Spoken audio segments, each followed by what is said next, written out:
more particularly described in Exhibit A attached here too, to recover the costs associated with the city's residential solid waste collection services, stating a need for such levy, providing that a copy of this resolution shall be forwarded to the property appraiser of Broward County, Division of Financial Services, that's the tax collector for Broward County, the Florida Department of Revenue, providing for conflict, providing for severability, and providing for an effective date. For the record, Mr. Vice Mayor, Commission, this is item number 18 on this evening's agenda.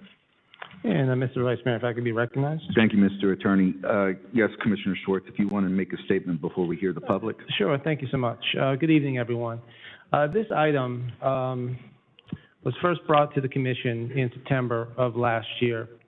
It was approved, not unanimously, but it did move forward, and then it came back again in December in order to satisfy state statute and allow us to actually have this meeting tonight.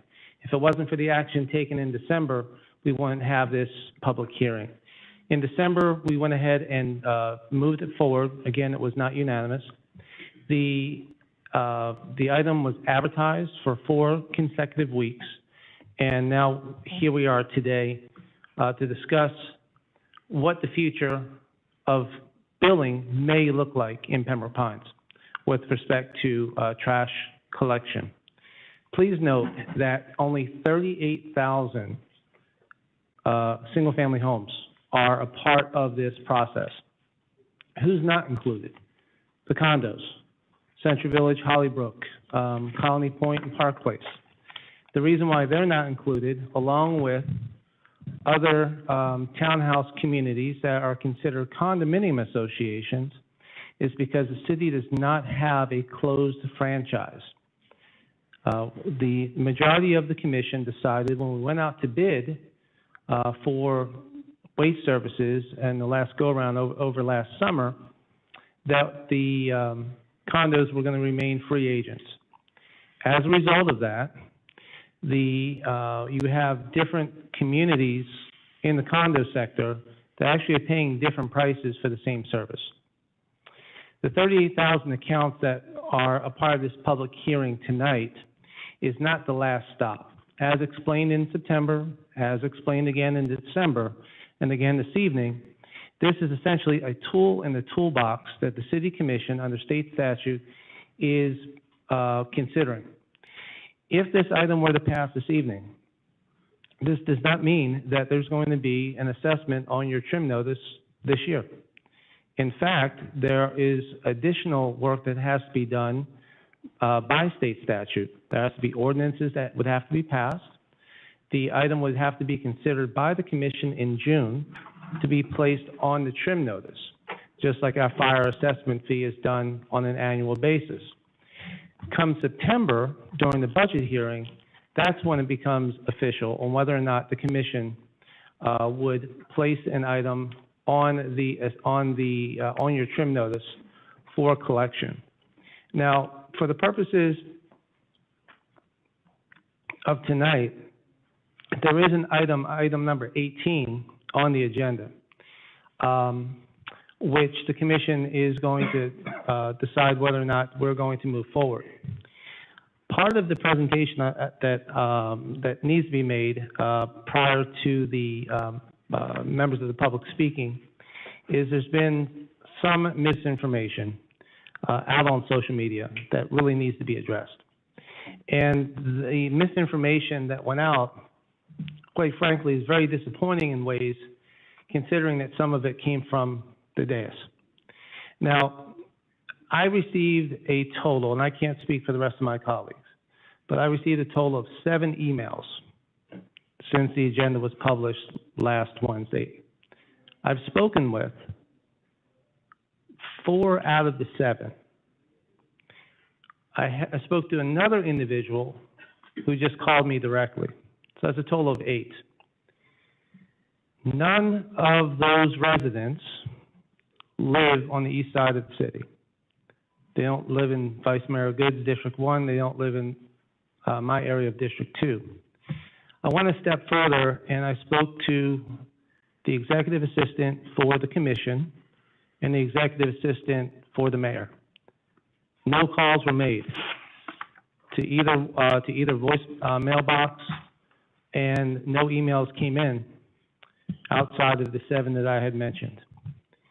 So the fact is that we went through a published item in September, a published item in December, 4 legal ads on a weekly basis, and now we have our public hearing. The purpose of considering moving our billing. Currently, Palm Beach County, they do it. They've been doing it for a very long time. There are multiple cities in Broward County that are also doing it for a very long time.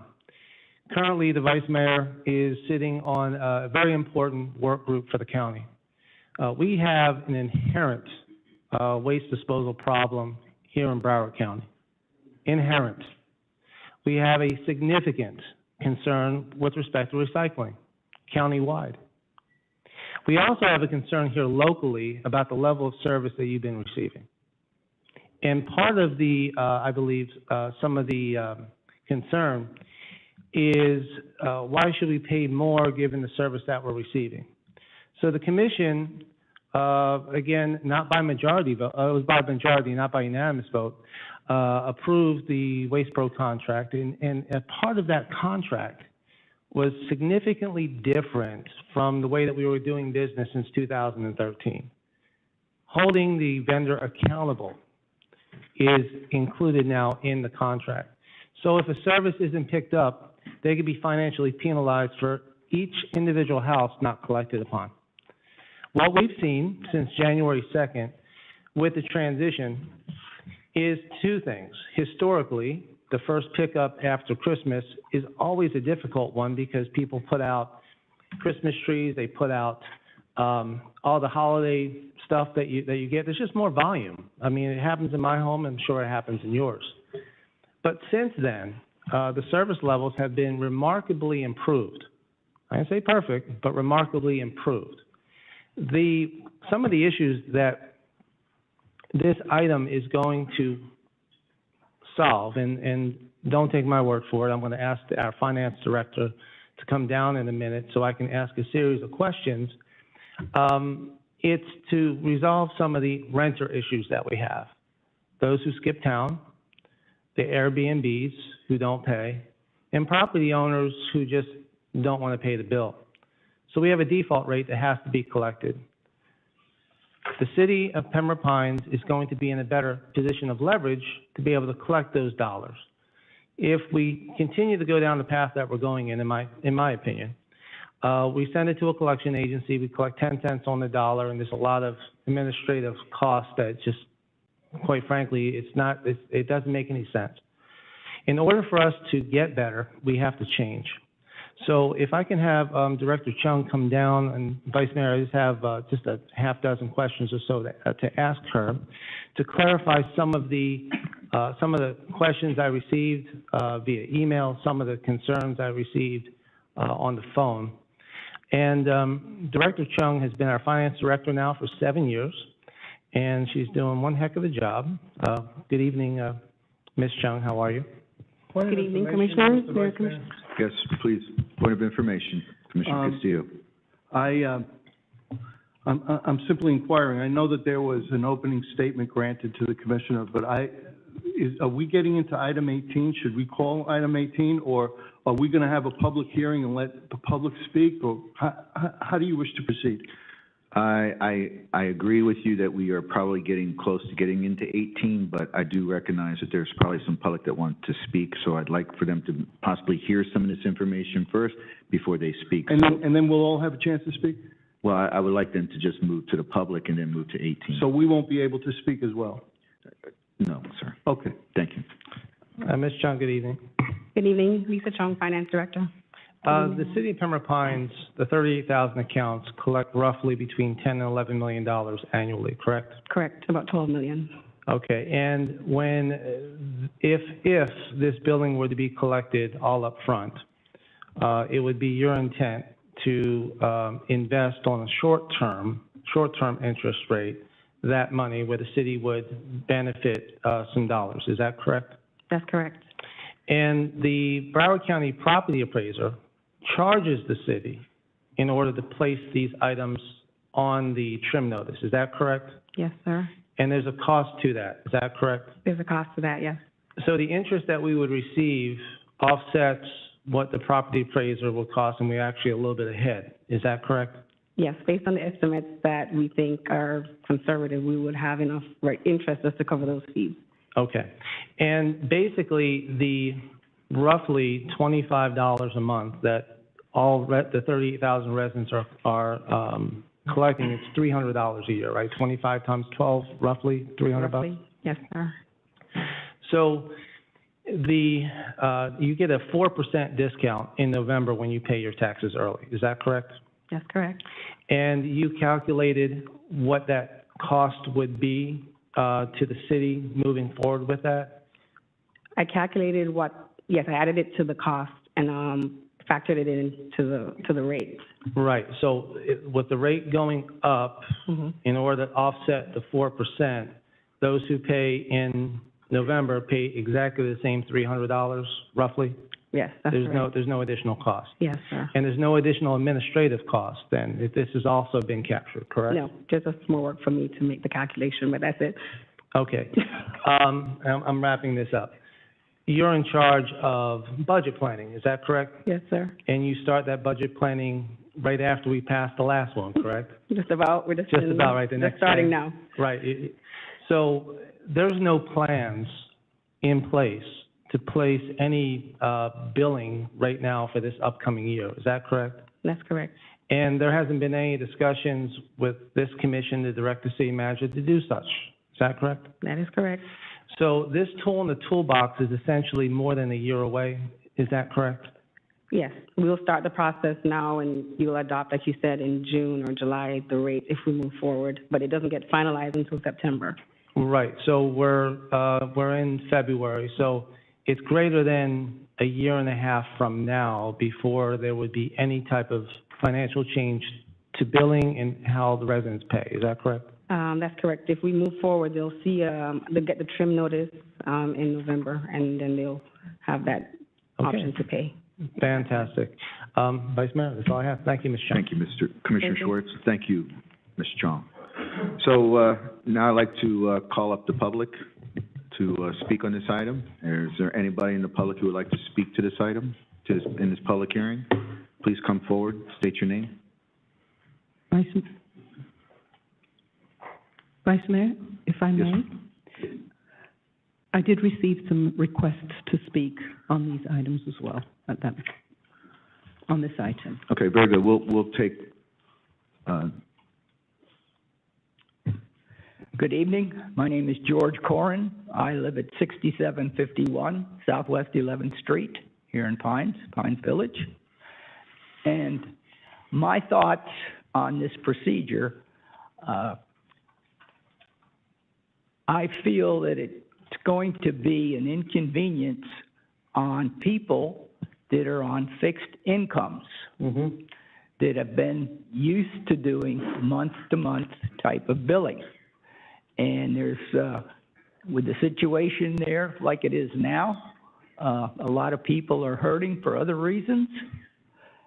And I think there needs to be some more information and consideration given to this. For instance, if a person is on a mortgage, the hit that they're going to take is going to be a lot less. Being on a fixed income, come tax time, you're going to have to come up with an extra $300 or $400 at the end of the year. And I don't think you're going to find people in that situation that are going to put that $25 or $30 away every month to cover that difference at the end of the year. So I think maybe if the residents could possibly be given an option, if that would, you know, the people on a mortgage, yeah, that's, you know, not going to be a big deal for them. But the people on fixed income, if they'd like to stay monthly, you know, I think that should be an option. Thank you. Thank you. And Mr. Corin, I apologize. I may have been distracted, but did you give your name and address I for did. the record? Thank you very Yes. much. I appreciate that. Thank you. Madam Clerk, would you please call out the next Vice speaker? Mayor, I have a question. Yes, Commissioner Seifel. Did I understand correctly that we're going to have public come up to speak, and at some point, we would be speaking on this public hearing portion, or are we not going to speak until the item 18 actually comes before us? I would prefer that we speak on the item and When just it comes before us? Okay. This is a public hearing, Liz. All right, Allow. thank you. I just want to make sure I understood you. Thank you. Thank Okay. you. Madam Clerk, would you please call up the next speaker?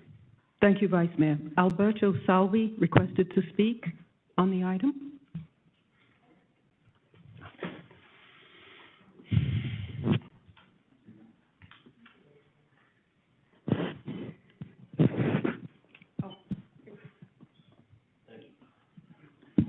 Thank you, Vice Mayor. Thank you, Commissioners. I'm here to speak tonight on behalf of the residents. Pardon me, I'm sorry to interrupt. Name and address. Oh, my name is Alberto Salvi. I live at 1318 Southwest 172nd Terrace, Pembroke Pines. Thank you. Thank you. I'm here to speak today opposing Commissioner Schwartz's resolution about putting our utility bill, waste management, onto our property taxes. And like the gentleman stated right before me, I'm also on a fixed income. I'm on Social Security. Okay, I budget myself on a month-to-month basis. Okay, I don't budget for year end to pay an extra $315 in waste management when I can be paying a month-to-month on my Social Security. I can't go and say I need a raise because I got to pay an extra $315 on top of the property tax increase of 3% cap. Now, all I keep hearing from Commissioner Schwartz is it's going to benefit the city. And I completely understand how it's going to help the city. But how is it going to benefit the residents? I don't see any benefit to the residents whatsoever of putting our waste management bills onto property tax. It's only going to give us a hardship when you're on a fixed income, because now I got to say, I'll be honest with you, Vice Mayor and Commissioners, I don't save $30 a month. If I have the $30 a month, I'll spend it on medication, or I'll spend it on something like food that's going up 7% on inflation. I'm not going to save that $30 till the end of the year and say, oh, by the way, I got that $315 coming at me on top of the property tax increase. I discussed this with the mayor, with Commissioner Schwartz and several other commissioners here, and I strongly oppose that. And I know residents in my community, District 4, oppose this proposition because it's going to put undue hardship on them, especially people that are on fixed incomes. I hope you folks reconsider this resolution. I hope you understand there's people that are in need. I hope you understand there's people that are desperately living on a fixed income month to month. We're not living on a yearly basis. We're living on a month to month. And I ask everybody to reconsider this and consider this resolution dead on arrival. Thank you. Thank you very much, sir.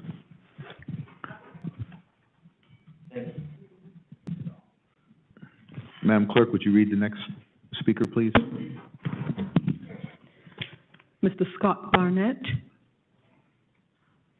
Thank you. Hello, Scott Barnett, 19346 Southwest 5th Street. First, just to lighten up the mood for a moment, I'm wondering if Jay Schwartz and Frank Waters are the same person, because they're never in the same place at the same time. Just kidding.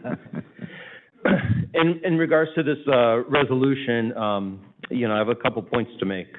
One, this is obviously a burden on people who have fixed incomes, and also people, myself, I don't have an escrow on my house. That means that I'm going to get a lump sum at the end of the year. I understand the point that we're not going to see this till next year, but we will see this next year if this passes. So it's not a matter of whether it happens now or later.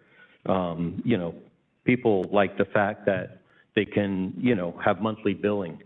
In one of the previous meetings, I was surprised, Commissioner Schwartz, that you had mentioned that you don't have any goals to raise taxes on your residents, but this will be a tax. I know you're taking the fee off of the local bill, but this will be a new tax on our property bill.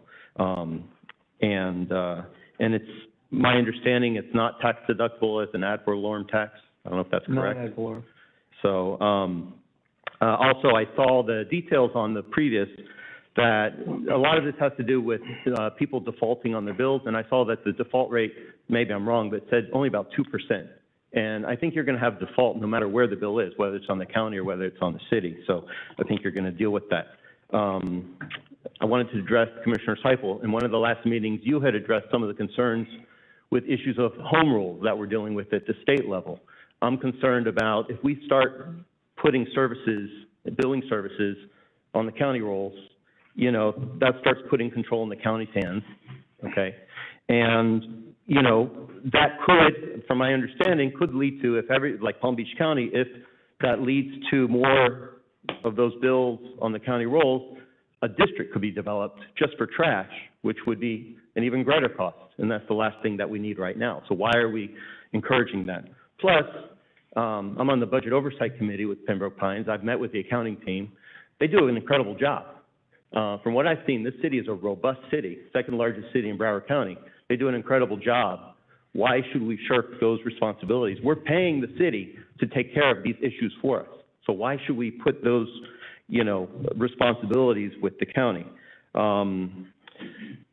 You know, there's really, and then I saw there was another talk about, could this affect our bond rating? It's my understanding this doesn't affect the city's bond rating whatsoever. So I really don't understand what the motivation of is this. This doesn't help the city. It's going to put an undue burden on so many different people around the city.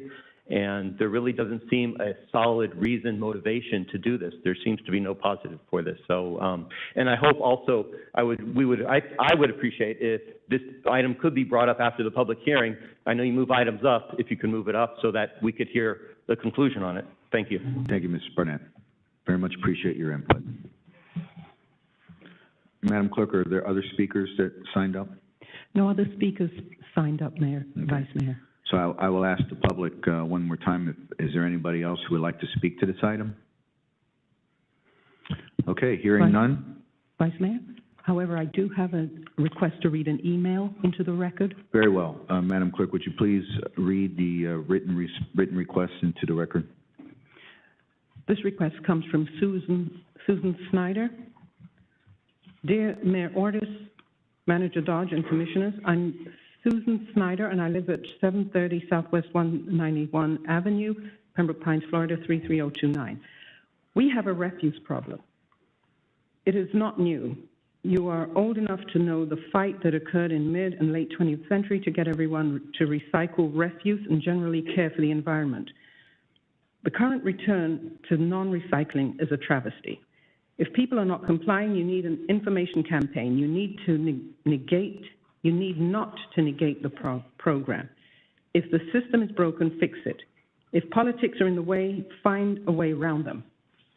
Our environment and ecology are too important to be ambushed by big business and political gamesmanship or just your political or fiscal expediency. My District 4 Commissioner, Angela Castillo, asked for a workshop so everyone would be on the same page with issues, historical context, and options going forward. This request was summarily disregarded by Manager Dodge. No one backed him up or suggested anything useful in its place. Therefore, my representative was not respected, and his request for District 4's residents was also not respected. My ask is that this workshop be scheduled and that going forward, Pembroke Pines takes the lead in reinstating recycling and finds the most effective processes and procedures for dealing with waste. You and we can be leaders in finding short and long-term solutions that will move forward toward balance between people and the environment. If you are not thinking in these terms, the resulting imbalance and damage will likely be devastating. You should not be complicit in destroying our lives, environment, and world. My other ask is that my district commissioner be respected and that Manager Dodge act like a manager and not a dictator. Action. Let's see action in an effective direction. Start by arranging that workshop requested by Commissioner Castillo and go from there. Make it accessible to all. Record it and post it for those who cannot attend. It's time that you act like you were elected by people, care about Pembroke Pines and beyond, and are responsible to do the best for your constituents. I'm just sharing my perceptions and understandings, citizen to citizen. Thank you. Most sincerely, Dr. Susan Snyder, 730 Southwest 191 Avenue, Pembroke Pines, Florida. Thank you, Madam Clerk. Before I close the public hearing, just one quick question to the attorney. There was a reference in regards to this assessment being tax deductible. Could you confirm that, please? Yeah, I'm not aware of the special assessment is tax. Excuse me. I'm not aware of the special assessment being tax deductible. I do not believe that to be true. Okay, thank you. All right, so hearing no other public comment, sir, did you want to speak? Okay. My name is Kenneth Vargas. I'll wait until you get to the mic.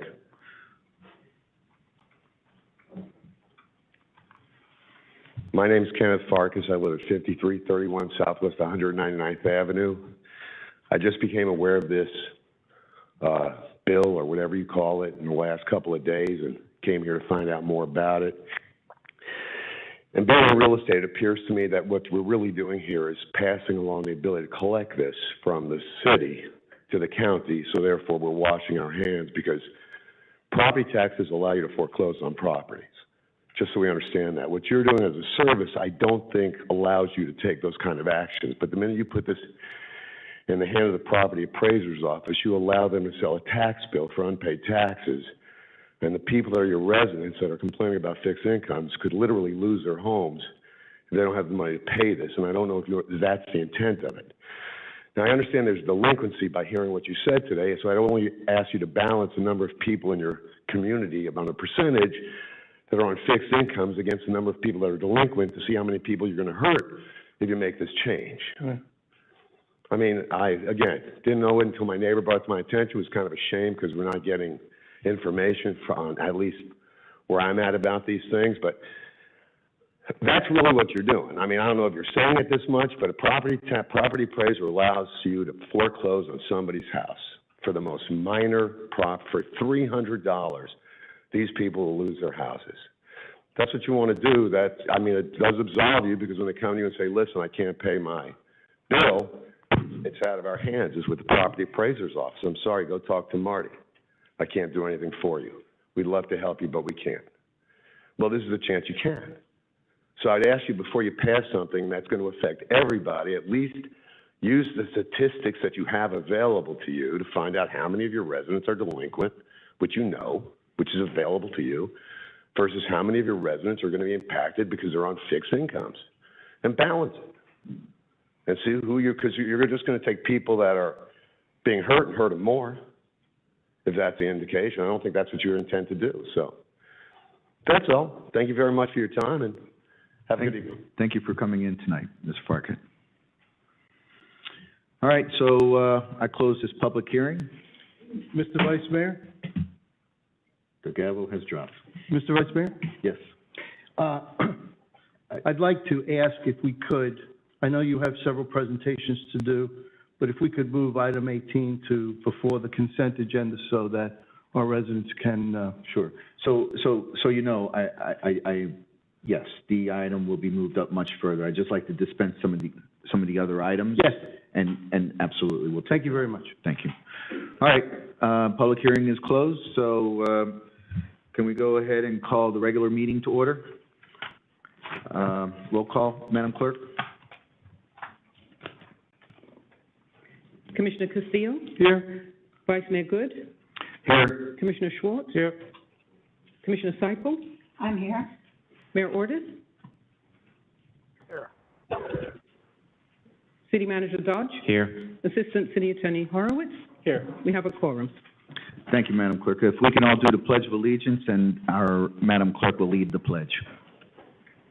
I pledge allegiance to the flag of the United States of America and to the republic for which it stands, one nation, under God, indivisible, with liberty and justice for all.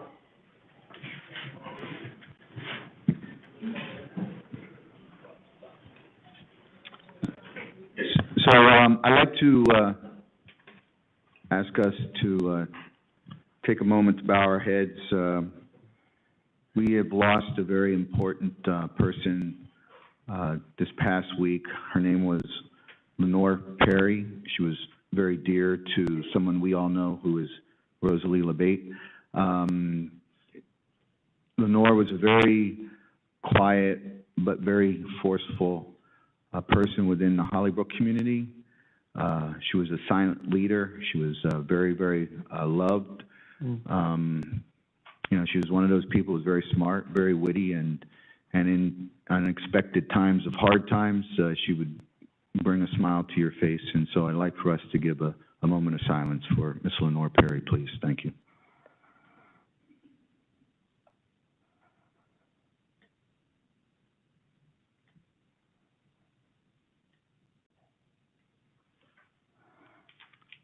Thank you. Vice Mayor? Yes, Commissioner Seipel? Thank you. Point of personal privilege, if I could, very quickly. Yes, you may. I just want to remind everybody, February 14th, which many years ago we all celebrated very much as a beautiful day of Valentine's Day. And then a few years ago, we had a terrible tragedy in our community with the Marjorie Stoneman Douglas incident. Not an incident, a tragedy. That's really the right word, is tragedy. And this city, on every February 14th, we hold a vigil out here. And I would like to make sure that we let folks know that it is happening again, February 14th. Please come out and just please come out. Just please come out and put your thoughts with, you know, those families and the entire community that has suffered so very much. And I believe Ms. Sorensen is here. I think it's 7 o'clock? 6:30. Okay, 6:30 out here in the plaza. The other thing, you all know how cold it was over this past weekend. Very cold.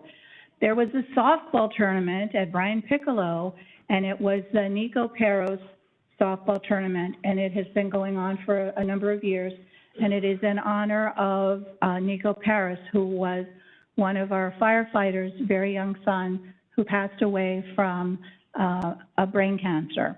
And so they hold this tournament every year, and teams come from all over. I think they had 35 or 36 teams that came out and played and paid their entry fee, and they raised money, and this money is directed directly into pediatric brain cancer, the neuroblastoma research. So it's a truly great event for a really good cause, and I just want to share that with folks that, you know, we have these men and women were out there playing. I tell you, the girls were pretty darn good, and honoring and remembering in a very real way, raising funds to go towards this research, which is a really pretty horrible thing.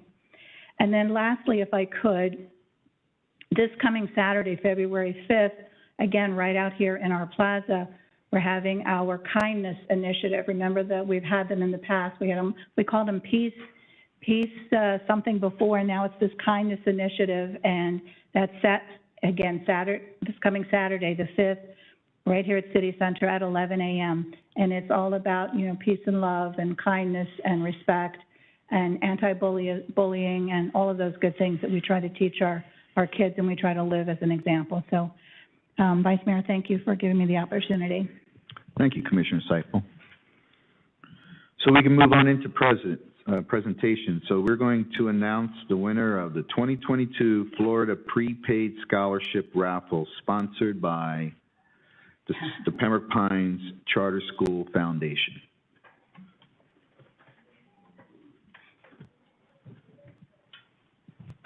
Make sure you spin that around real good. Somebody's gonna get a free college education. Well, not exactly free, but.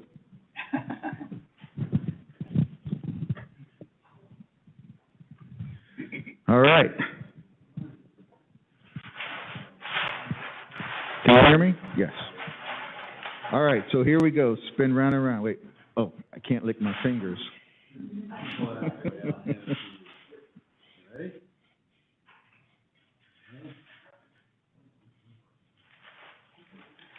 Not that one. Yeah, that one. No, that one. Not that one. All right, so we have a winner. This ticket was purchased by Latoya Sua, and the beneficiary of this scholarship is going to be Andrew Sua Jr. And believe it or not, Andrew's got plenty of time to think about what he's going to do with this, because he is currently in kindergarten. Perfect. And he's at the Pembroke Pines Charter FSU campus. So congratulations to. Glad they get plenty of time to pay for it. Plenty of time. So is that it? We're good. We're good. Thank you. Wonderful. That's really cool. Very cool.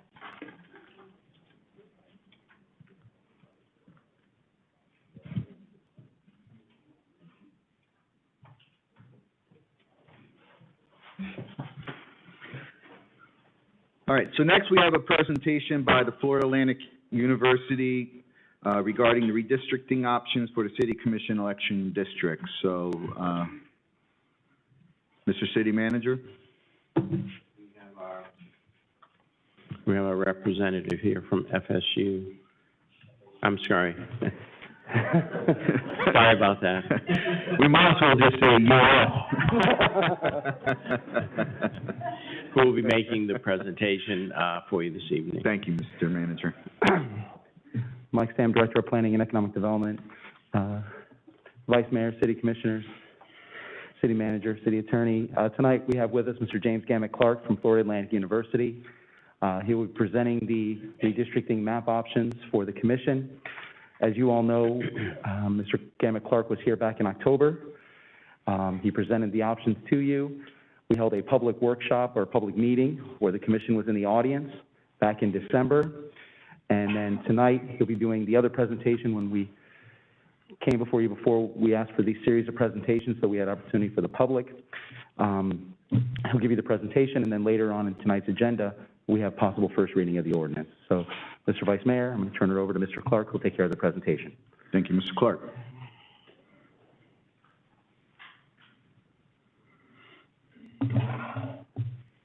Thank you very much.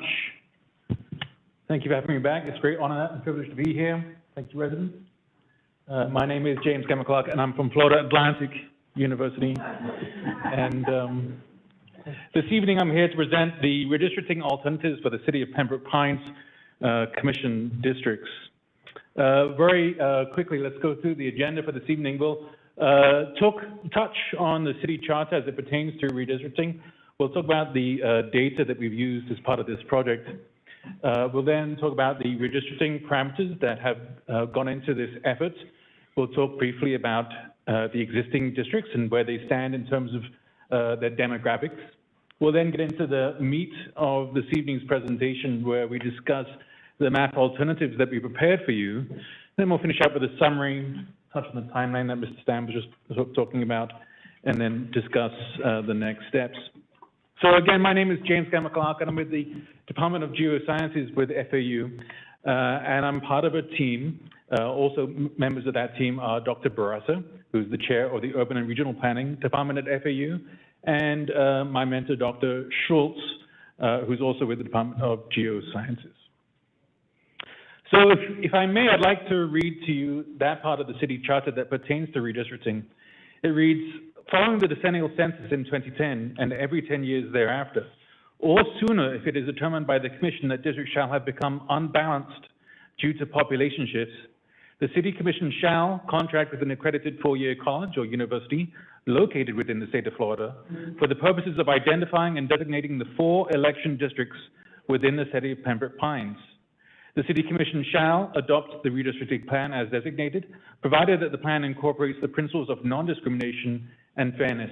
And of course, this language is entirely consistent with the 1965 Voting Rights Act and its various amendments. The data that we've used for this effort is largely the U.S. Census Bureau's 2020 redistricting data. This is the same data set that the governmental bodies all across the country are using for their redistricting. So there's nothing unique about the data that we're using for this project. However, I should note that specifically we're using the census block, which is the smallest enumeration unit that's made available by the census. And the reason that we do that is when you're redistricting at the municipal level, you need that small unit to achieve the spatial resolution to fill in the nice, fine details of your city boundaries. All of these blocks are aggregated together to form each of your 4 voting districts in the presented alternatives here this evening. We also relied on housing data that was provided to us by your city's Planning and Economic Development Department. And the reason that we did that was because we did not want to go through this effort and expense on your part of redistricting your election districts only for them to be falling out of balance in a couple of years. So the Planning Department gave us the data for projects that they knew with a certainty were coming down the pipeline, and would be developed by the end of January of 2023, so just a little under a year from now. And so we've figured that into our analysis, and you'll see that as we move forward with the presentation. Our redistricting parameters are as follows. The first one is reasonable population equality across the districts. Ideally, each of the 4 districts should be at exactly 25%. That would be the ideal. Now, of course, that's not always possible, and so a certain amount of reasonable deviation should be expected amongst those districts. However, we do set a threshold of 10% maximum deviation that we try to work beneath when we're creating our alternatives. The second criteria that we refer to is geographic contiguity and appropriate compactness. We will always follow major natural and man-made boundaries where possible, and of course, we'll also, respect for the integrity of communities of interest. And we'll address all of these things as we move forward this evening. However, population equality is always of primary concern when we go through these efforts, with the other parameters being significant in guiding our decisions towards reaching reasonable population balance. So here we see on the screens in front of you the existing district boundaries that you all live under. I'm sure you're all very familiar with these. And I just put this up here as to refer to as we move forward. So if we examine the existing districts in relation to the 2020 census, we find that the population of Pembroke Pines is 171,178. If we divide by 4, that gives us an average of 42,795 for each district. The largest district is District 1 at 44,754. That's 1,959 people more than the theoretical average, or 4.58% more than the theoretical average. Whereas the smallest district is District 2 at 41,423, or 1,372 people less than the theoretical average. We find that while the current districts are not heavily unbalanced, the existing deviation is sufficient to warrant redistricting. The spread is 7.78%, while the total deviation, looking at only the 2020 data, is 10.81%, thereby exceeding the maximum 10% overall deviation from the ideal size across the districts. Now, we were asked again to, look out for 2023, so let's see how those numbers adjust when we take that data into consideration. The population of the city is going to grow by 1,369 people, up to 172,547 by 2023. The vast majority of which, 1,109 people, will be found in District 4. This brings the new average population of the city to 43,137. That's the magic number that we're going to be trying to work towards as we create your new districts. So what this means is that growth in the near future will further imbalance the districts. The spread will be 7.12%, while the total deviation rises to 12.69%. So to reduce the population imbalance that we find within the city's districts, the boundaries of Districts 1 and 4 will need to contract in favor of those of Districts 2 and 3. So let's get to why we're here this evening, to discuss the alternatives. We presented 3 alternatives for your consideration. All meet standard districting guidelines and the requirements of the city charter, and they offer alternative ways to better balance the populations of each of the districts, and of course also take into consideration the other identified guidelines. We were asked by your staff to provide a side-by-side analysis of both the present and the future population. So this effectively amounts to 6 permutations. We've created 3 alternatives, but we've been asked to do an analysis of each of those alternatives looking at the 2020 data, and then a separate analysis looking at the 2023 data. So this effectively accounts for 6 permutations. And so as we go from one alternative to the next, the boundaries are going to change, but each will be associated with a 2020 table and a 2023 table labeled 1.1 versus 1.2, 2.1 versus 2.2, and 3.1 versus 3.2. Alternative 1 is our minimalist approach. It has a strict focus on improving the overall population balance, which of course is our first redistricting criteria. And this is achieved by moving territory from districts 1 and 4 to districts 2 and 3. Of the 3 alternatives that we present this evening, this has the smallest geographic impact on the current residents and also involves the least amount of residents as for the swap. Here we see a map of the exact changes that would take place under this alternative. And you can see that we are able to achieve population balance with just 2 changes, just 2 shifts, just 2 areas in the city, one out to the west and one out to the east. This is what your boundaries would look like were you to select and adopt alternative 1 as your new district boundaries. If we may, I'd like to just go through each of these geographic changes in a little bit more detail. So specifically, we're stating that District 3 absorbs that area found between Northwest 208th Avenue and US 27 in the east-west direction and Johnson Street and Pines Boulevard in the north-south direction. This area is taken from District 4. District 3 is presently 1,283 people below average, and as part of this shift, it's gaining an additional 1,765 people. Meanwhile, District 4, even though it's only slightly above average at the moment, by 2023, it's going to be 1,119 people above average. So this move is really made specifically with this future population in mind. I should note here, just so that we don't have to repeat ourselves, that this change is also included in Alternative 2. The second and final change that we find under Alternative 1 is in District 2, where the northerly jog in the border between Districts 1 and 2 is shifted to the east from Douglas Road to University Drive. This area is taken from District 1, which is the largest and least balanced of the existing districts, with 1,959 more people than the average. District 2 is 1,372 people below average, so this shift helps both of those districts.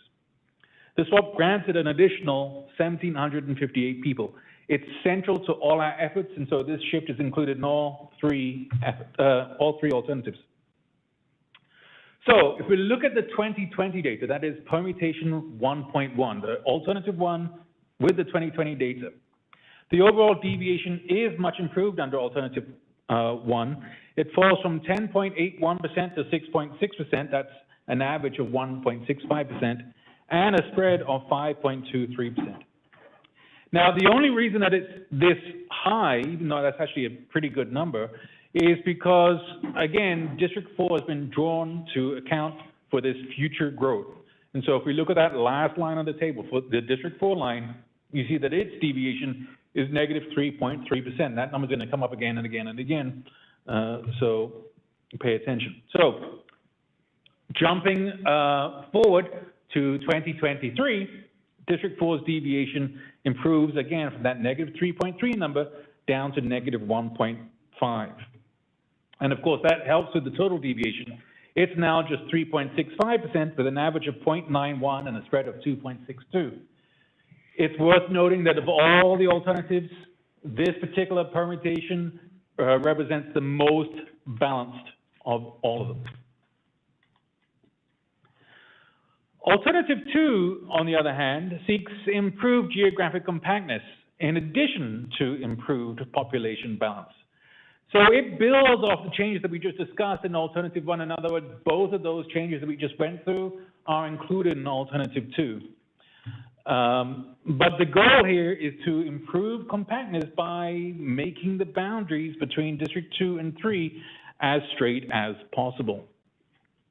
So again, here we see the change map. We see those red hatched areas out in the east and western part of the city that were in Alternative 1. They are retained in Alternative 2. But we also see 2 more areas in the center of the city to the east and west of Flamingo Road. Here's what the boundaries would look like if you were to adopt Alternative 2 as your new city boundaries. And allow me again to go through each of these 2 changes in a little bit of detail. So the southeast boundary of District 3 is squared off to follow the major thoroughfares. So specifically, the southern border now continues along Pines Boulevard to Flamingo Road, which now forms its eastern boundary north to Johnson Street. This area is taken from District 2, and this has the advantage that CB Smith Park is no longer split between two districts. 3,929, or almost 4,000 residents, are moved from District 2 to District 3. I'll note again here that this area is included in our next alternative, Alternative 3.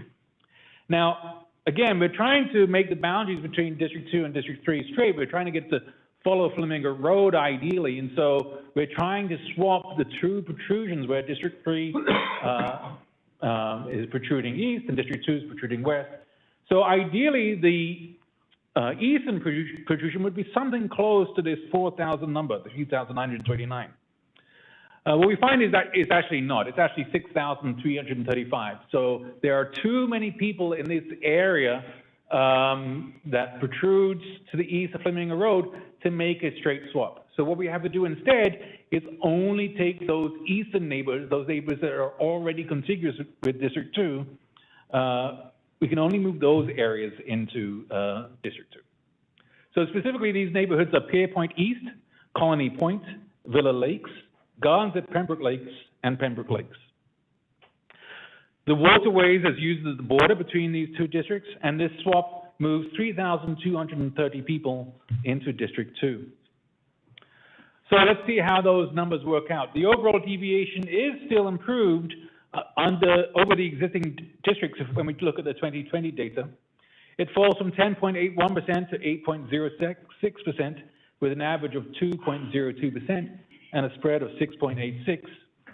As with Alternative 1, District 4's boundaries are drawn to accommodate future growth, which results in a higher deviation if we're only looking at the 2020 numbers. Again, there you see that negative 3.3% value in the District 4 line.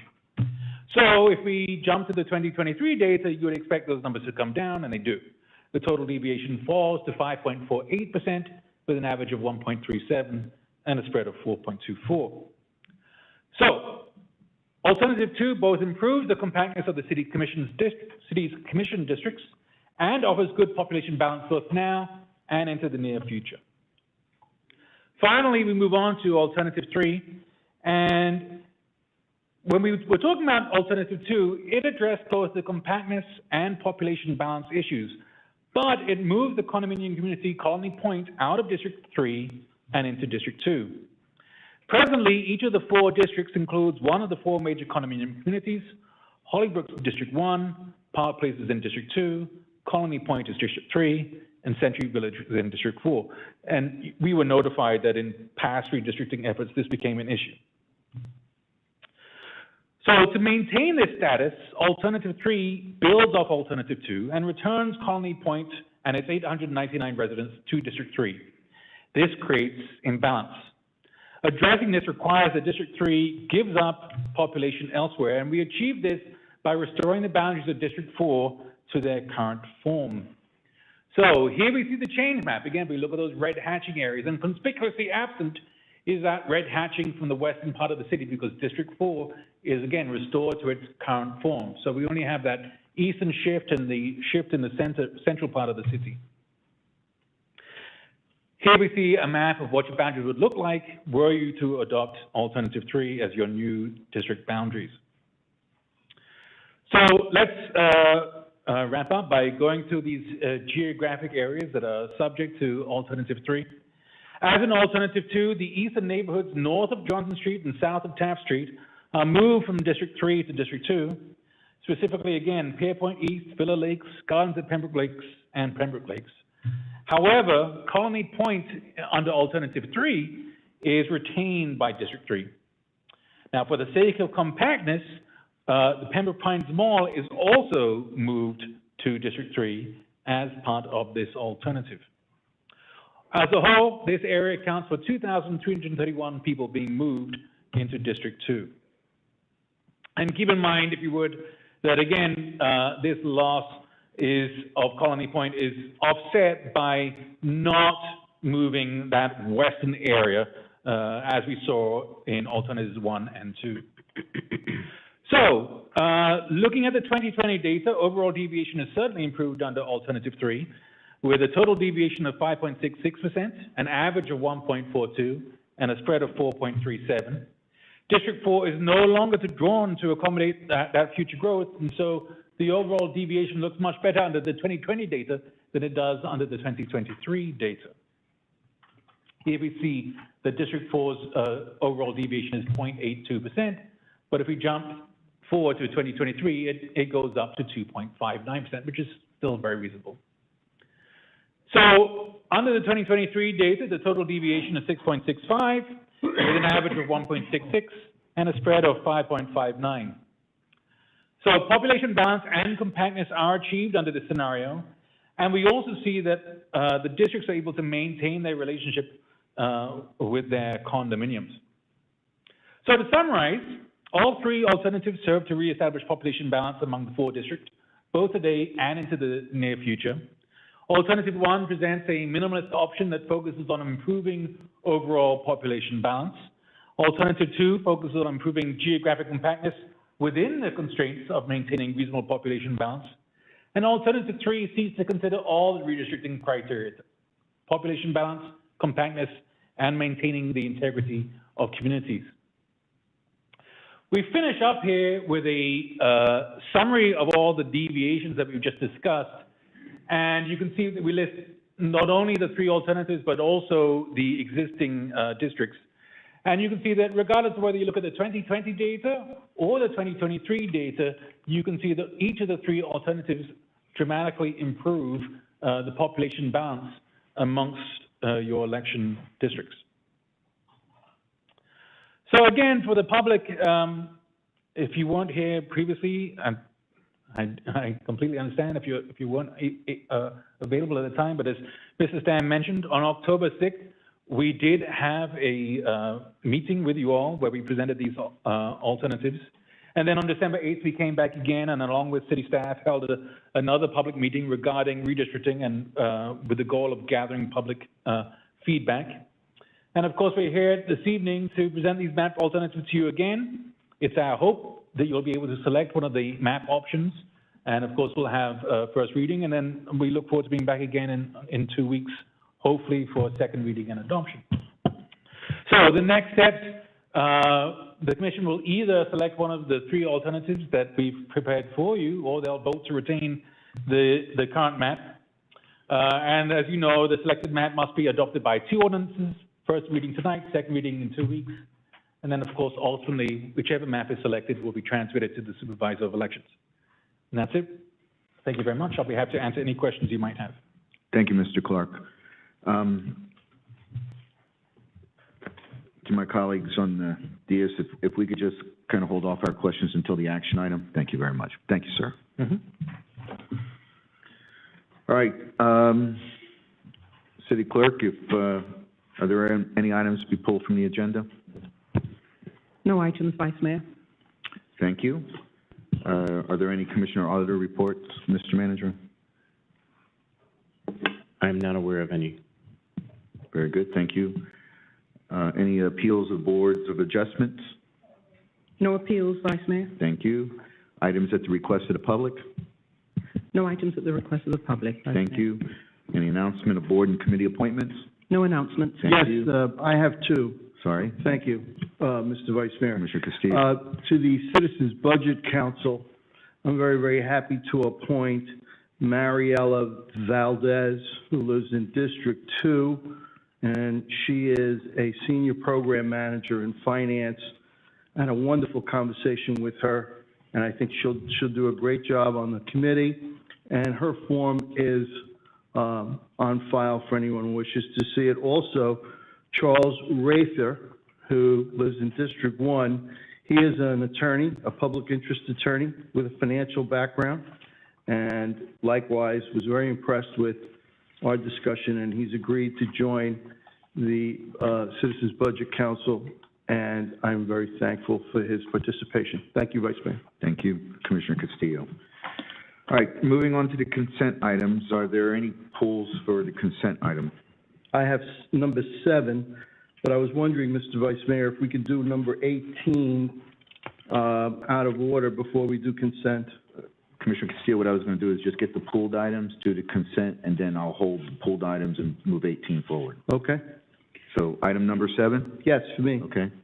Are there any other pulls? Yes, yes, Vice Mayor. Yes. Item 6 Item 6. and item 9B, 9B. yes. Okay. Any other pulls? Okay, for the consent, items 1, 2, 3, 4, 5, 8, 9A, C, D, 10, 11, 12. Do I have a motion? So moved. Moved by Commissioner Seipel. Is there a second? Second. Second by Commissioner Castillo.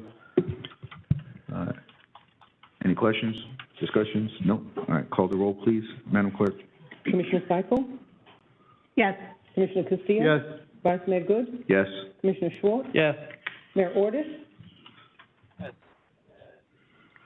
Motion passes.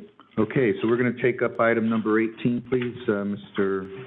Attorney, could you please read that into the record? Thank you, Mr. Vice Mayor. Item 18 is the item that was considered as part of the public hearing earlier this evening. The item is a motion to adopt proposed resolution 2022-R03. The item is a resolution of the City Commission, the City of Pembroke Pines, Florida, setting forth the city's intent to use the uniform method for the levy and collection of a non-ad valorem special assessment to be levied upon certain real properties lying within the municipal boundaries of the city, as more particularly described in Exhibit A, attached here too, to recover the costs associated with the city's residential solid waste collection services, stating a need for such levy, providing that a copy of this resolution shall be forwarded to the property appraiser, Broward County Division of Financial Services, that's the tax collector for Broward County, and the Florida Department of Revenue, providing for conflict, severability, and providing for an effective date.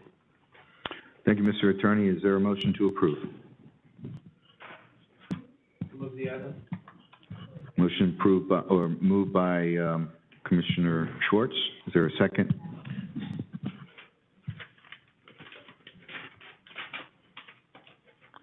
Is there a second for item number 18? For discussion. I will move then for second for the discussion. Thank you, Vice Mayor.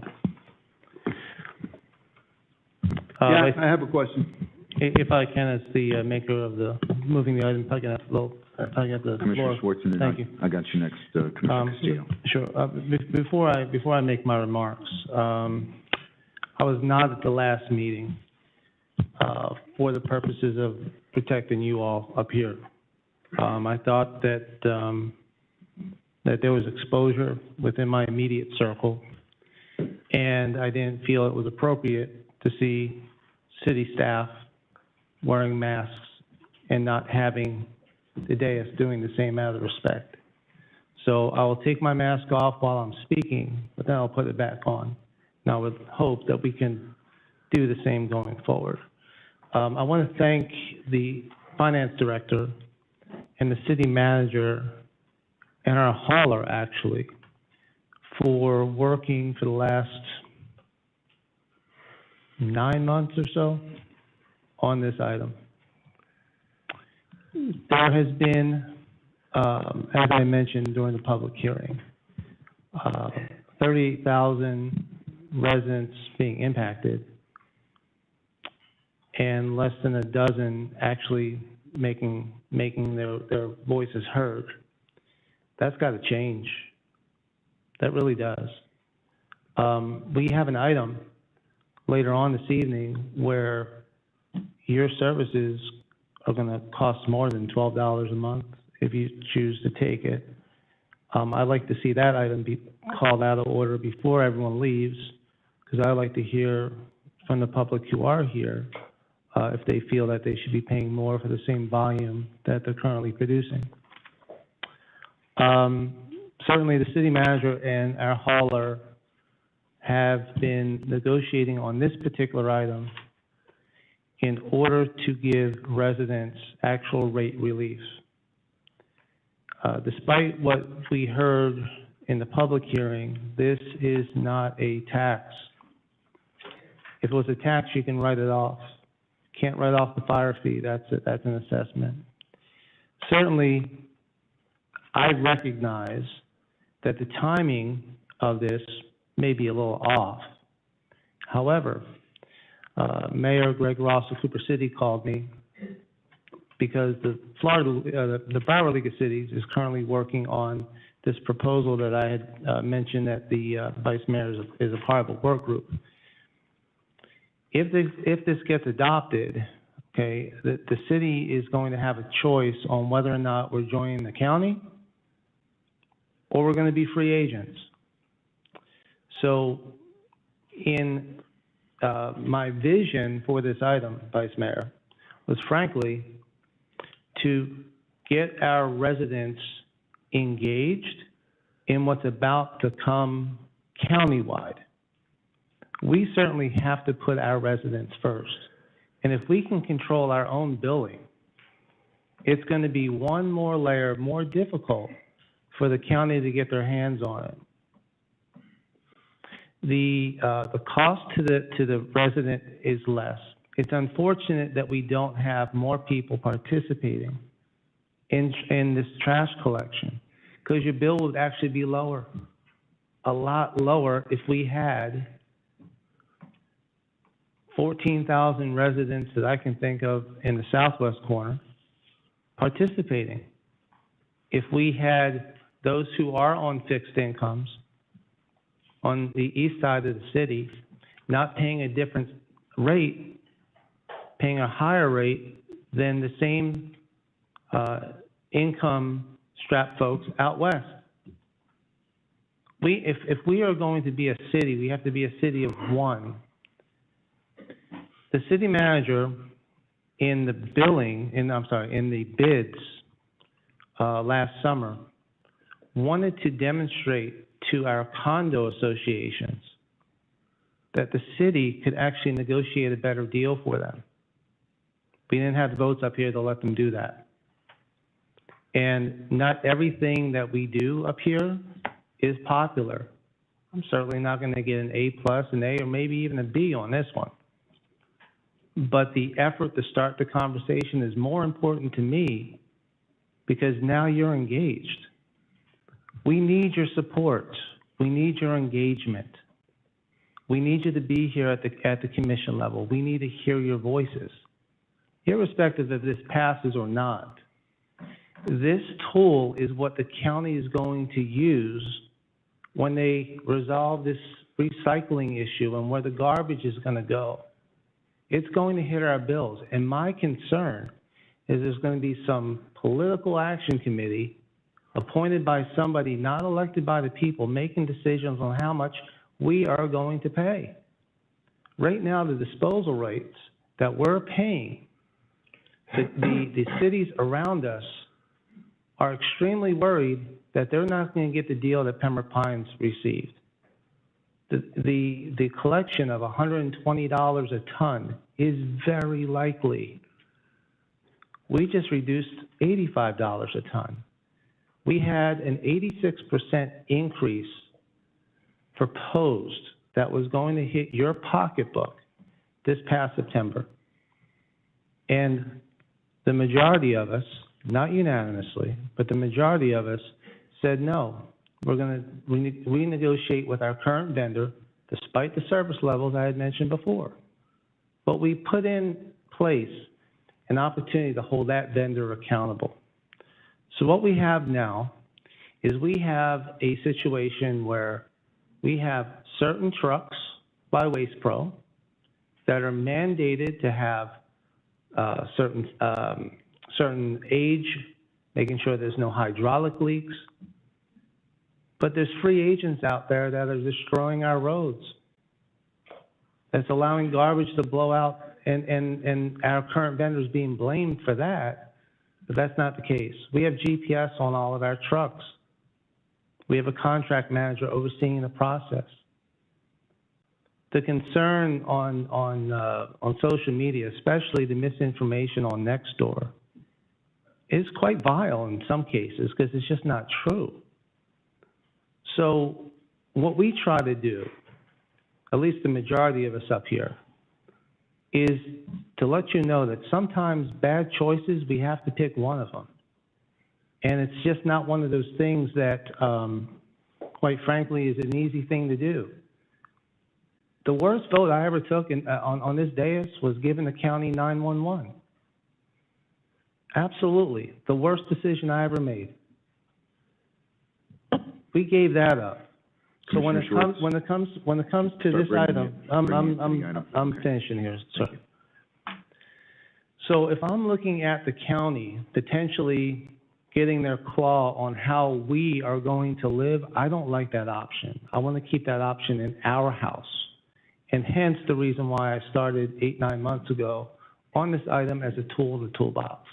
So let's just see where this thing goes. But the only intention here is to protect residents. Thank you, Vice Mayor. Thank you, Commissioner Schwartz. Commissioner Castillo, you recognize, please. Thank you very much, Vice Mayor.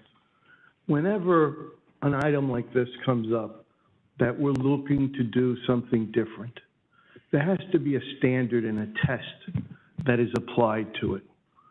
So here, what this government is debating is the creation of a new bucket. Some call it a tax. It would go on the tax bill, but it's an assessment. It's a non-ad valorem assessment. That means a non-property tax assessment. And it's a new bucket. And when I hear that we're doing that, my ears perk up, and I look at it as objectively and as studiously as I can, because I know that the tendency of government is to fill the buckets they're given. And so, the buckets should be limited, but sufficient to do the work that we have to do. I took the time to research this objectively, because I didn't know much about this particular type of assessment. And I started asking some questions. The first questions went to the city manager. And Mr. Manager, I want you to correct me if I'm misstating this. You were neither recommending this proposal, you didn't ask for it, and you've told me that the current method for collecting trash fees is adequate. Is that correct? Yes, that is correct. Okay. So the administration is not asking for this. This idea emanated here among the commissioners. And it was put forward by a commissioner. Okay.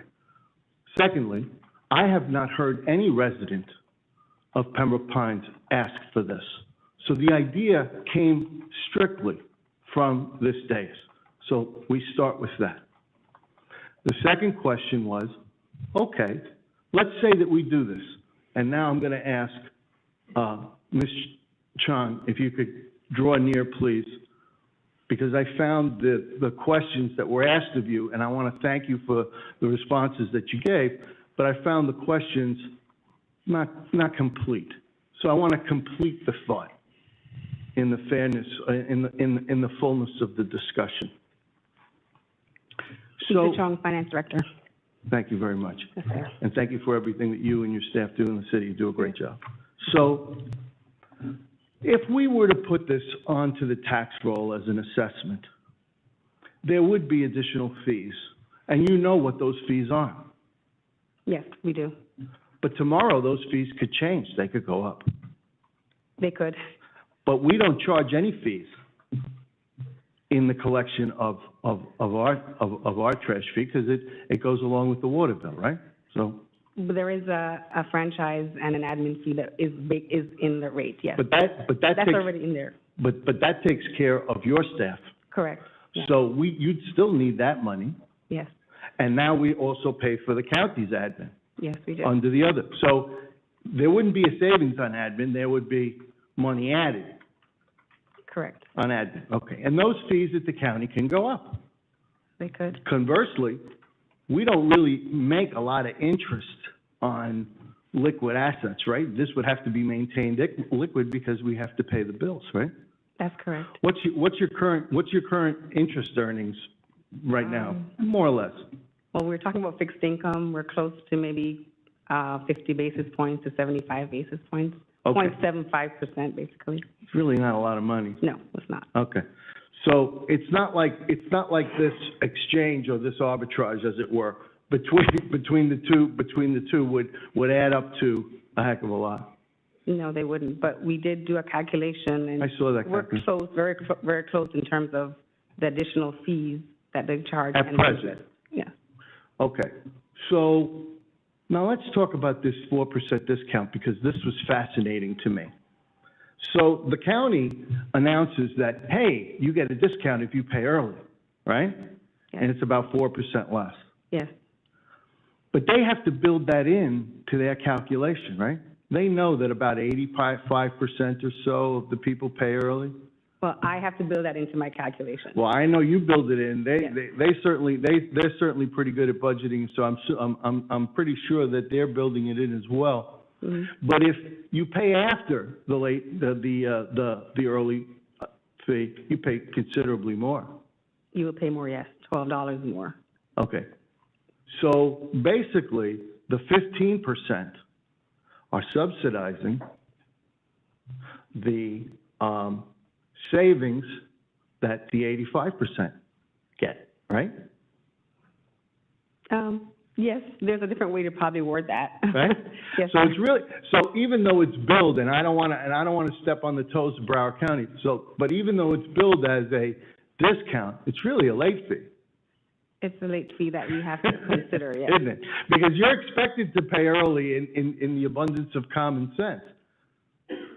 But if you're on a fixed income and you can't afford to pay early, guys like Al Salvi, he's not only gonna pay his share, he's gonna pay part of the share of the 85% that got a quote-unquote discount.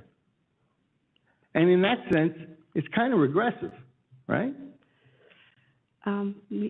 There's a different way I would word it. It would be that they are paying an additional fee because they didn't take advantage of the discount at the time.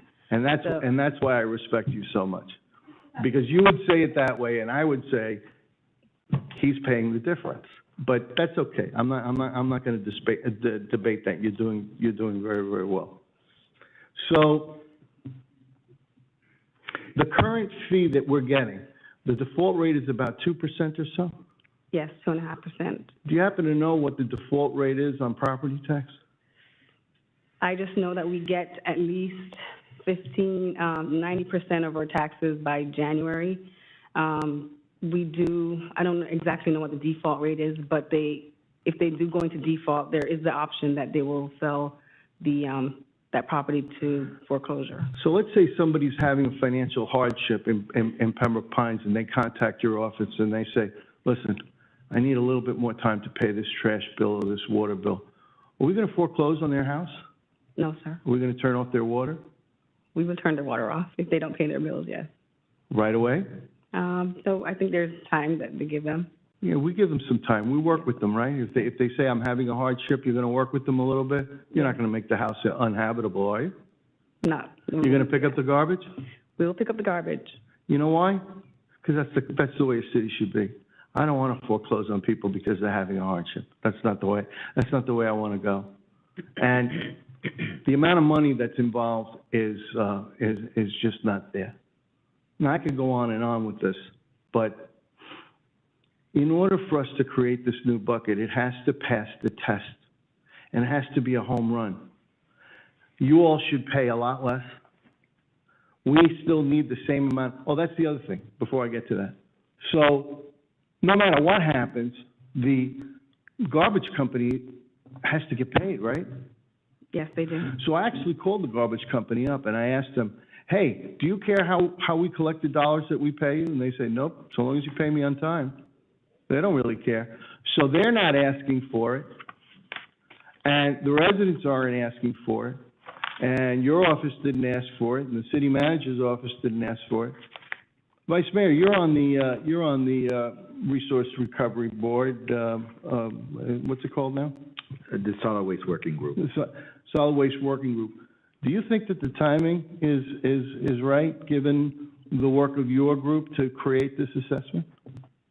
Let me reserve those comments until I get an opportunity to speak. I'll be eager to hear those comments. So in order for me to support something like this, it has to be a home run. It has to be a home run for residents where they pay less, not potentially more. It has to be a home run for the city. And it has to be easily explainable. And the notion that putting out information, which is the only way we got certain people into the chamber tonight, for example, or to write letters, is somehow disinformation. We've just made it very, very clear here. I don't know how else to say it. This fails the test, in my view, of what we need in order to create a new bucket for government. And so, unfortunately, I'm not able to support it. And I did this homework before I voted on it last time. I voted no then, because I did the homework then. And that's why I'm going to vote no on it tonight. Thanks. Thank you, Commissioner Castillo. Commissioner Seipel? Yes, thank you. So I first want to say, you know, I'm always interested, I'm always happy, I'm always intrigued when a proposal comes to us that's kind of thinking outside the box, you know, looking at different ways, different alternatives, different options that might be available out there. But there has to be, when that is presented that opportunity, there has to be some serious information provided that answers all the questions. And I too did a lot of research. I spoke to a number of residents who contacted me. I spoke to property appraiser. I got a lot of calls from landlords, people who owned property, and they were concerned as to what would happen to them if their renter, their tenant, doesn't come forward to pay it. Who's paying it? Well, they're going to get the surprise at the end of the year because they're the property owner that's going to have that. So landlords were concerned.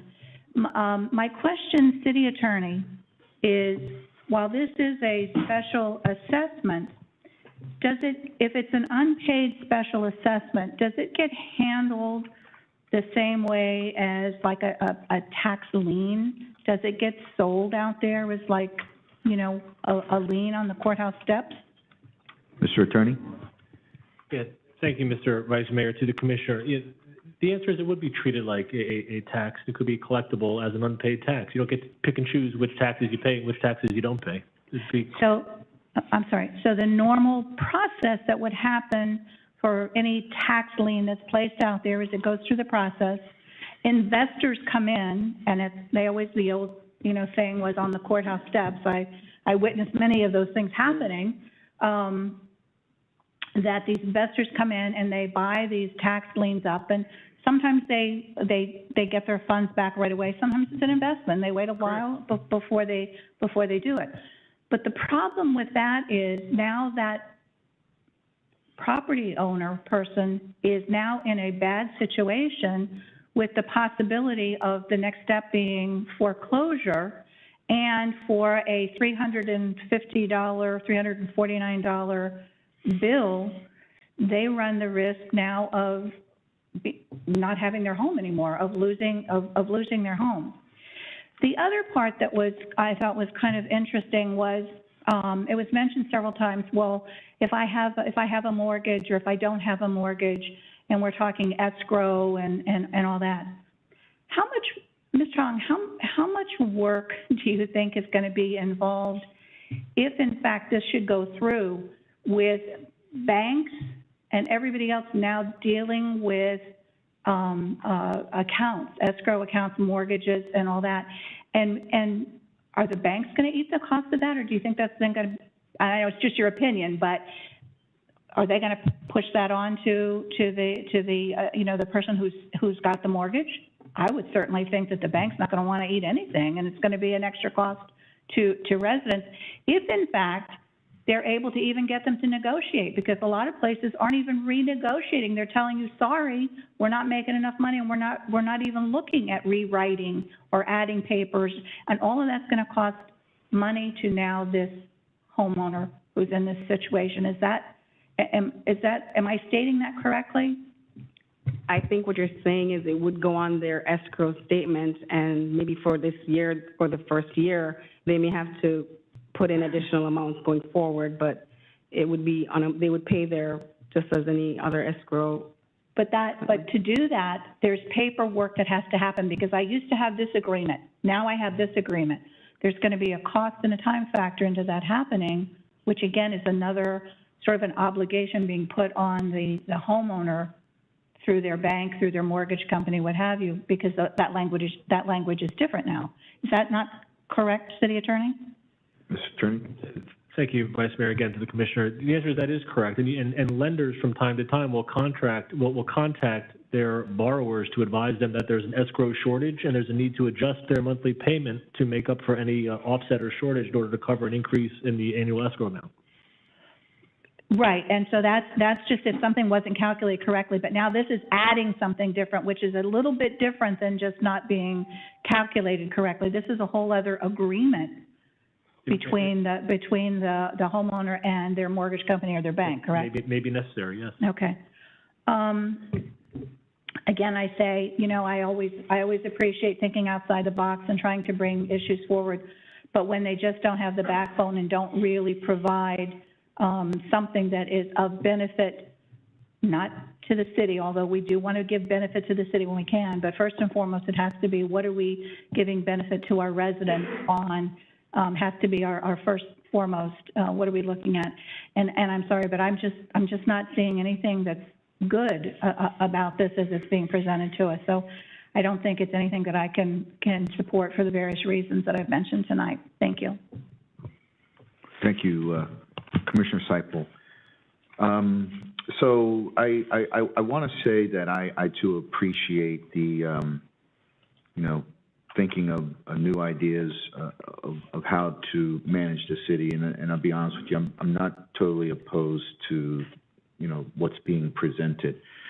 I think that, you know, we have a lot of cities that are in Broward County that are actually doing this right now, the assessments. And tonight, you know, I hear a lot of things, and it's sort of like we're focusing on a lot of the cons, and we're not, you know, not enough of the pros are being spoken to.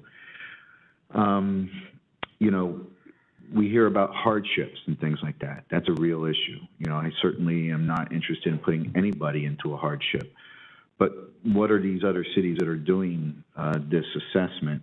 What are they doing in order to mitigate some of the hardships? I don't know that we know that yet. We know there's a cost. I mean, we sat here and we talked about a cost, whether it's, you know, in Pot A or Pot B, and, you know, how does that impact us? I think more information needs to be, you know, brought before us, not in this kind of conversation, but an actual analysis and assessment, and then a presentation of what that dollar really means and where it goes. And you know, then we talk about the county. It's really not the county. It's all of the cities within the county and how we are collectively going to manage our solid waste. And there is substantial progress. There is going to be a interlocal agreement that's pretty close to being finished. And I believe all cities are going to be having a collective conversation on an interlocal agreement. And Mr. Dodge, I believe that you've made arrangements for that meeting to take place here at Pembroke Pines City Hall. And what was that date? Do you recall right offhand? I don't recall a date that's soon. Okay, so it's relatively soon. It's within the next couple of weeks. So we're actually going to have additional information on how, you know, how we are going to move forward in the county in regards to our solid waste disposal, and how is that going to impact each city, and how is it going to impact our residents. So again, more information still not available, needs to be provided nevertheless. And then we're talking about mortgage impacts and things of that nature. That's very interesting, and maybe that's some more valuable information that can be brought forward. Again, if it creates a hardship, well, again, I won't support a hardship, but there may be ways to get around those hardships. So for me, at this point, I do recognize, however, there are pros on this, and I don't need to go through because I'm not going to represent, you know, for the item, but I do ask maybe that this could be deferred until we have an actual workshop where, you know, we're sitting here spending this much time talking about this item now, and I think it should be focused on just this issue here on a workshop.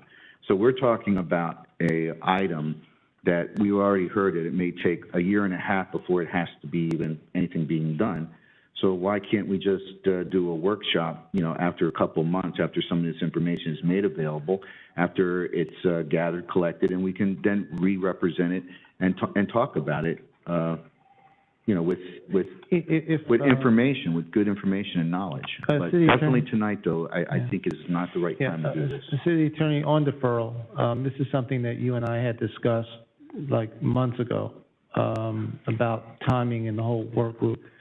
It was actually, City Attorney Cirillo who said that that if we were going to pursue this path, it was a timing issue where it needed to be on the September agenda in order to be fulfilled by the 31st of December, which we got it through your office and the property appraiser's office, got an extension which was allowable under the statute.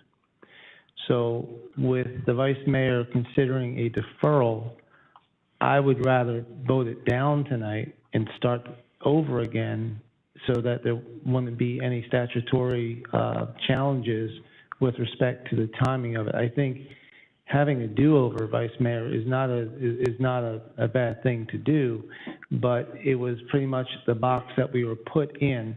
Originally, I had wanted to have this conversation before the bids came out, but because of the December 31st, 2020, we would have had to have heard that back then in order to move forward. So timing is a problem. Statutorily, there's a problem. So, City Attorney, am I in the right ballpark here?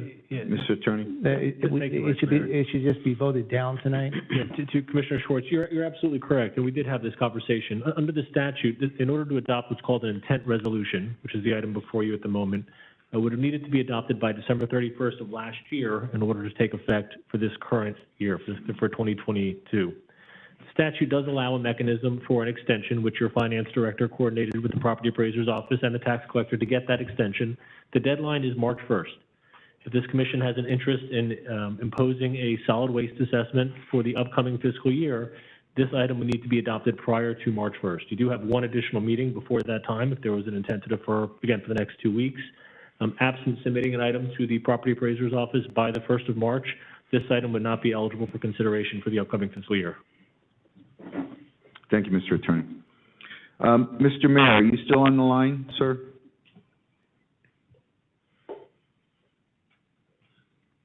I'm here, Vice Mayor. Okay, Mr. Mayor, do you have any comments to this item? Nope. Thank you, Mr. Mayor. All right, so hearing no further discussion, City Clerk, could you please call the roll? What are we voting on, Vice Mayor? We're voting on the resolution, Mayor. It's item number 18, resolution for the assessment, solid waste. Okay. Okay, thanks. Madam Clerk, please call the roll. Commissioner Schwartz? No. Vice Mayor Good? No. Commissioner Seipel? No. Commissioner Castillo? No. Mayor Ordus? No. Motion fails. Thank you, Madam Clerk. Mr. Vice Mayor? Yes, Mr. Vice Mayor? Yes. Is there a consensus that you would want us in the very near future to set up a workshop on this item? I don't. No. Oh, thank you. Okay. Thank you. Thank you. If it's okay with the commission, I'd like to go ahead and move item number 15 as well. Okay. Mr. Attorney, could you please read item 15 into the record? Thank you, Mr. Vice Mayor. Item 15 is proposed resolution proposed ordinance 2021-21, an ordinance of the City Commission, the City of Pembroke Pines, Florida, providing for the recreation and reestablishment of the geographic boundaries for 4 election districts in the City of Pembroke Pines in accordance with Section 3.02 of the City Charter, providing for findings and conclusions of the City Commission, providing for the implementation of revised election districts to be effective for the elections held in the city of Pembroke Pines, Florida, following the effective date of this ordinance and thereafter, providing a form of request to the Supervisor of Elections of Broward County, Florida, to implement the revised plan established pursuant to this redistricting ordinance and to create geographic boundaries for election districts, providing for the attachment of election district maps, charts, street addresses, and geographic descriptions, which shall be attached and made part of this ordinance, providing for the authorization and direction to city administration to implement the terms, conditions, and provisions of this ordinance, providing for conflicts, providing for severability, and providing for an effective date. So moved. Moved by Commissioner Castillo, seconded by Commissioner Seifel. Vice Mayor? Discussion? Vice Mayor? Yes, sir. I'd like to move the existing map for adoption. The existing map meaning no change? No change, the existing district map. Is there a second to that? That would mean there's no change at all? That's right. Okay. Any seconds? I second it. So what would happen if that happened? I'm sorry, go ahead, Commissioner Castillo. So what would happen if we did that, Mr. Horowitz? Are we entitled by law to, and consistent with all the federal and state requirements, to adopt our current map one more time? That is an option. You may recall the presentation by Mr. Gamet Clark from FAU. He spoke to the deviations and the fact that our current district does very slightly exceed the 10% deviation. We know under the state and federal law, the deviation is a national standard, the 10%. We also know there's case law supporting election districts that exceed the 10% deviation. We know there's case law that find those election districts that fall within or below the 10% deviation to be invalid. We have a very slight deviation. This commission has an ordinance before it which includes very specific findings and conclusions that do support the adoption of your current election districts. I just want to say that FAU has done a fantastic job with this, and I want to thank all of you for it. This is purely political. As I speak to the residents of the city of Pembroke Pines, they don't want to change in their district maps. They're happy with the district maps they have. They have expressed that they're happy with the way that they are right now. And if the law allows us to continue to move forward with the districts as they are, I'm happy to accommodate them. I've taken the time to ask people what they wanted to do. And right now what they said is, you know what, I got enough to worry about. Just leave it alone. And let's move on. And so that's what my motion reflects. Thanks.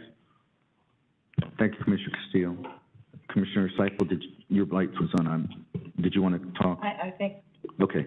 Commissioner Schwartz is ahead of me, but I'll... It's a question for the city attorney.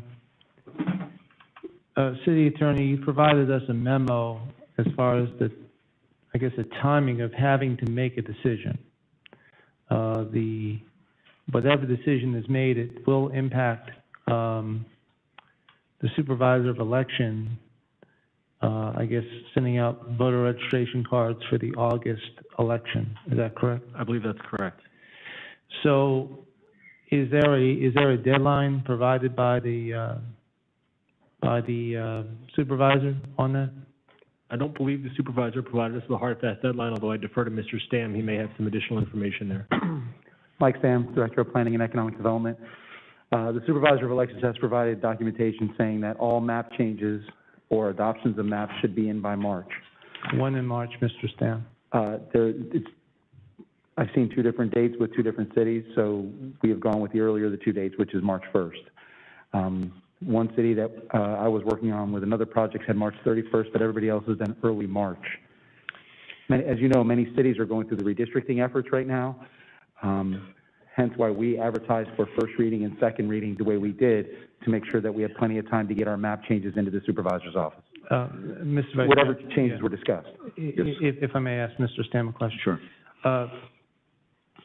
It appears that there's going to be some legal challenge. It appears there's going to be some legal challenges coming out of Tallahassee with respect to the congressional districts.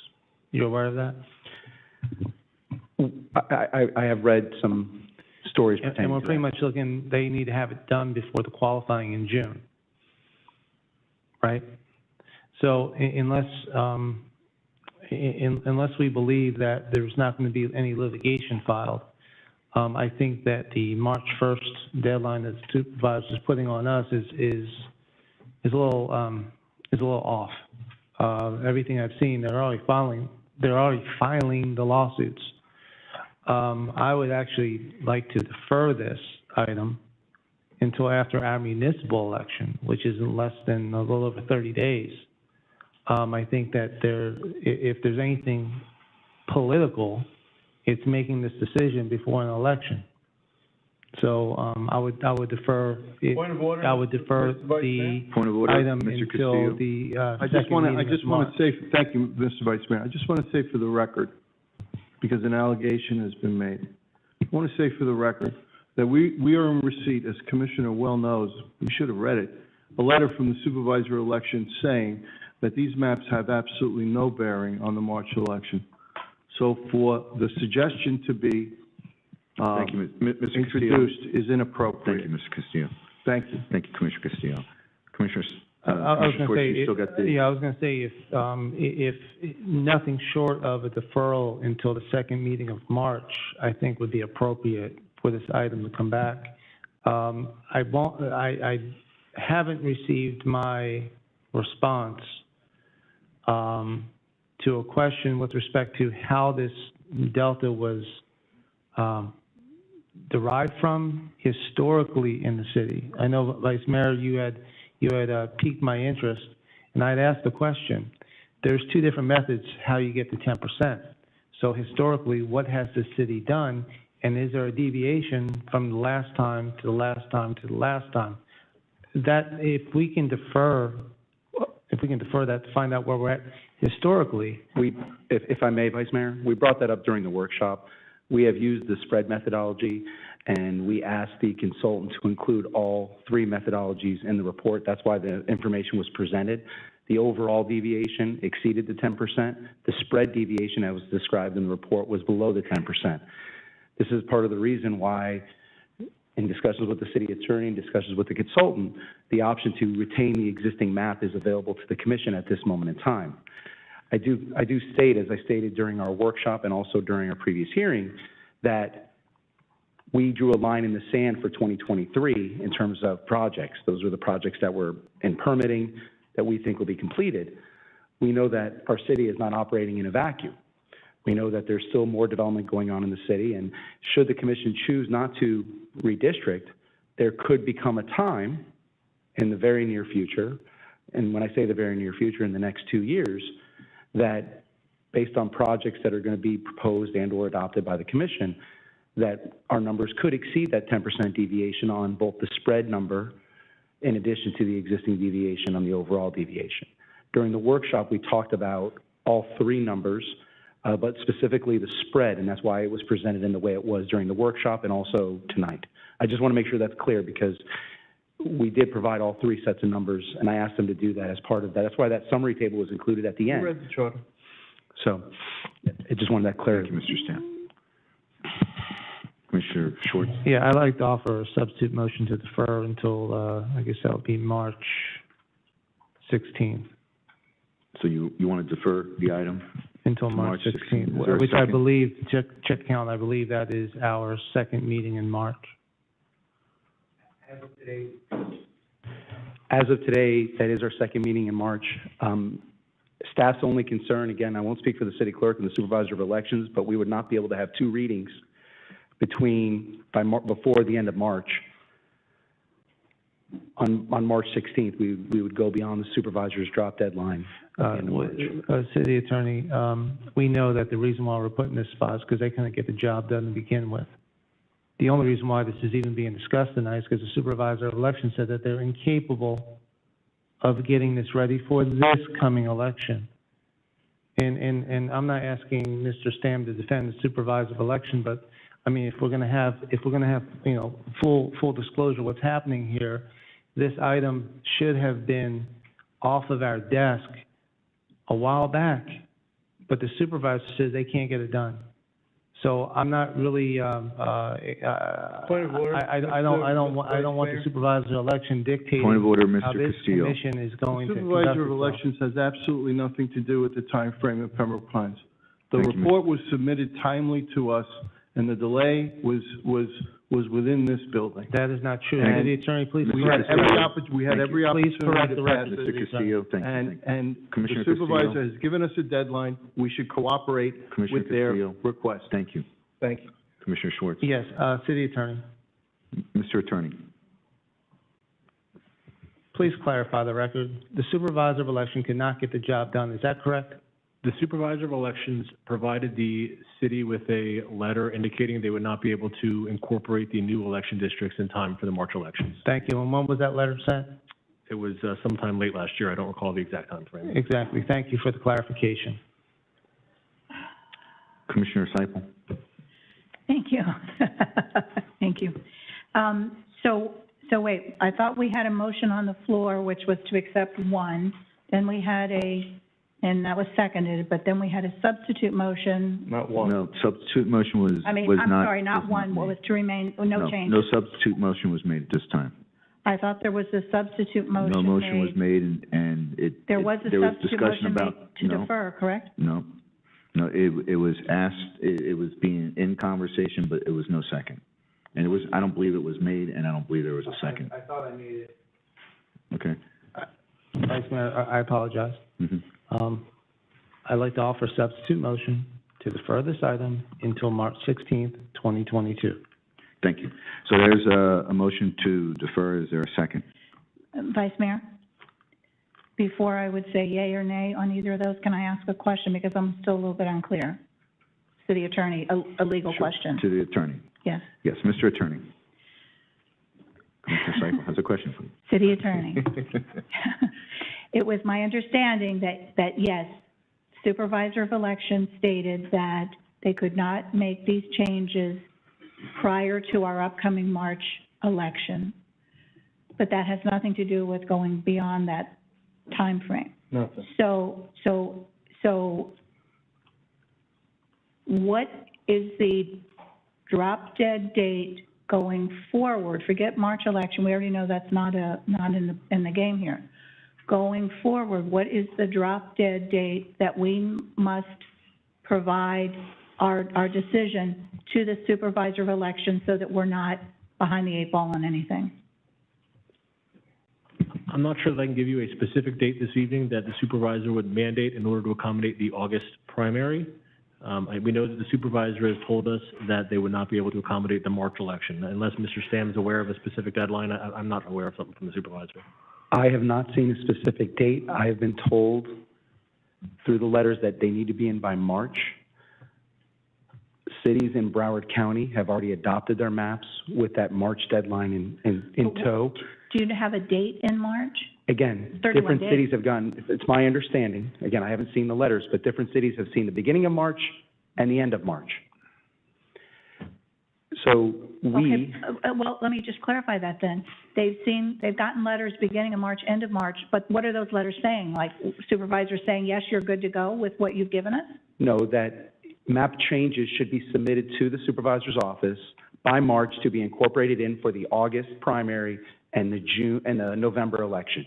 So what has the supervisor's office said to Pembroke Pines about our map choices? I don't have the letter in front of me. I don't know the specific date that was listed in that letter. We have been moving under the assumption that we need to get this map in before March. Again, when we were moving before, the initial thing that came from the supervisor was the map should be submitted so that we can get them in before December to be effective for the March election.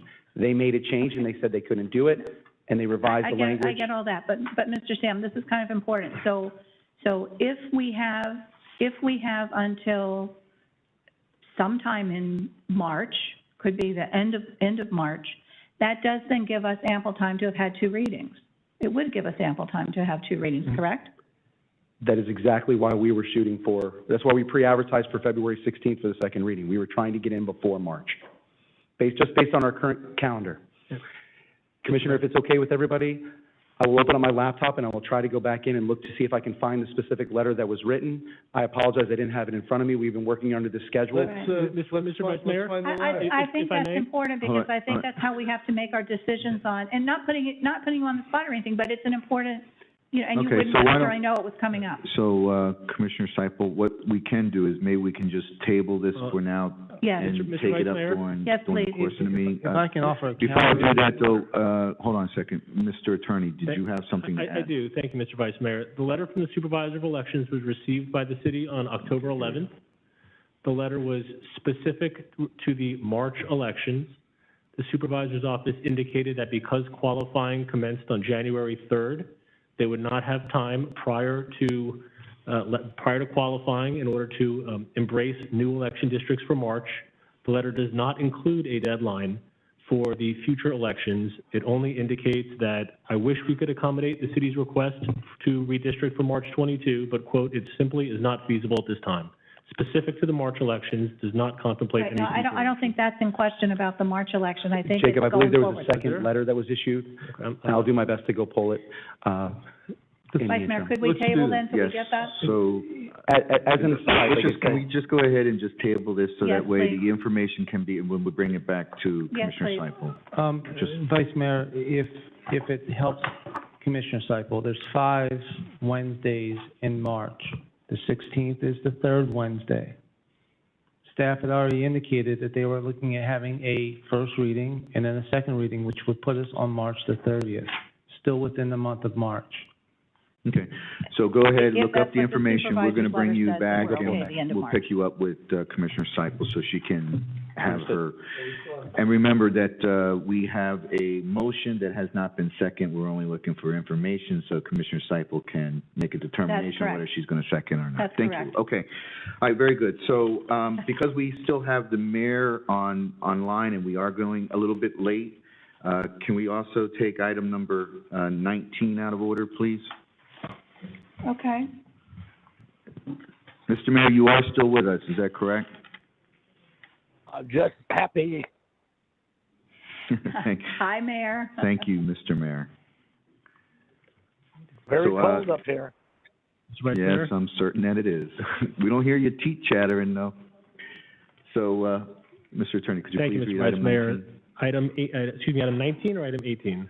Item 19, Item please. 19, thank you. The item is proposed resolution 2022-R04, a resolution of the City Commission of the City of Pembroke Pines, Florida, approving and authorizing the proper city officials of the City of Pembroke Pines to execute the First Amendment to the Memorandum of Understanding regarding collaborative study and subsequent development of an integrated solid waste and recycling system with Broward County and other participating municipalities for the purpose of jointly funding a regional solid waste generation study to inform the creation of a coordinated, cost-effective, environmentally sustainable system by which to dispose of solid waste and recyclable material attached here to as Exhibit A and incorporated herein, providing for conflict, severability, and providing for an effective date. So moved. Motion made by Second, Commissioner yes. Seipel, seconded by the mayor. Discussion? Yes. Yes, Mayor? Vice Mayor? Commissioner Seipel? Thank you. Mr. Dodge, you and I had some conversation about this, and I want to make sure that I'm very clear on what my thoughts were. What this is asking for is for the City of Pembroke Pines to join in other cities that have already agreed to participate financially in this study to provide and to obtain data to tell us how we may be able to structure something going forward. This clearly, tonight's item is clearly for us to say, yes, we will pay our portion, whatever our portion is, based on, I guess, population, I think it was. We will pay our portion for this study to be done. The county is paying half of the total cost of the study. I believe I'm correct on that. And we would then have access to that data that is put together in some report form or what have you. But by doing this tonight, all we're saying is that we agree to participate financially and data-wise in the study to formulate a report, but it does not say that we are tied into staying in this if we don't like what we're hearing. We have every option to be able to leave out, back out, whatever term you want to use for for that. Is that correct? Mr. Vice Mayor, yes, the answer is that is a correct statement. Okay, so all tonight we're saying is we want to participate because we're interested to see what the information gathered tells us, and then we can study it from there once the report is put together and decide whether it's good for us or not good for us. Correct? Yes. Okay, cool. Thank you. Commissioner Castillo. Yes, thank you. So, didn't we do this already? Wasn't there a study? There was, I think it was Arcadia. So, I Don't think. we have these answers? Yeah, I think what might be helpful is maybe if we have the attorney who's been providing support to the solid waste working group. Okay. Mr. Cirillo, is it possible for you to get up and just kind of explain a little bit exactly what this particular request is of the city?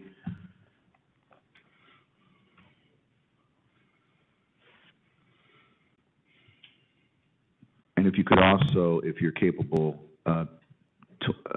tell us what's the difference with the Arcata study that Commissioner Castillo spoke to. Good evening. I'm Mike Cirillo, Assistant City Attorney, and I've been working through the Broward League of Cities with the Solid Waste Working Group. Again, the Arcata study was done and commissioned by Broward County, and it was paid for by the previous members of the RRB in order to provide like a global recommendation on what a system might look like and different options for it, ranging the type of facilities and the costs of those, depending if you do it yourself or you'd lease it or things like that. So it was basically, and it also looked at the forms of governance, whether a new entity should be an independent district, a state created, et cetera. Those kind of global concepts was done in that study.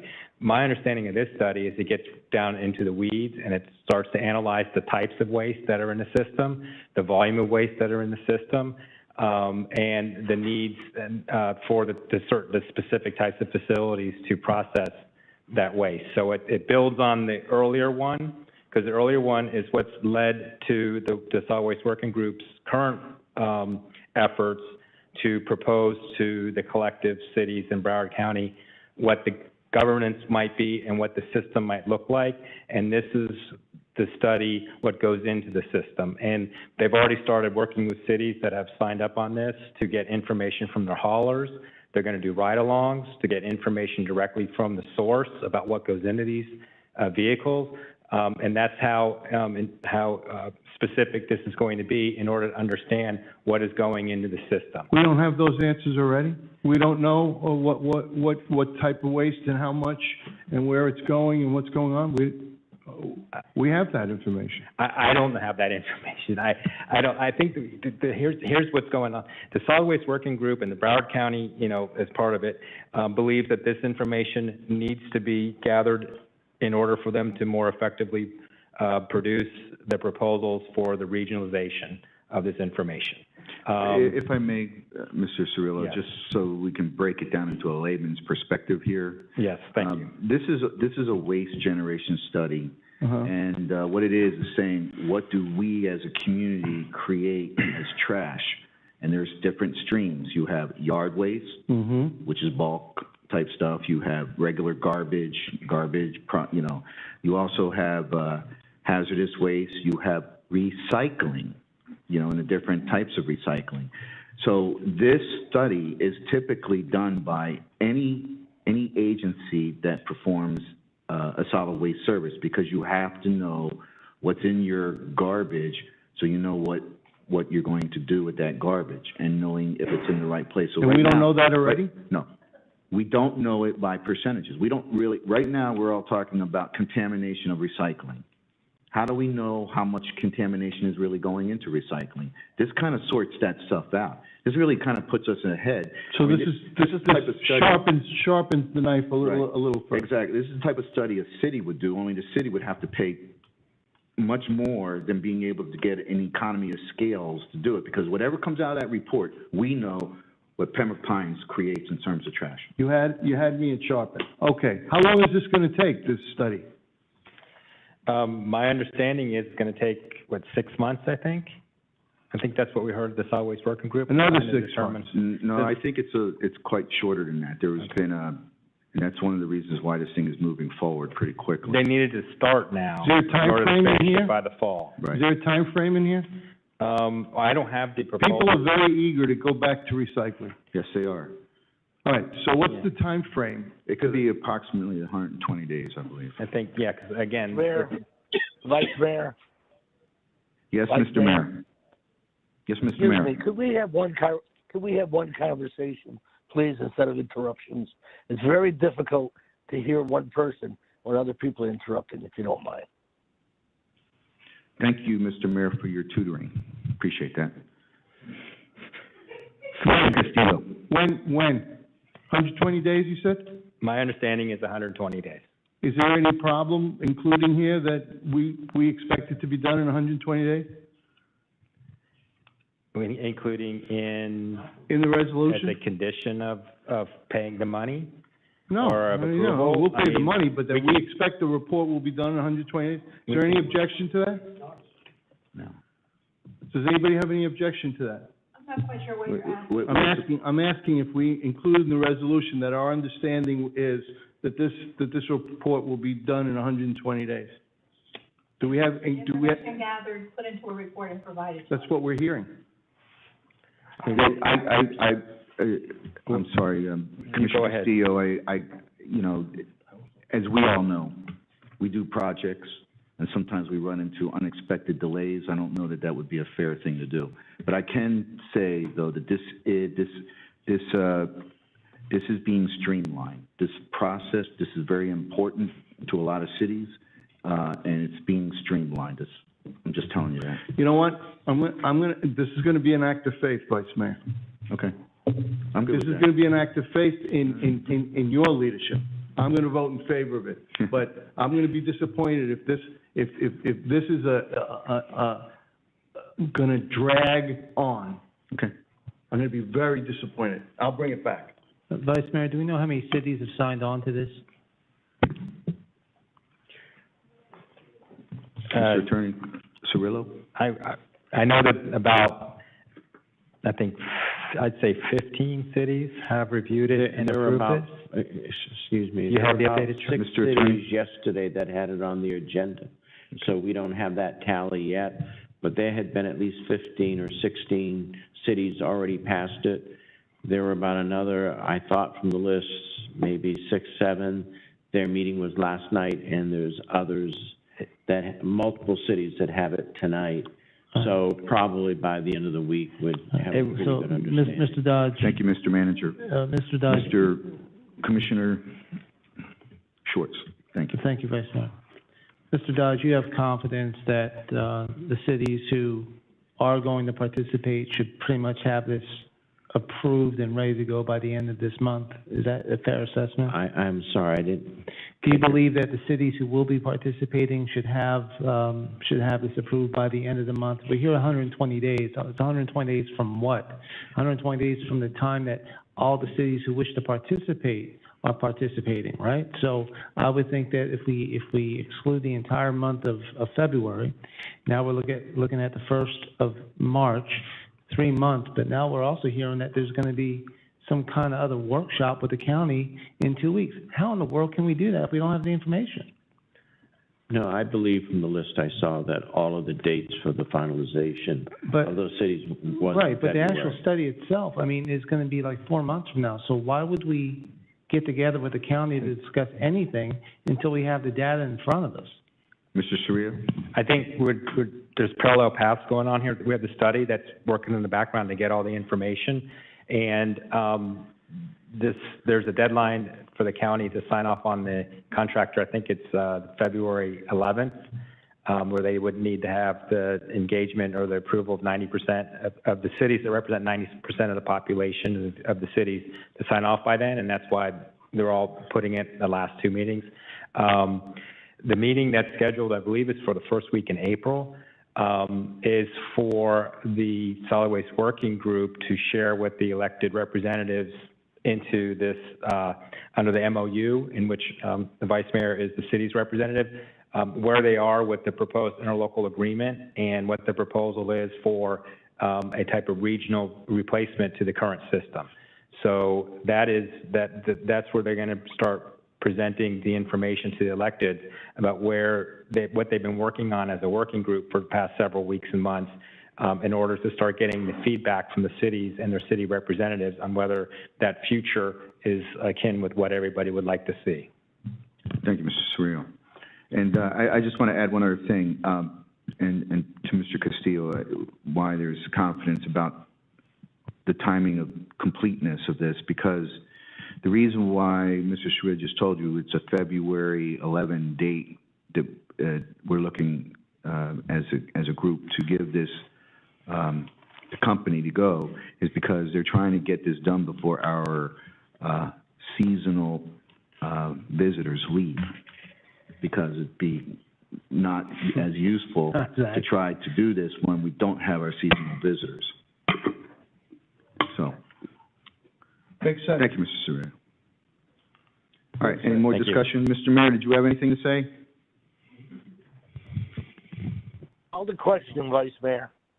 Thank you, Mr. Mayor. So, City Clerk, would you please call the roll? Commissioner Seipel? Yes. Mayor Ordus? Yes. Commissioner Castillo? Yes. Vice Mayor Good? Yes. Commissioner Schwartz? Yes. Motion passes. And for the record, Mr. Vice Mayor, the final resolution number is 3784. Thank you, Mr. Attorney. Mr. Stam, are you ready yet, or more time? Okay. So if we can also possibly then, again, while we still have the mayor, to move up item number 21. If there is no objections, Mr. Attorney, could you read item number 21? Mayor Commission, item 21 is discussion and possible action regarding Commissioner Seipel's January 12, 2022, item number 220029, which Commission approved for administration to negotiate with Waste Pro Florida Incorporated the option to use blue carts once per week for commingled solid waste.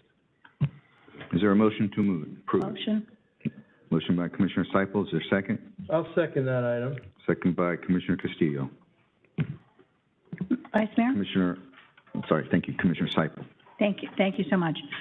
This item is on here tonight, and I just want to be very clear to everyone.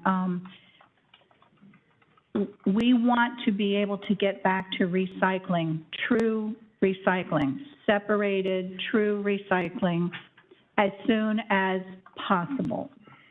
I think I speak for everybody up here on that. The problem is we don't have total control over that right now. And so because recycling as we want it to be is not happening, we have to sometimes, I think it's been mentioned a couple times up here tonight, we have to make some difficult decisions, and we have to take on some options that weren't maybe necessarily what we really wanted, but that was the option that was available to us at that time. So when all of this with the garbage came about and we had renegotiated, contract and like what was mentioned tonight, the contract has changed a little bit, quite a bit actually, and there are penalties in there now that was mentioned tonight, and it's a much stronger contract than we've ever had in the past. But the part that was left out, because again, and I know everyone is really kind of tired of hearing, we're not recycling because there is no market for it. The truth of the matter is that's the truth of the matter right now. And there are no companies that are really doing recycling as recycling, because they might tell you as a resident, recycle, put your stuff in the blue bin, we'll pick it up, but they have nothing to do with it. Then where do they do with it then after they've picked it up? Because it's just not happening that way right now. So it became very evident to us that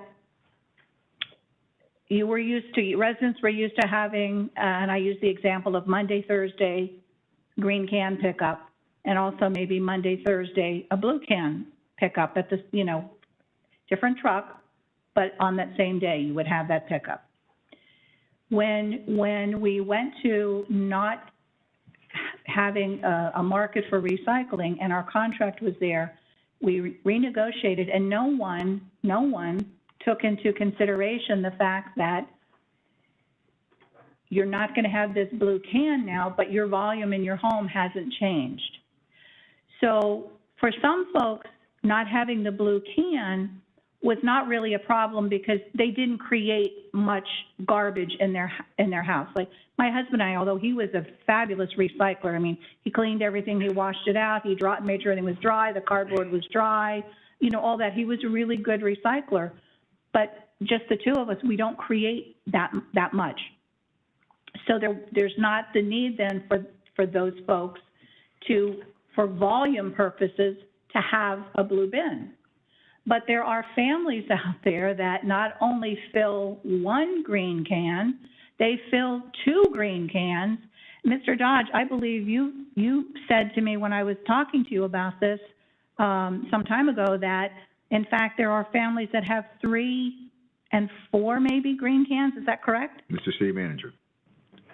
There are 888 residents that have 2 green cans. There are several that have 3 and 4.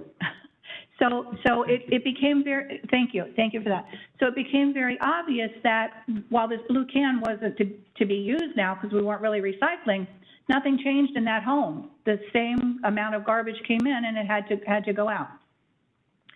So the solution, the easy solution seemed to be to work out a plan where you already had your blue can, that you could now, as a resident, could use that blue can for your overflow that you had been now putting your, you were putting your recycling in it, which meant you had less in your green can. So, but now that you don't separate, you still need that for the volume.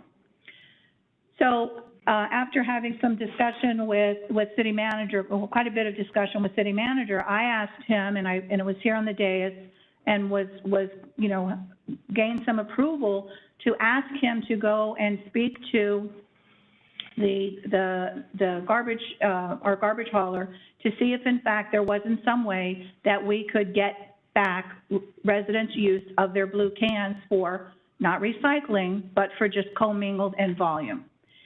So a lot of discussion went on about that, and it was agreed upon or offered by the garbage company that at first there was going to be a certain amount of cost that was going to be involved. But then when we directed city manager to go back and renegotiate a better deal for us on that, he did that. And so what is being offered tonight, and which I do hope that I will get support on this, hopefully unanimous support on this, again, with the caveat being that this is hopefully temporary, but it gets us through until we have everything else worked out. I know, Vice Mayor, we've had a lot of discussion about what's going to happen overall with garbage countywide and all that. That's going to happen somehow, but in the meantime, we have to take care of our folks.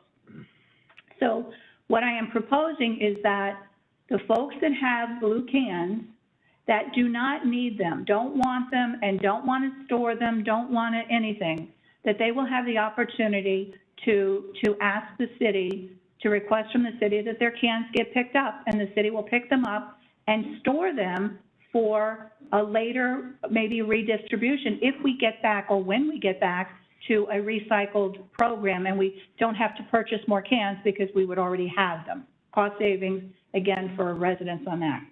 But for those folks and those families that needed that extra volume space of the blue can, what we're asking is that those folks would register with the city, and I'm gonna talk about that in just a minute, but they would register with the city, they would get a sticker that would go onto their blue can that would let the driver then know this blue can should be picked up. They are a participant now in this, residence is a participant in this, and the cost that Mr. Dodge was able to negotiate was $2 a month for you to have once a week, 4 times a month, back to just what you were prior to this.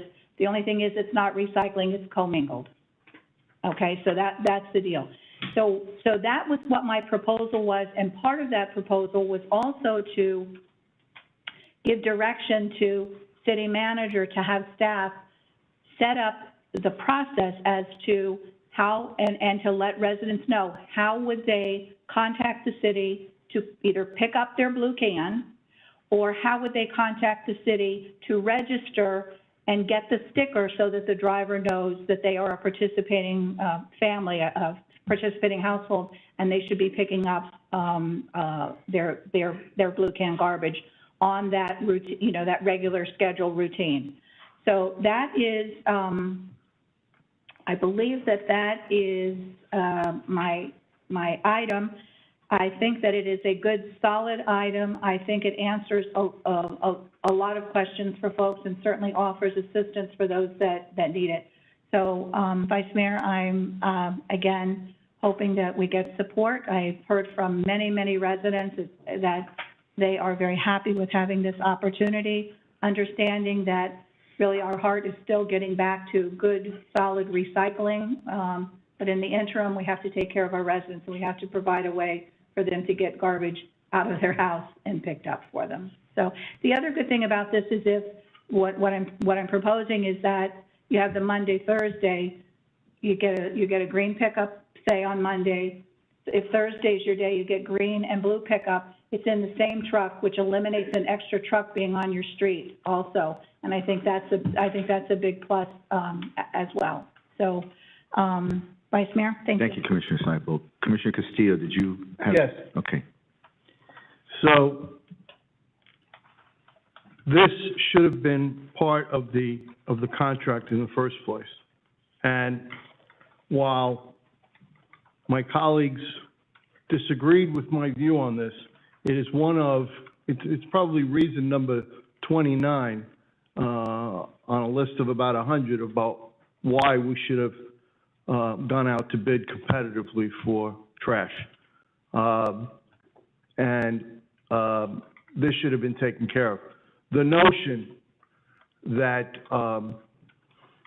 we can change companies or change contracts, but not be able to change the amount of volume that residents generate at their homes, whether it's 1 can or 10, isn't something we should have to work hard to sum it up. I mean, it's pretty simple. I mean, we were never going to change how much garbage a home generates. It's just a question of, do you have enough space in your can?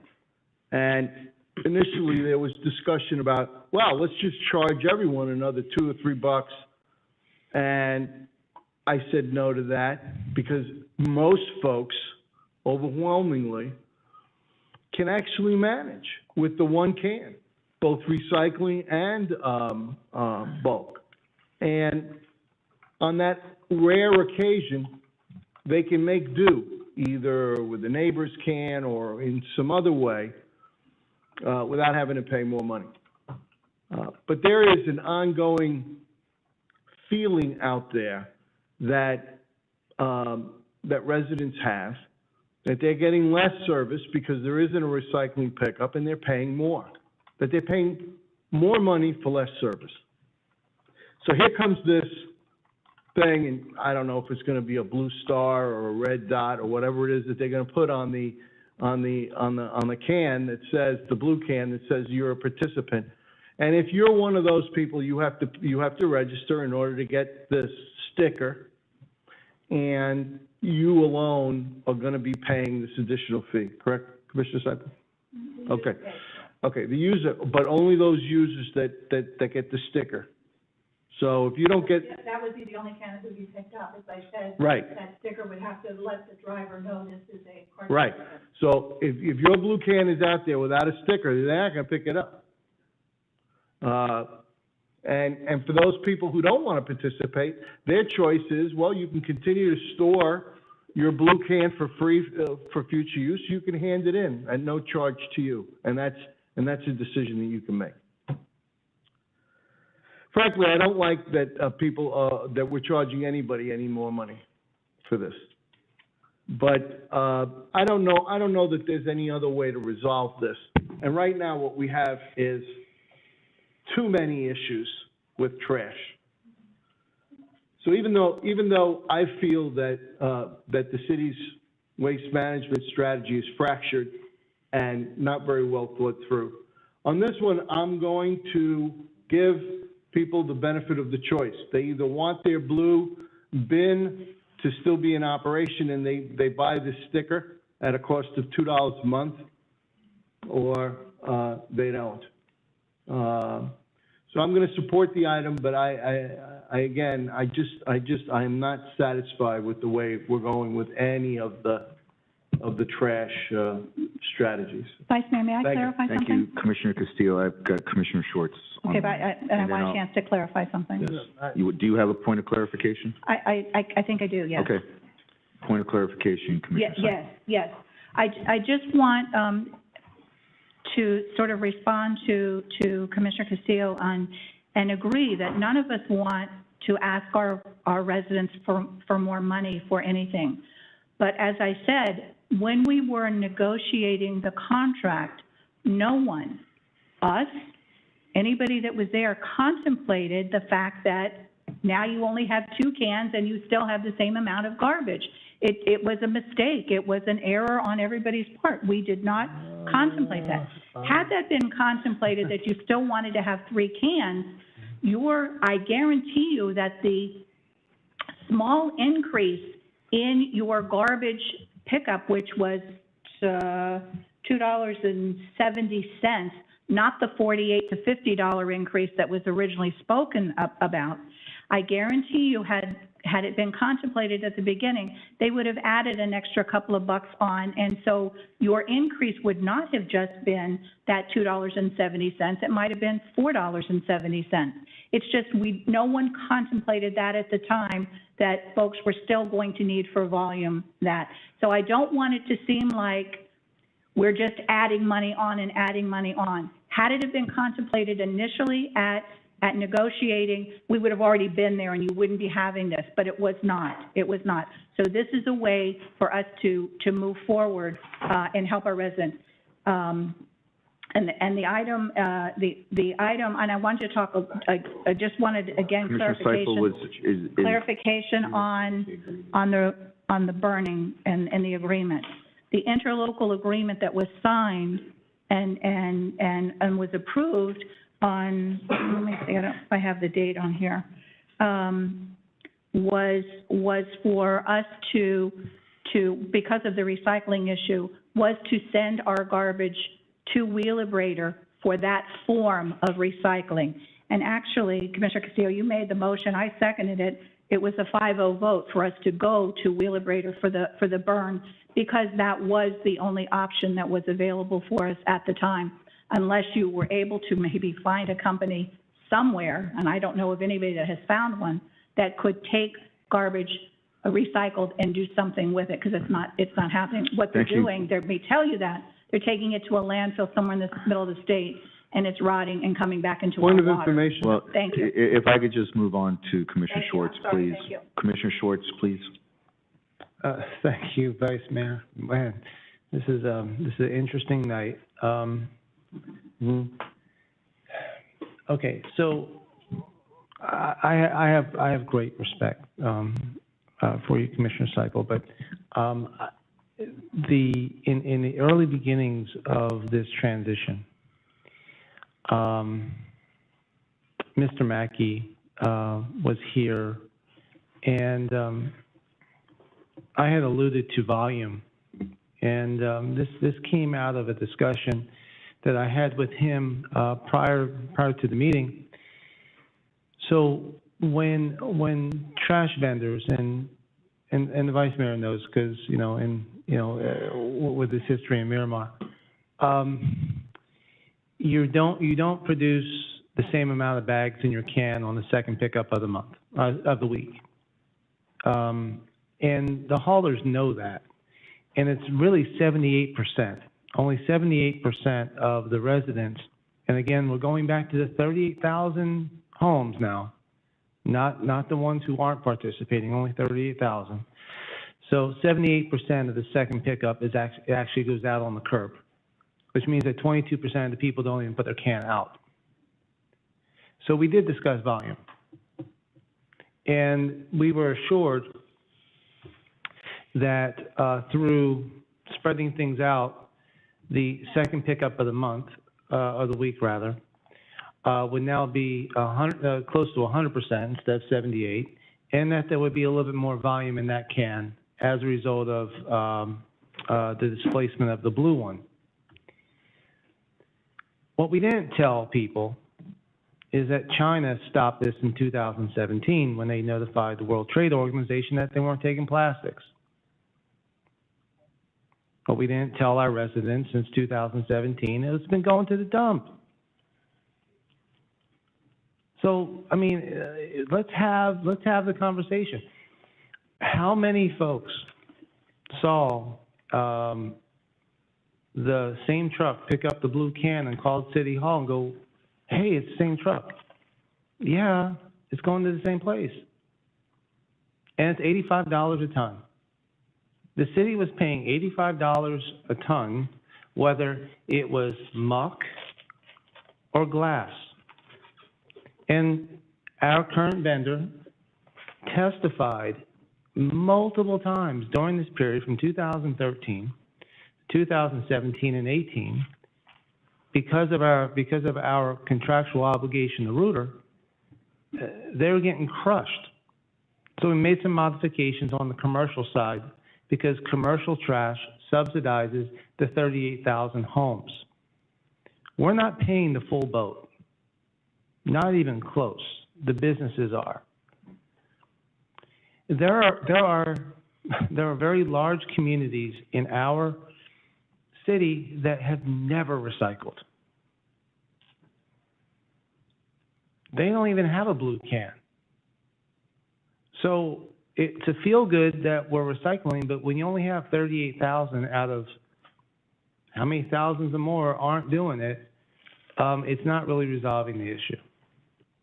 Now, I can appreciate the frustration of our residents. I asked the administration back in September, when we approved this, please start the education now. 60 days later, it started coming out. Way too late. You cannot change behavior in 8 weeks. It's impossible. Then you add Christmas, the holidays, the Christmas trees, all the lawn cuttings. What'd you expect? Then we have all these blue cans up and down the street because despite the effort that was made, some people maybe just didn't get the message. Didn't read the mail, didn't look at the social media. So the rollout was, in my opinion, was not the best effort that we could have made. Then we add the conversion of the water bill system, and that's just going to infuriate everybody. Commissioner Schwartz. I'm on this item, Yeah. Vice Mayor. Okay. The folks I represent refuse to pay any more than they have to, period. So I'm looking at this backup. Initial cost, the cost of solid waste collection is being paid by the residents. Okay, Mr. Dodge, the $2, who gets it? Mr. City Manager. Who gets the $2? The hauler for the collection. The hauler. Are we collecting a franchise fee, any tax, any administration fee, anything like that, or is it just a straight $2 to the hauler? There's a subtraction. I think Lisa has that calculation. I believe they end up with about $1.50 maybe, Lisa? She's shaking her head, yes. So that means that the city is making money on something that they should have fixed when we wrote the contract to begin with. Why wasn't this included we're not making money. in the original contract? Now, we all had the opportunity to review it. We all did. And it was voted on. We had 2 hearings, and public hearings, the whole 9 yards. What I'm seeing, quite frankly, is based on 888 cans, that's 2.3% of the participants of the 38,000. Kind of similar to that default rate we were just talking about, 2.3%. Mr. Dodge,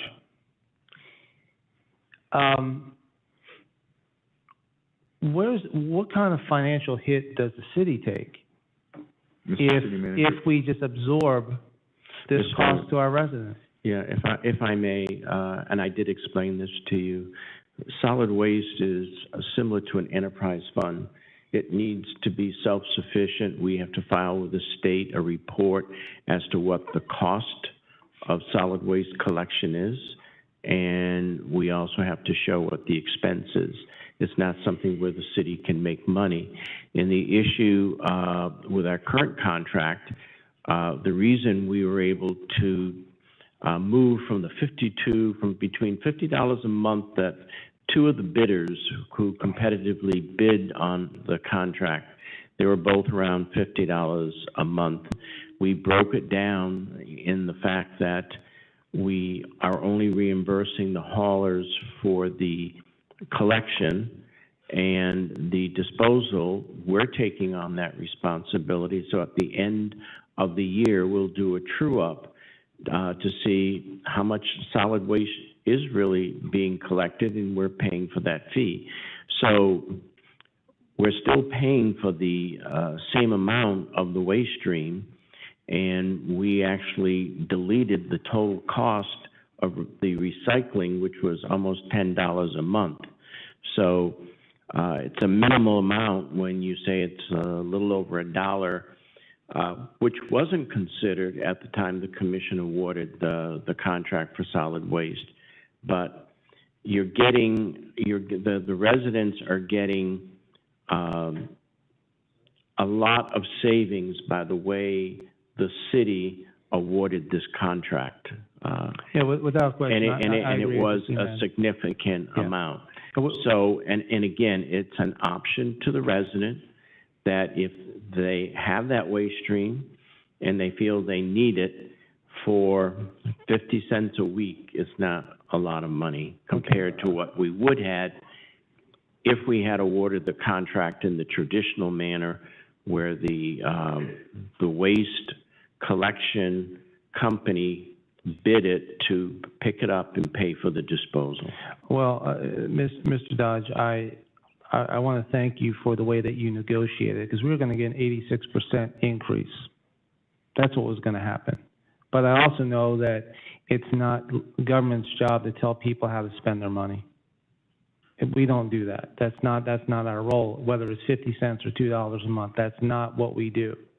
There are people who don't want to hear it, and I don't want to hear about that. What I want to see is, in the backup, what percentage of the 38,000 homes do you project who are going to participate in this additional fee? We'll advise you of that once the information becomes available. You're asking us to vote on something that we don't know who's going to participate. Now, we also have an option. When we were first rolling this out in September, we told people that, well, you can go out and get another green can for $8 a month. Is that correct, sir?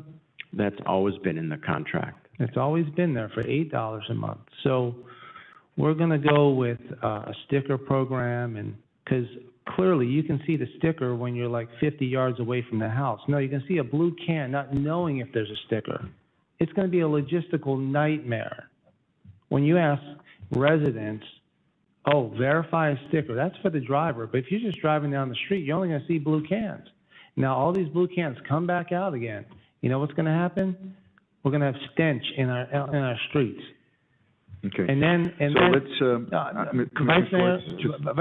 start landing this in. Okay, I'm going to try to bring. Remember, this item is just about allowing the city manager to negotiate. We're going to have another bite at this apple again. Oh, well, no, we're not. This is it. They've already negotiated it, and the vendor's going to put stickers out. Meanwhile, we have stickers on cans that are all faded, busted up, and people don't know when their bulk day is, because that program that I implemented back in 2015 is now 7 years old, and the stickers are faded. We've got busted green cans all over the city. Point of clarification again, please. Commissioner Seipel, point of clarification. I hear you, Commissioner. I do. I hear you. But what you're talking about has nothing to do with this item. This item tonight is to say, allow at that negotiated price, residents that want to be a customer and use the blue can for $2 a month for 4 pickups, once a week, 4 per month pickups at that cost, and I guarantee you that the sticker that will be on that can will be bright enough and big enough that it will be easy to be seen. I'm quite sure of that. But remember, the option is here. You don't have to take this. If you don't want it and you don't need it, you don't do it. Right. Only the people that are using and need this service are paying $2. Not, remember, the recycling numbers that were thrown out there were $10.05 and up. I'll tell you what, for those who don't want the I'm saying we can, need to stick on the item tonight, which is to go forward. We've already negotiated at $2. We gave direction for that to happen. We need to move this forward. Vice Mayor, I have a question. Thank you, Commissioner Seipel. Hold on, we'll come back to Commissioner Schwartz, and Commissioner Schwartz, can you wrap this up? yes, if we're going to be picking up blue cans, just give it to the residents. Why should I have to pay another $2 for it? If they're short cans, the inventory is there. I'm telling you, there is a cost for pickup. There is. The vendor has the same volume. Nothing has changed. May I clarify that for you? The reason that there was some additional cost was because now that hauler is picking up 2 cans at the same location, which they contemplate, and they stood here and told us this, that it's like 35 to 40 seconds more added to their route. So they're going to have trucks, or they're going to have to reroute. They're going to have to do something, because what they're doing now is taking them longer, because it's a third, it's that second can, the third can of the week. Commissioner Second can Seipel, of the maybe, week. That was the answer they gave us. maybe you know what the city manager doesn't know, how many cans. I had a question about, How many cans are going to be picked up? I'm about ready to go over to Commissioner Castillo. Are you ready? Are you done? Well, Did you close out? clearly, the city manager doesn't know how many cans there are. I don't think anyone knows, Commissioner. very It good. really doesn't Very- matter how many Mr. cans there are Manager, or not. thank you very much. Vice Mayor, point of order. Can we get Yes, in Mr. Mayor. sync here, please? Thank you, Mr. Mayor. Commissioner Castillo, please. yes, thank you. It is getting interesting. So I wanted to ask a question, because I keep hearing that it's the second pickup. Now, I don't know about any of you, but my observation, you're looking, yeah. Can I clarify for you? Yes, please. And I wanted to, and I'm sorry I didn't have it in my notes to Okay. do. Because I know you have mentioned, when we talked about this before, you always said it should be, because I always use the scenario of the Monday, Thursday pickup. Right. You have said that and I can't remember which one you want, it should be the first one, or it should always be Following the weekend. the second one. And while some of that makes sense, different households have different, so I don't want to micromanage that part. I think that would be how they set up the route. Well, but I don't know, here's, Is that what you were asking? here's the problem. So That's good. overwhelmingly, my observation has been, if you generate more garbage in the first pickup of the week after the weekend than the second one. The second one is a lighter load. Disagree? Raise your hand.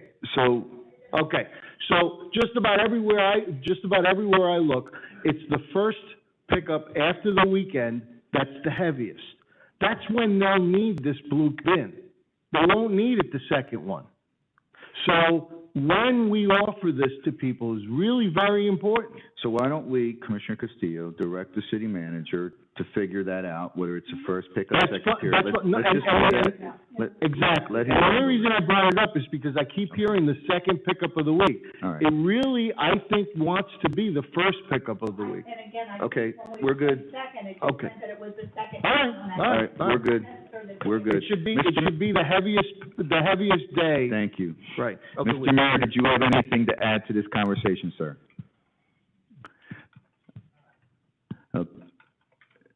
Is there any public input to this item, please? Any public wants to speak to the item? Very good. Back to the commission, then, City Clerk, please call the roll. Commissioner Seipel, Yes. Commissioner Castillo, Yes. Vice Mayor Good, Yes? Commissioner Schwartz, No. Mayor Ordus. Yes. Motion passed. And Mr. Mayor, thank you very much for hanging with us. I do want to do a little bit of house cleaning. I do apologize to the public On item number 19, we did take a vote. I did not ask for public input before the vote was taken. Is there anybody from the public who wants to speak on item number 19?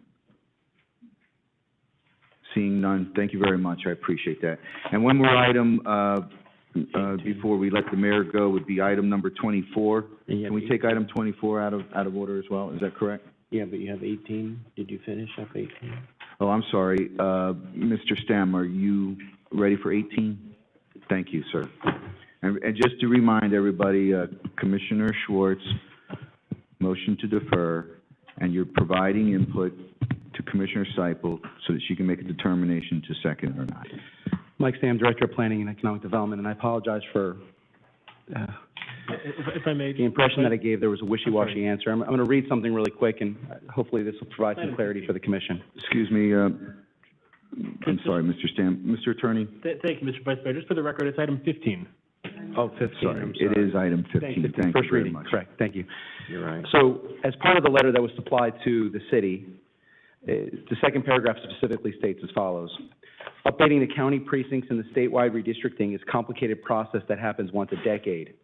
Because of the complexity of multiple levels of redistricting at the federal, state, county, and local levels, the drawing of new precincts and their approval by the Broward County Commissioners, which is required by statute, will not be finalized until after the March municipal elections.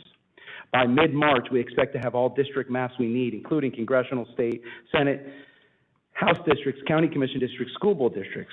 Once all the districts have been drawn, we will overlay the maps and create precincts that work with new districts and assign voters accordingly. The drawing of the new precincts, including setting polling places, will require mailing out new voter registration cards for every voter to the county in advance of the August election. So in this letter, they kind of state that they want to have most of the things done by mid-March. I apologize. As you know, I'm working on other redistricting projects. We have received letters from the Supervisor of Elections in those cities that the drop-dead deadline was March 31. I reviewed a few letters from those other cities. The drop deadline was March 31, and I apologize for the ambiguity. When we read this paragraph, we interpreted that to have all the information in by March. That's where the information came in. Mr. Vice Mayor? Yes, I'm sorry, Commissioner Castillo. Look, I feel ready to vote. Your mic, please. I don't know what. Your mic, please. I don't know what this deferral would accomplish, but further delay. Okay. I want to cooperate with the Supervisor of Elections as much as possible. I'm ready to vote on a map tonight. I don't feel a need to wait any further. I don't know what questions we haven't gotten answered through the fullness of these presentations. So can we just get, are we going to have a second on the motion to defer or not? Is there a Yes, motion? I can ask him one question. One more and no well, more. because I want to make sure that I understood what he said. Okay. So according to what you're saying on that letter, we do have until March 31st, or we do not? So in the letter that was provided to the city on October 11th, the second paragraph is not very clear. Right. They say they anticipate having all this information by mid-March. I reviewed other letters that were provided to other cities that I'm working with on redistricting, separate and aside from Pines. I've not worked on this project. Those letters have given those cities a drop deadline of March 31st. So I apologize if I wasn't clear. Mr. Stam, I'm sorry. Okay, that's fine. Commissioner Seipel asked you a yes or no question. Yes. So please answer yes or no, please. The city of Pembroke Pines has not received a letter that says March 31st. Very good. Thank you, Other sir. cities have. All right, so the answer is no. He doesn't know. So, no, I'm not going to support the deferral. Very good. All right, so, Mr. Mayor. But I would like to make a motion. Okay, Mr. Mayor, are you wanting to make a second to the deferral of this item or not? Yes, sir. Okay, thank you. Commissioner Seipel, please. Yes, I'd like to make a motion that we, while I know the law says that we can do nothing and stay with what we are, I think the intent of redistricting is to try to get as equal as possible we have 4 districts, in 4 districts based upon not only just numbers, meaning number of people, but all of the other issues that are brought forward that are studied, ethnicity, age, everything that goes into that decision-making. So while the law does say that we can do nothing and stay where we are, I think the problem with that is been very evident in the fact that FAU was even willing to say, tell me about your new projects coming on that are already approved and coming in that have significant numbers to them, and we will do as a 2020, but we will also, because we think that's significant enough, we're going to give you numbers for 2023 when those become actual beings, buildings and all that kind of stuff there. So, Mr. Stam, the projects that were specific to that 2023 numbers, it's my understanding from what you have said to us that those are projects that are already approved and they are in the process of actually happening with being done and completed by sometime 2023, correct? That is correct. Okay, and so based upon that, the numbers that come in with even just those projects throws us way out of balance on one portion of that, which is the numbers. And so I think that it would be remiss of us to not take that into consideration, seeing that the experts that we hired thought it was important enough to give us two sets of options for maps.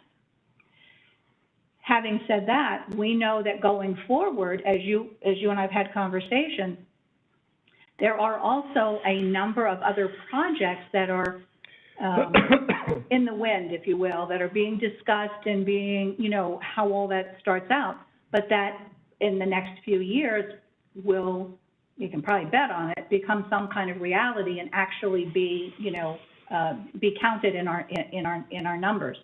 So at that point, we may have to even, look at if they're significant enough, if it turns out to be significant enough, we may even have to look at, looking at this yet again.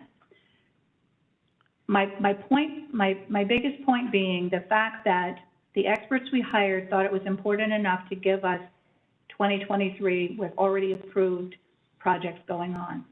So I would like to make the motion that we look at, let me make sure I have the right one. So Commissioner Seipel, you're making a substitute motion, is that what you're doing? We have a motion on the floor right now. Correct. The motion on the floor is to keep it as an original. I thought I was making a substitute motion. Okay. Yes, Vice Mayor, I'm good? Thank you. Okay. Thank you, Commissioner. Parliamentary inquiry? Substitute motion. Parliamentary inquiry? My substitute motion is that we accept. I have a parliamentary inquiry. Parliamentary inquiry. Thank you, Mr. Vice Mayor. This is sort of interesting. So, through the mayor to the city attorney. So, we have a motion, and then there's a substitute motion to which another substitute can be made. Commissioner's substitute motion was dispensed with. How many substitute motions are there going to be before we simply take the motions in order? At the Broward County Commission, they went through the maps, and they went through the maps until they got to the point. And as a point of information, the consultant said that we have 4 maps before us, each of them legally valid. It's up to our legislative decision-making which one we choose, none being more legally valid than the other. So I made a motion to leave it alone, because that's what the residents of Pembroke Pines have told me. In every district, they have other things to worry about. Why don't we just go in order, and sooner or later, the choice will fall onto a map. I have a motion that's been seconded. Now, if there's a substitute motion, I will then have to make a substitute motion to that, and then we'll be here all night. Why don't we just go through this in an orderly way, and then see which one of the maps falls to our choice? Vice Mayor, I'm a little confused because I thought we were doing it orderly, where there is a motion and it had a second, but you always have the ability to make a substitute motion, Okay. which is what I Okay. followed. All right, so Commissioner Seipel, please make your substitute motion. Okay. Thank you, Vice Mayor. Based upon the information that I just spoke about, that we were looking at trying to do as little change as possible, as little, change for our residents, but yet trying to stay closer to one of the guidelines, which is numbers and contiguousness and all of that. My substitute motion is that we accept alternative 1. Is there a second to the substitute motion?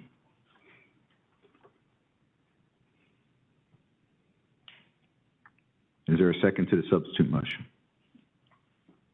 Hearing none. I will renew the original motion.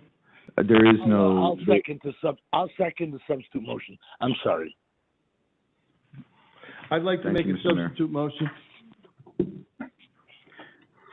I renew the original motion. That's not a substitute. You Yes, can't do it is. that way. Can't do it that way. Point of information. Yes, Mr. Attorney, wait, Mr. Attorney, is that allowed in the parliamentary procedure? If I may, and my recollection, and Commissioner may recall, we looked at this issue, the process for substitute motions, a year or two ago. As I recall, under rules, the procedures provide for up to 2 substitute motions under Robert's rules, and then a question it should be called. Okay, so we have a substitute. And they still have to get a second. The substitute motion does require a second, Mayor.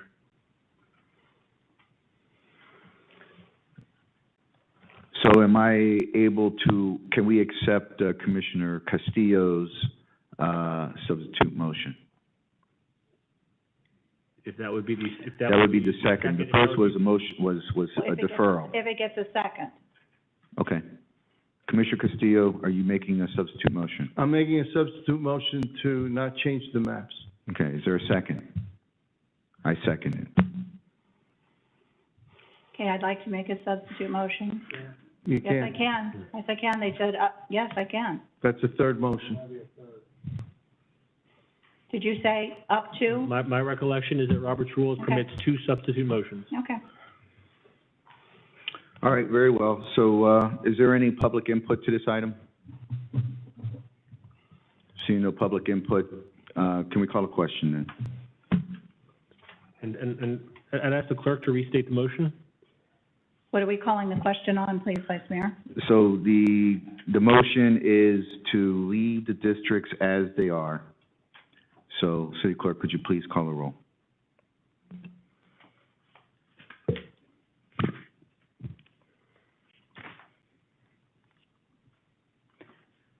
The last substitute motion that was made was by Commissioner Castillo. and it was a substitute motion to not change the maps. Correct. Commissioner Castillo? That's correct. Except the current maps. Vice Mayor Good? Yes. Commissioner Seipel? No. Commissioner Schwartz? No. Mayor Ordus? No. Motion fails. Okay, I'd like to make a motion if I could.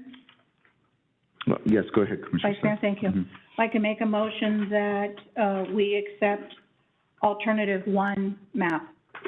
Is there a second to Commissioner Seipel's alternate 1 map? Is there a second to Commissioner Seipel's alternate 1 map? I'll second the motion for discussion.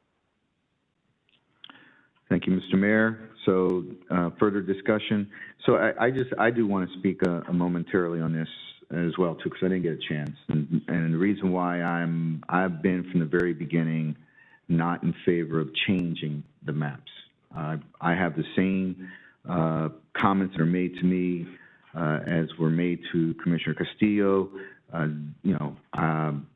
My constituents are very comfortable with where they are. My My issue all along has been the fact that you have FIU and FAU that use two different methodologies. I heard tonight, which even more confirmed my position from the city attorney, that we are legally within the bounds to stay with the existing maps. And so for me, that just keeps me consistent to where I've always been all along. So, Mr. Attorney, if I'm mistaken, the fact that if we go with the existing maps, they are consistent with law, is that correct? That is the legally available option. That's what I needed to know. Vice Mayor? So that was my position. Vice Mayor, if I may? And I know you've been with that all, all along, and I do appreciate that. But looking at alternate one, which was my proposal here, was that it makes District 2 and District 3 more fairly in line with 1 and 4 with numbers, okay? And the fact that I kept referring back to FAU being so adamant about giving us the 2023 was because we know that in the works already there are a number of projects in both of those districts that are going to up the numbers and take more of a population advantage is not the right word, that's not what I mean to say, but more of a population between two districts and not evenly distributed amongst all four, which is the ultimate goal, is to try, I think you mentioned ultimately 25% everywhere, and we know that doesn't happen. But this is very minimal, as they said, very minimal change to anything, but it does move us forward in making our numbers in each of the four districts be more uniform, more alike, if you will. And so that's the reason for that.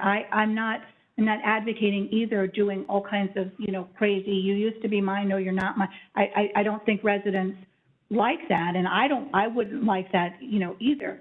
But this was an option that they gave to us that truly did the least change to any resident, but it overwhelmingly helped put the numbers more equally and more in line between the four districts, and that was my reason for supporting that. And I hope that you would rethink that. Vice Mayor. So,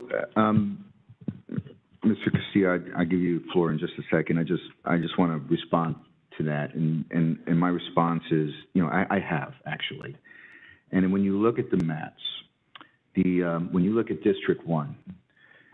In terms of size, it's really not much different than any of the other districts. Right. Probably, maybe it's the second or the second smallest, actually. And then take into consideration that big area that's an airport, which makes it really much smaller than any district. What makes the numbers in District 1 really high?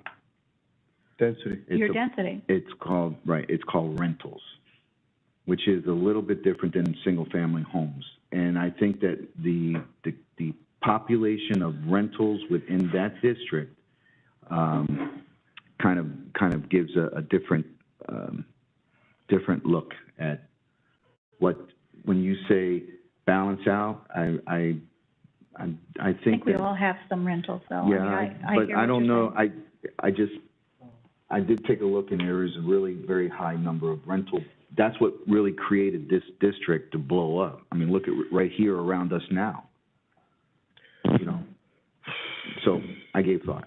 I hear you. So I hear you. But again, I think that rentals are not thought of as they maybe used to be, transient rentals, that they're there. People are there for a very, very long time. Same as a single family is there. So that was kind of, and I thought about that as well, because I know your district. I know what's right around here, and that was part of my thought process as well. But I do think that it is a true or a correct statement that I'm okay saying that rentals are not like they used to be where it's transient, that folks are there for the long term. That's why they moved to where here they can rent, they can walk, and they can do and whatever. They're not looking to, they're there. So, again, I would just ask that you might reconsider, Vice Mayor. Yes. My turn? I'm sorry, go ahead, Mr. Castillo. So the map that has the least amount of change is the map we just rejected.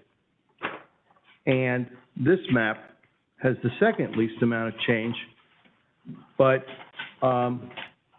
in my district, the residents of Malibu Bay and the residents of Chapel Trail don't want to be split up. And I represent them. I do too. I have good So- friends in Chapel Trail as well. So they should have told you. And, I did hear from them. okay, and they want Malibu Bay cut out? Because They were not unhappy if it was going to District 3. they've told me that they want Chapel Trail together. In fact, we had a former commissioner, say that here during testimony. So, I can't support map 1. Thanks. Very well. So what's the, is there any further discussion? Any further discussion from the public? Madam Clerk, would you read what's on the table right now, please? This would be a motion to accept alternate 1 redistricting map. Thank you. So, Madam Chair, would you please call the roll? Commissioner Seipel? Yes. Mayor Ordus? Yes. Commissioner Castillo? No? Vice Mayor Good? No. Commissioner Schwartz? No. Motion failed. All right, so 2 down. Do we have another motion? Well, I guess we got 3 and 4. All righty.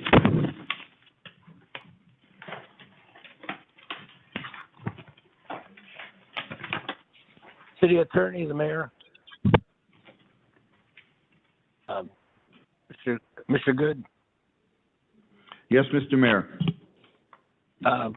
can we have the City Attorney weigh in and see if we can get out of the backlog here and see if there's a answer we can come up with? Please. Weigh in on what? Mr. Attorney, you heard the mayor. I did hear the mayor. Thank you, Mr. Vice Mayor. Commissioner, I'm certainly happy to try. There's an item before the commission which embraces a number of options that were presented by our consultant. You've now voted on 2 of those options. There are 2 options remaining before the commission to consider. I guess as a matter of procedure, that's the best I can offer as to where you are. You have 2 other options before the commission to consider, unless the commission wanted to reconsider one of the prior action taken. Okay. I'll move, map 3. Motion to approve, map number 3. Is that the alternate 3 you're talking about? Alternate. Yes, alternate map 3.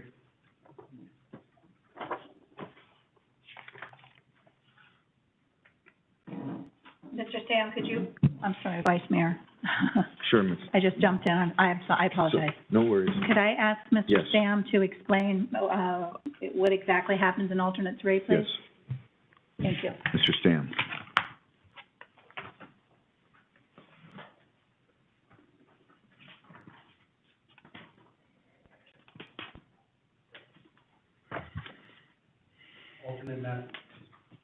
Mike Stam, Director of Planning and Economic Development. As Mr. Clark, Gamet Clark described in this map, there are changes made to districts 1, 2, and 3 in this option. There is no change to District 4 in this option. The changes made to District 3 would pick up the multifamily and townhouses that are part of Pembroke Falls from District 2. District 3 would also pick up the mall hospital area. District 3 would lose the single-family homes in Pembroke Lakes and the villas communities that run along Hiatus, as well as Pier Point East. The boundary between 2 and 3 in this option would run in the waterways between the units. So Pembroke Lakes would be made whole in this option. Pembroke Falls would be made whole in this option. As in all the options, the boundary for District 1 would change by losing the area between Johnson University and Pines Boulevard. So do we have a second to alternate number 3? Is there a second to alternate number 3? Mr. Well, Mayor? folks, we need to adopt the map. All right, hearing, I'll second the motion. seconded by Commissioner Seifel. Any further discussion? Yeah, let me jump in. Commissioner Schwartz. One of the reasons why we're here tonight is because Commissioner Seifel and I wanted to make sure that the residents who are most impacted are basically between districts 2 and 3. On Monday, this past Monday was 10 years that I was elected to the City Commission. And for the last 10 years, Commissioner Seifel and I have worked hand in hand, step by step, to ensure that there are no borders. That being said, we also have the respect of not going into each other's sandboxes. We respect our district lines. And it's been quite clear, at least the feelings that I've gotten, Commissioner Seifel, that they're not looking for change. They like the relationships that they have, despite the fact that we're representing that corridor the same. So I just wanted to weigh in on that to acknowledge the people who did email, who did do the outreach. Certainly, this option impacts, I'm not going to say Commissioner Seifel and I, because we're all replaceable. And while I appreciate the unwavering support of my constituents, I'm sure Commissioner Seifel feels the same, change happens. And the mall thing, the FAU, that doesn't make any sense whatsoever because no one lives at the mall. So graphically, it kind of throws things off a bit. The vice mayor mentioned something about rental and density. My God, I never voted for a rental property that wasn't voter approved in the 10 years I've been here, except for the rental over by the charter school. As a matter of fact, out west, because of my position on it, it changed everything. Now we have only home ownership out west, whether it's townhouse or single family home. So as a result of that, Vice Mayor, we have a pretty significant imbalance in density. That's what I love about the east side, to be honest with you. We can walk places, we're not stuck in traffic. So, call the question. Vice Mayor? Yes, Commissioner Seifel. I'm withdrawing my second on the motion. I'm withdrawing my second on the motion. All right, Commissioner Seifel withdrawn. But I do want to say something, just in general, if I could. I'll make it very quick. Okay, say it in general and then withdraw your second. Very quick. that these maps, and while I appreciate all of these maps, the issue still is numbers. And we are not doing anything to look to the forward to things that are already happening, as well as after 23 things that are going to happen. We are not taking that into consideration. So guess what, folks? We keep the maps the same as they are tonight. We will be back here in 2 or 3 years because we will be redoing this because the numbers will be so far askew, way over however you calculate them by the 10% or the 6% or the however you do that. They're going to be so far out askew that we will then have to probably do some significant changes. So if that's the will of my colleagues, that we stay exactly the same, knowing that it's not really fair and it's not really what it should be, so be it, I guess. If I may, Commissioner Schwartz. Commissioner Seifel, I voted against keeping it the same. Well, I hear you, but we're not getting. I don't believe that, There is no question to call. Okay, so. To my motion? It's been withdrawn. Commissioner Seipel withdrawn, so if I may, Commissioner Castillo, before you go on, because it looks like we're really having a difficult time with this, if I can just ask for a motion to temporarily table this item again. We do have one item that needs to be dispensed with, and we've had a group of people out here that have been waiting quite a while. How about we table this and have this the last item of the evening, and then we can discuss Okay, the so rest of the agenda? let's do that. Let's table this out, and if I could, can we call up item number 13? We haven't completed the, Wait, I'm sorry, I need a motion to temporary table. I said motion to table. Okay, second. And all in favor? Aye. Commissioner Castillo? what item were we on? I was just asking, are you in favor of just temporarily tabling? Okay, thank you. So I just wanted to do item number 13 because we have a number of members in the public here that have been waiting, and I think we should honor it. Okay. So, City Attorney, please read item number 13. Thank you, Vice Mayor, Commission. Item number 13 is a motion to adopt proposed ordinance number 2020-14 on second and final reading. The item is an ordinance of the City of Pembroke Pines, Florida, adopting the proposed small-scale land use plan amendment, amending the city's land use on an approximate 5-acre property generally located on the southeast corner of Pines Boulevard and 72nd Avenue, known as the Trinity Lutheran Church, as more particularly described in Exhibit A, amending the city's local land use map from community facilities to commercial for the purpose of developing a gas station and convenience store on the northern approximately 2.74 gross acres of the overall 5-acre property, providing for transmittal of certified copies of this ordinance and transmission of the updated future land use plan map to Broward County Planning Council and Broward County Commission, requesting Broward County to amend its future land use map and to recertify the city's land use map, authorizing and directing the city manager and all appropriate members of the city administration to take all action necessary to effectuate the intent of this ordinance, providing for conflicts, providing for severability, providing for an effective date. Mr. Vice Mayor, this is a public hearing. So moved.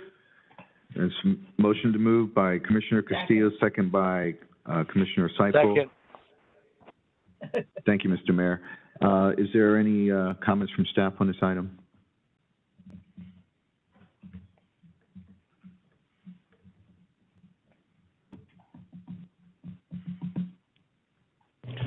Mike Stam, Director of Planning and Economic Development.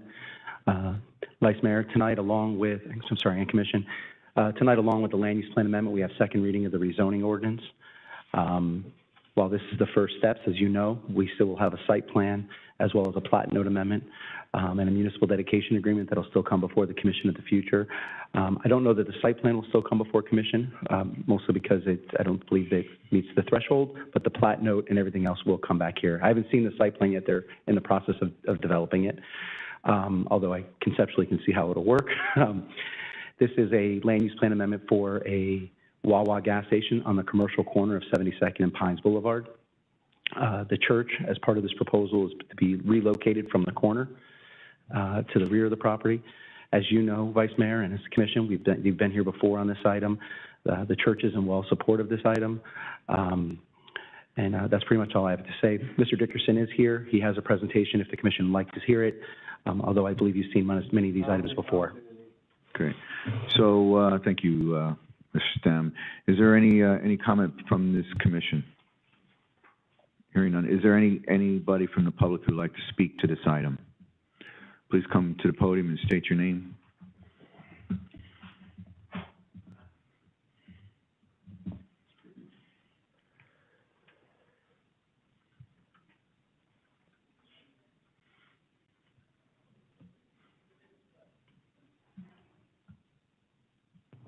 There we go. George Corrin, 6751 Southwest 11th Street in Pines Village. This project is happening kind of in my backyard, and I've been involved with it since the beginning.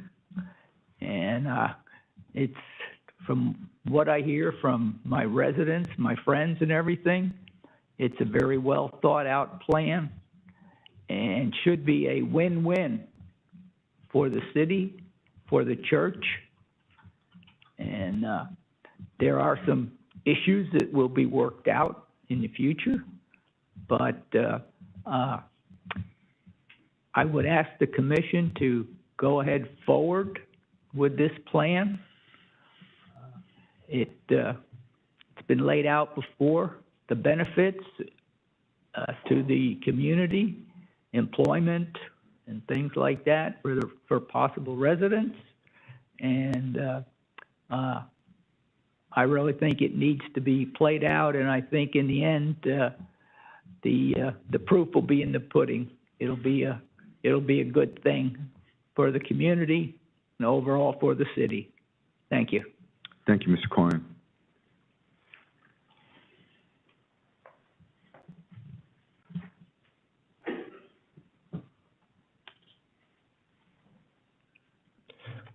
My name is John Mendez. I'm 7161 Southwest 10th Street, Pines Village, resident for 24 years. I have an opposing view. What Pines Village does not need is another gas station. We already have 4 on our perimeter alone. And also 72nd Avenue does not need the traffic that this will create. We're getting bike lanes here with the expansion of 72nd Avenue. I predict there'll be accidents, fatalities. I go walking on 72nd Avenue every night, probably not tonight. Maybe 50% of the cars blow through that stop sign every night. We don't need this extra traffic. And I did an online petition. I thought I would get more opposition. Got 23 people online petitions, plus everybody I spoke to on my block on Southwest 10th Street is in opposition to it. So I have about 28 people in opposition to this plan. Thank you. Thank you, Mr. Mendez, and we will have staff take a look at that traffic issue on 72nd Avenue for you. Thank you, sir. Anybody else from the public that would like to speak? All right, seeing none, Madam Clerk, would you please call the roll? Commissioner Castillo? Yes. Commissioner Seipel? Yes. Commissioner Schwartz? Yes. Vice Mayor Good? Yes. Mayor Ordus? Motion passed. For the record, Mr. Vice Mayor, the final ordinance number is 1982. Okay, thank you very much, everybody. Can we take on item number 24 then? Is that okay with everybody? No, I thought you said to push that to last. But Vice Mayor? Vice Mayor? Right? No, 24 is not that. Vice Mayor, if I may, there's a companion item to that Wawa item. It's the rezoning. Oh, I'm sorry, which one is that? It was the rezoning item. So it's the adoption of the rezoning number.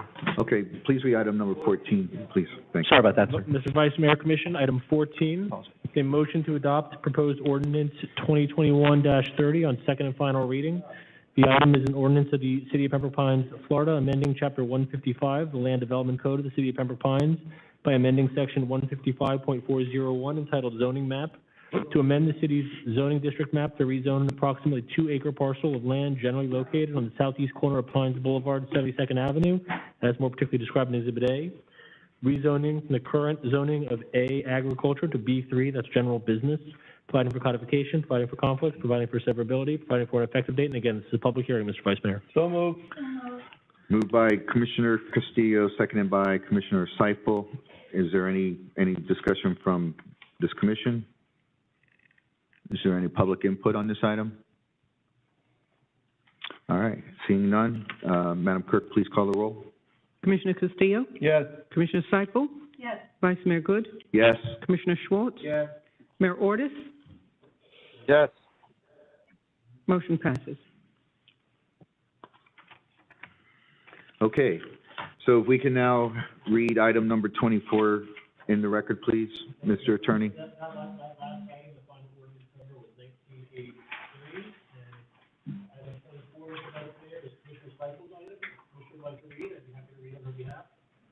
Please, thank you. Yes, Commissioner, it's up to you, Commissioner Seipel. Yes, I will. Thank you. Motion to direct the city manager to start discussions with county administration and our current representatives on the county commission to review and amend the traffic engineering agreement between Broward County in the city of Pembroke Pines as it pertains to new requests for traffic signs and road markings. Is there, do you want to have Second. discussion or do you? Second. Okay. Second by Mayor. Go ahead, Commissioner Seipel. Okay. Vice Mayor, I can speak now? Yes, yes. Okay, thank you. Commissioner Seipel, Okay. sorry. All right, so I wrote up a little something I wanted to read to you. This is an issue that we have discussed many times during our commission meetings. It's the traffic engineering agreement between Broward County and Pembroke Pines. It has been enforced since 1983 and amended in February of 1985. Several attempts have been made to require county compliance. The problem is the difference in the interpretation of the agreement language. I think the criteria for making decisions on traffic signals, signage, road striping, speed limits, etc., needs to be reviewed and changed to meet today's standards or current traffic laws. I'm not advocating to go outside of either FDOT or National Transportation Safety Board, NTSB, safety guidelines. We have had items on our agenda requesting certain things to happen. On April 21, 2021, there was a request by one of my colleagues, Commissioner Castillo, made for a resolution to notify Broward County of substandard street markings. On March 3, 2021, another item was placed on the commission agenda, motioning to review the agreement, as there are taxpaying communities like Chapel Lake Estates that need striping. While these attempts were well-intentioned, they missed the mark, in my opinion. The traffic engineering agreement currently in force needs to be amended. I am taking action, not just making resolution requests and suggesting that we instruct city manager to meet with the county to request the following. And this is what I'm asking to go forward with. Going forward on new request only for street signs, striping, speed limits, crosswalks, flashing lights on stop signs, signs that have do not block intersections, signs that have no stopping or standing or parking, etc., that the county contract or sub out, if you will, with Pembroke Pines to do the work and be reimbursed, and the city would be reimbursed by the county at the same cost as if the county had performed the task. All work must be approved and inspected by the county and must meet all the same requirements that the county must meet. Once the project is completed, the county would then take over responsibility for any of the future maintenance. Over the last 2 years, I have had discussions with our city engineer, Carl Kennedy, and our county commissioner, Barbara Sharif, and her staff, who thought this might be a unique approach to solve our citywide problem. My proposal advocates for the entire city on this issue, not just one community. We can do this quicker and probably less costly and gives us a more expeditious way to respond to our residents' traffic safety issues. So what I'm asking for is, we've had many issues that have been brought before us from residents that were asking for street signs, stop signs, road striping, the bar, the stop bar paint on the street, flashing signs for safety reasons, for speed limits around schools, around areas that we know are pretty dangerous because of either curvatures in the road, limited sight to be able to see what's happening. And when we have followed the process that's called for in this traffic engineering agreement with the county, they go through this whole list, and I actually have just pages from our city engineer with items that are asked for and asked for and asked for. And the reasons always given are, it's not warranted, that's private, no, it's not warranted. Well, maybe we'll install it soon, it's due to be installed. Red lights, pedestrian lights were installed. It doesn't have high enough emphasis, it's not warranted. So many of these things come back not warranted, but we in the community that live there and see what happens every day, the health and safety issues that are going on, we know that certain things are warranted. and my colleagues have said, and I don't think I'm speaking out of turn, my colleagues through the years have mentioned the fact that they feel very frustrated as well that when we ask for something from the county that has to do with traffic, the signage, the speed, you know, all the stuff I just mentioned, it's like, well, it gets on the list, and you know, eventually we'll see if it has the warrants to go out. They'll put strips out. How many cars pass? How fast are they? We're always seem to be, for some reason, just a little short of meeting the criteria. But yet, we residents, and I live close to Dykes Road, so I can tell you, there are so many times that there are accidents and there are near miss. We've had several deaths that were there. I just don't understand why there has to be a death with a traffic for there to be some action taken when we are saying, we that live there, we that live in those communities are saying, we see it every day. We know there is a problem. Help us fix it. Help us make it safer for our folks. This traffic engineering agreement, like I said, was written back in 1983, amended in 1985. I don't see how something that old that hasn't had amendments coming forward or changes to it significant, that it could still speak to how traffic is now today, how different it is now, just even on volume, on how much more traffic there is. And so what I'm asking is that, that we give direction to city manager and staff to actually sit down and continue the discussions that I have sort of had in a you know, a not formal way, but to continue the discussions to see if in fact there is some way that this thinking outside the box concept that I'm proposing, that the county would then work with us. And I know there's going to be a lot of legal that has to happen and discussion and everything, but I don't think it's a bad position to go to. That city manager would sit down with our staff, with our engineering staff, with county and their staff, and find out if there is not some way that on these, and I call them easier, I'm saying road striping, signs, those kind of things that help traffic, help safety, and are easily done, be done by us, because we can do it so much quicker, and we can get it out there, and we can help our residents with these health and safety issues. So that is my, sort of in a nutshell, that's kind of my proposal. I know, again, I've read the contract 100 times. I've read through the contract. I've highlighted, and it's all, you know, it's some of it is so very vague. It's like they're you know, how do they interpret what that language means? Well, maybe we interpret it differently, but they stick by what they have. I'm not asking that we do anything that's unlawful or goes against good safety standards, FDOT, National Transportation Safety Board, all of that stuff.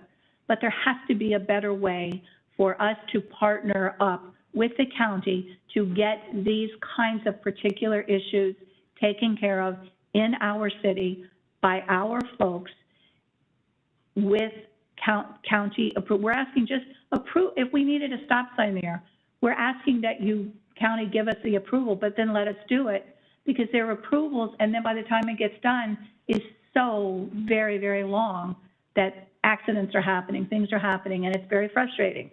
So that is, like I said, sort of in a nutshell. I know there's going to be a lot to this. It's not a very easy cut and dried, but I think if we don't ask and we don't start trying to make improvements to this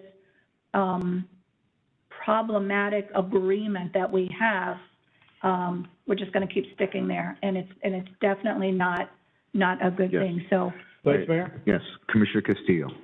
Yes. So I've been meeting with staff now for several months, trying to get to the heart of where to move forward. And the reason it hasn't come before us yet is because they're not ready. They're not ready because they don't have the answers to the basic questions that we need, even though they have already, Commissioner Seipel, been meeting with the people at the county pretty extensively. one of the questions that we need to know is, under the terms of our agreement, if we were to terminate the agreement, there is revenue and property in the form of traffic control devices, signs, and others, which would, in essence, revert to us. I'm using the word revert because that's sort of my way of saying that it would come back to us. Why is that? Because traffic engineering jurisdiction originates with cities.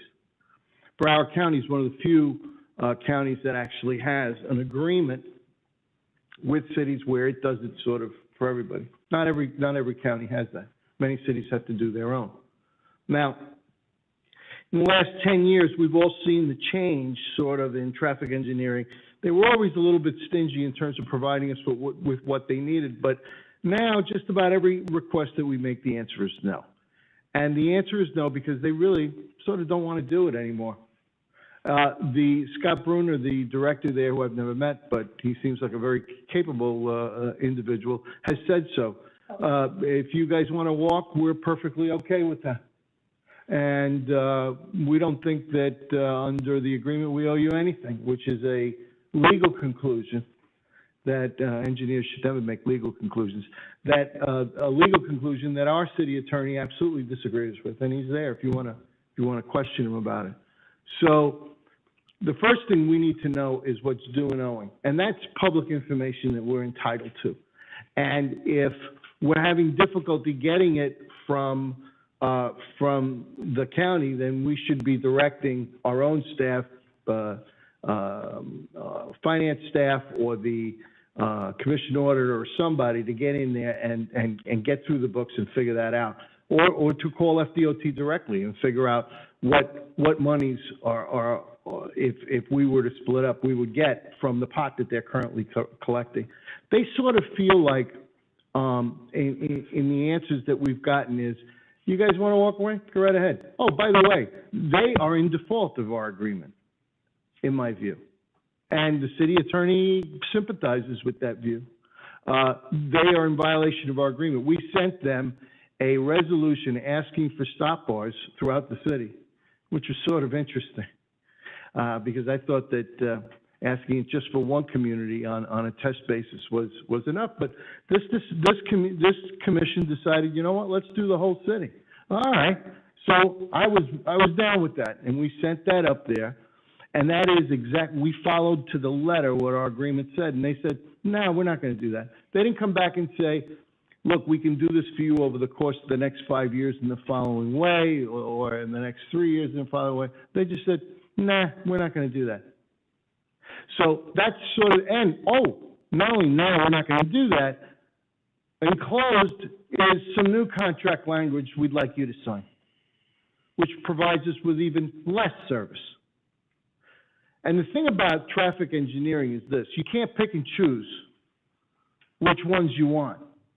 There is a uniform traffic code that has to be followed. Otherwise, your streets aren't correct. Oh, and by the way, should we have the audacity in our own city to put up a stop sign, they won't insure it. So it's not merely a question of that. In fact, the only thing that they've agreed to is when our children die and we decide to name a street after them, they haven't said no to that yet. And I'm sick and tired of naming streets after dead children. So something's going to have to happen here, and we're talking about money. This is going to be a serious money discussion.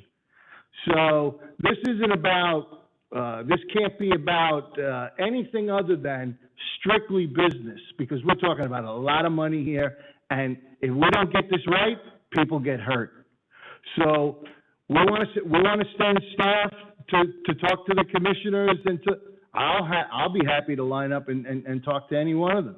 In fact, I've already spoken to several of the county commissioners, and they've sort of looked at me quizzically, like, I don't understand why this is going on, and then you don't sort of hear back from them. And I know what the answer is. When Broward County doesn't perform, it's because of money. It's always because of money. That's the reason they don't perform. Okay. So I think it's a great move, Commissioner Seipel. By all means, jump in and let's all get the staff directed to go and talk to them. But it has to be the whole code. We can't pick and choose which portions of the code. That's why the agreement that we signed hasn't been amended. It's great. All they have to do is comply with it. It doesn't need another amendment. They just need to comply with it. And if they can't comply with it, then we must. And if we have to do it, I want to have every nickel, every red penny that the state gives them to service our city, I want to have that, and I want to know what, in addition, assuming there's any in addition, we might need in order to do the job ourselves. So that's my view on that. Thank you, Commissioner Castillo. Yeah.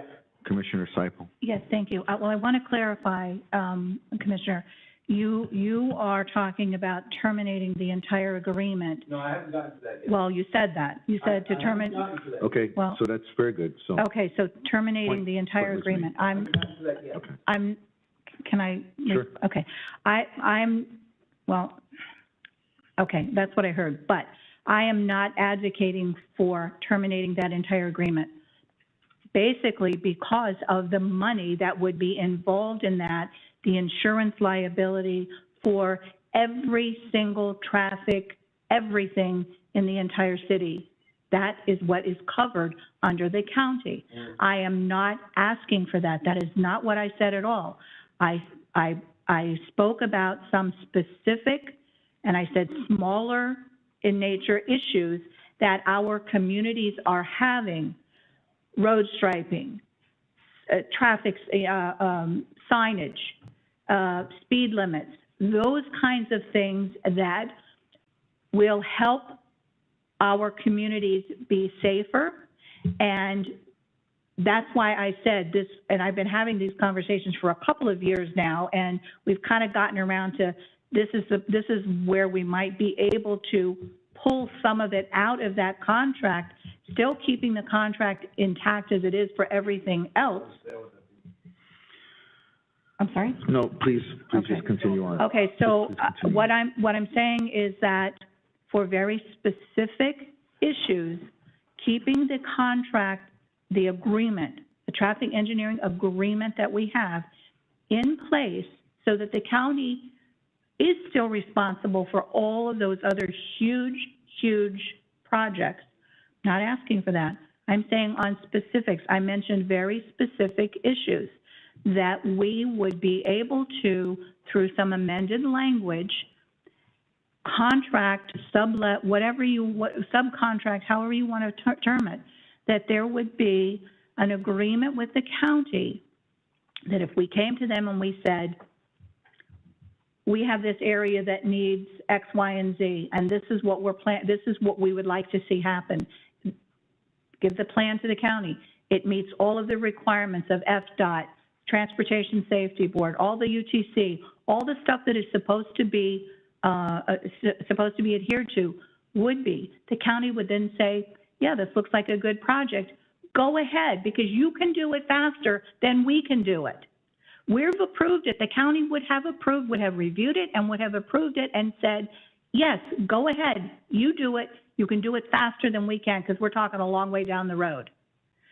So that's what I'm advocating for. That's the conversation I'm advocating for, not a termination of the entire contract. When you talk about a Magilla Gorilla amount of money and insurance obligation and everything else, that is it. That is not what I'm advocating for. So I want to make that very clear. Commissioner Seipel, so your item is to address for traffic signs and road markings and direct staff to get into that agreement.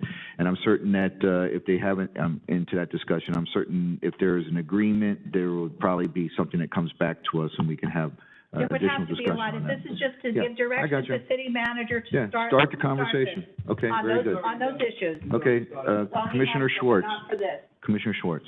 I'll be brief. City Manager Dodge. The relationship that the county has had with the city at times has been kind of adversarial, hasn't it? Like the post office site and things like that.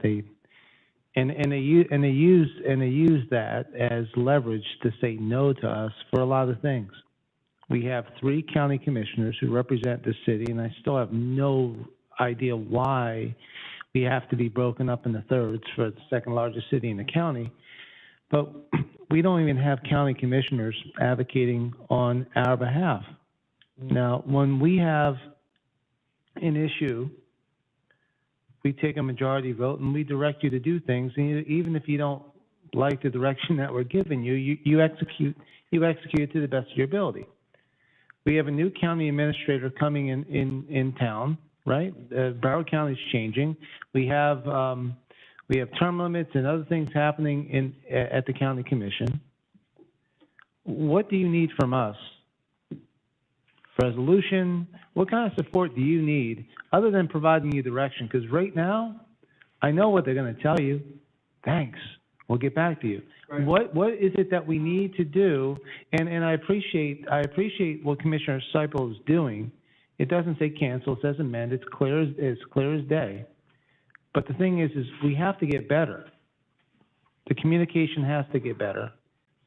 There are areas within our city that we all know need to be addressed, and the county can do that tomorrow if they had leadership, either in the county commission seat or an administrator. There's a culture downtown that may be accepted by other cities, but not in Pembroke Pines. So just tell me what you need. If it's supporting Commissioner Seipel's item, that's all you need, fine. If you need more, let us know. Please. It's a direction, so. All right, so, any further question, any discussion? I make a Sure. comment that, yes, we do have different commissioners, new commissioners, and some changes around and everything. But the staff is still the same staff, and we know how that is. That staff is a lot of the backbone of what happens, and they are still there. And so and that is where I have been given my most optimism on this issue, as I have presented it with specific areas that this may be a doable thing. Okay. So that's why I'm putting it before us tonight, just to direct the city manager to really kind of get into it. Good. Thank you. Clear. All right, any members from the public, any comments on this item? No? Okay, so, does this, okay, so, yeah, so, do we need consensus or do we need it? Can we take a vote because we're asking? It is a motion, and it was seconded. So, Madam Chair, would you please call the roll then? Commissioner Seipel? Yes. Mayor Ordus? Yes. Commissioner Castillo? Sure, yes. Vice Mayor Good? Yes. Commissioner Schwartz? Yes. Motion passes. Thank you, colleagues, I appreciate it. We back on the map? Well, we have a lot of items to dispense with, but, we probably are going to only have the mayor for a brief more period of time, so maybe. 23? Huh?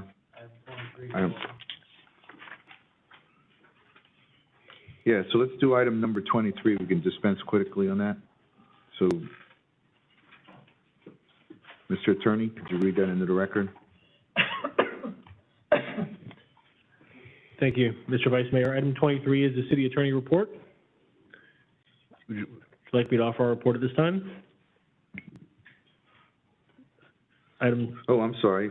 Yeah, I mean, this is on the opioid litigation? It is. Yes. Actually, item 22 and 23 are sort of companion items. All right, can we take then 22 and then 23? Item 22, thank you, Mr. Vice Mayor, is a motion to authorize entering into an interlocal agreement with Broward County, Florida, to have Broward County designated as a qualified county in the opioid litigation statewide settlement in order to directly receive the regional funds portion of the settlement funds for opioid abatement in Broward County. So moved. Moved by Commissioner Seipel, seconded by Commissioner Schwartz. So, Commissioner Seipel, any comments from this? No, it's a good thing. Okay. All right, any member of the public want to speak to this? Hearing none. City Clerk, please call the roll. Commissioner Seipel? Yes. Commissioner Schwartz? Yes. Vice Mayor Good? Yes. Commissioner Castillo? Yes. Mayor Ordus? Yes. Motion passes. So did you want to And if I do may, item 23 and just bring us up to speed on what this is all about? Thank you, Mr. Vice Mayor. And as part of the city attorney report this evening, item 23, as the city commission is aware, we're currently engaged in the national litigation regarding the Sackler family and the, related to the opioid pandemic regarding Purdue Pharma. The city is represented in that case by Scott Weisselberg. Our special counsel, who also represents the city in a companion case against McKinsey and Company. McKinsey and Company was the firm that partnered with one of the defendant in the national litigation case, who had marketed the opioid drugs to the medical community and patients on behalf of the defendants in that litigation. At the request of our special counsel, there's yet another potential defendant out there, ZS Associates, who served as a consultant to McKinsey, creating the marketing and propaganda that was associated with McKinsey's effort to promote and to market the opioids that were related to this specific litigation. Our outside counsel is asking the City Commission's authorization to file yet a third lawsuit against the ZS Associates as a companion litigation to the McKinsey lawsuit in an effort to further their efforts to recover for the city in that matter. So moved. I think that's just a report. I will take a motion if it'd be appropriate. Okay, Thank you. you need Thank a you, motion Mr. there? Mayor. Okay, very well. Thank you, Commissioner Castillo. Is there a second? Thank you, Mayor. Mayor? Second. Thank you, Mr. Mayor. All right, any comments from the public? Any more comments from the DS? No. City Clerk, please call the roll. Commissioner Castillo? Yes. Mayor Ordus? Yes. Commissioner Schwartz? Yes. Commissioner Seipel? Yes. Vice Mayor Good? Yes. Motion passes. Thank you. And we know both of these matters, all three of the now pending lawsuits, are very important to the mayor and the commission in the context of recovery for the city, and we'll continue to work with our outside counsel to update you as these matters proceed. That is the city attorney report this evening. Thank you, Mr. Vice Mayor. Mr. Vice Mayor, is this, Vice Mayor? Vice Yes, Mayor? Mr. Mayor. Can I just Yes, make Mr. one Mayor. comment that I've got to leave? Can I make one comment that I got to leave? Yes, Mr. Mayor. I just wanted Yes, to Mr. Mayor. say, yes, I just wanted to say our good wishes to our city attorney, Sam Gorin, and his physical problems. We hope he gets well and comes back real quick. Thank you for that, Mr. Mayor. He's recovering well and hopes to be back very soon. Thank you, Mayor. is that the city attorney's report, Vice Mayor? Or, 'cause Yes. I have a question outside of the, what was already asked. Mr. Mayor, I just want to thank you very much. I know you may be leaving us soon. Do want to appreciate you taking time out of your very busy schedule, being with us tonight. You did a great job. Thank you, sir. Thanks, Vice Mayor. Is he staying on for 15, or what are we doing? You may or may not. Okay. I have a question for Commissioner the city attorney. Is that your report? Can I ask you a question? That is all I have. I All right, city attorney, I've recently received an inquiry, regarding court transcripts and litigation that's involved the city of Pembroke Pines. How does an elected official go about getting a transcript on testimony that was held in court? I guess the answer is it would depend. If you're referring to a case that was recently decided in the city's favor, there's the matter is currently on appeal or pending an appeal that'd be filed by the defendant in that case. As you and I discussed, the city has no legal need for a transcript unless we are filing that appeal. That's not to say the transcript's not a public record. It would be requested by the party requesting it, and once it becomes available, the city can receive a copy of it. If the city were to request a copy of the transcript, it certainly is able to do that. Again, there's not a legal need currently for the transcript in the absence of an appeal, but to the extent that the commission were to provide direction to the manager or to our office, we could work with the special counsel in that matter to obtain a copy of the transcript. Alternatively, the commissioner, any member of the commission or the public could request a copy directly. It is a public record. And so would a member of the public or an elected official go through your office, or would it go through the city manager to your office? How would the logistics work? If the manager were to make that request, we would coordinate with our special counsel to locate the court reporter who would have transcribed any particular court session and determine whatever that cost might be to obtain a particular copy of the transcript. All right, thank you, sir. Okay. Mr. Mayor, are you still with us? I am. Okay, so we're gonna make one more attempt at 15. Mr. Vice Mayor? Yes, Commissioner Castillo. We have rejected the leave the map alone option. We've rejected number 1. We've rejected number 2. And number 3 got no second. So being out of maps, I'm going to renew the original motion that I made for the map with no changes. The current map. Commissioner, your microphone, sir. Thank you. The current map. Yes, we did. This number 3 didn't get a second. Look again. No? Correct? Allow me for a moment, Mr. Attorney, if we don't have a second on an item, that item dies, is that correct? That is correct. Okay. So I'm gonna renew, correct? Okay.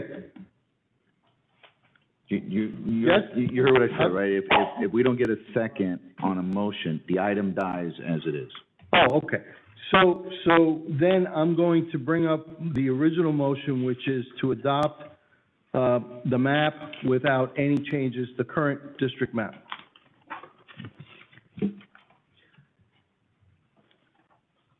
Well, I'll second that. Is that appropriate within our parliamentary If I understand correctly, Commissioner, you're asking to reconsider the item that was previously rejected. That's correct, Okay. because we need a map. Actually, parliamentary procedure, I don't believe that since there was a actual vote, that the commissioner is in the position to have it to be reconsidered. A motion to reconsider Can would only be the come from the appropriate majority motion. of those who are on the prevailing side, and I don't see that happening. If a member was on the prevailing side, he can move to reconsider Let the the item. city attorney tell us, please.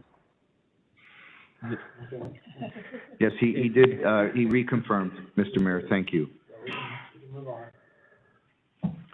So essentially that item dies at this point, is that correct? If a member on the prevailing side sought to move to reconsider, then procedurally that would be an appropriate motion. Okay. So we don't have a map. this item dies. Should we change the charter and just say, the hell with it? All right? Vice Mayor? Yes, Commissioner. Thank you. Can I- Seipel. Thank you. City Attorney, question. Yes, Commissioner Seipel. Thank you. City Attorney, if, we've gone through several of these maps, and we don't seem to be getting tread anywhere, making any motion, going in any direction here quickly. So if in fact we say,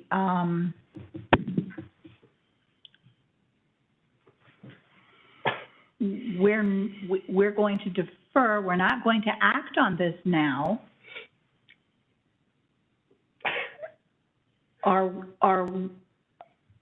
and because there are no dates that we have to really comply with at this point, correct?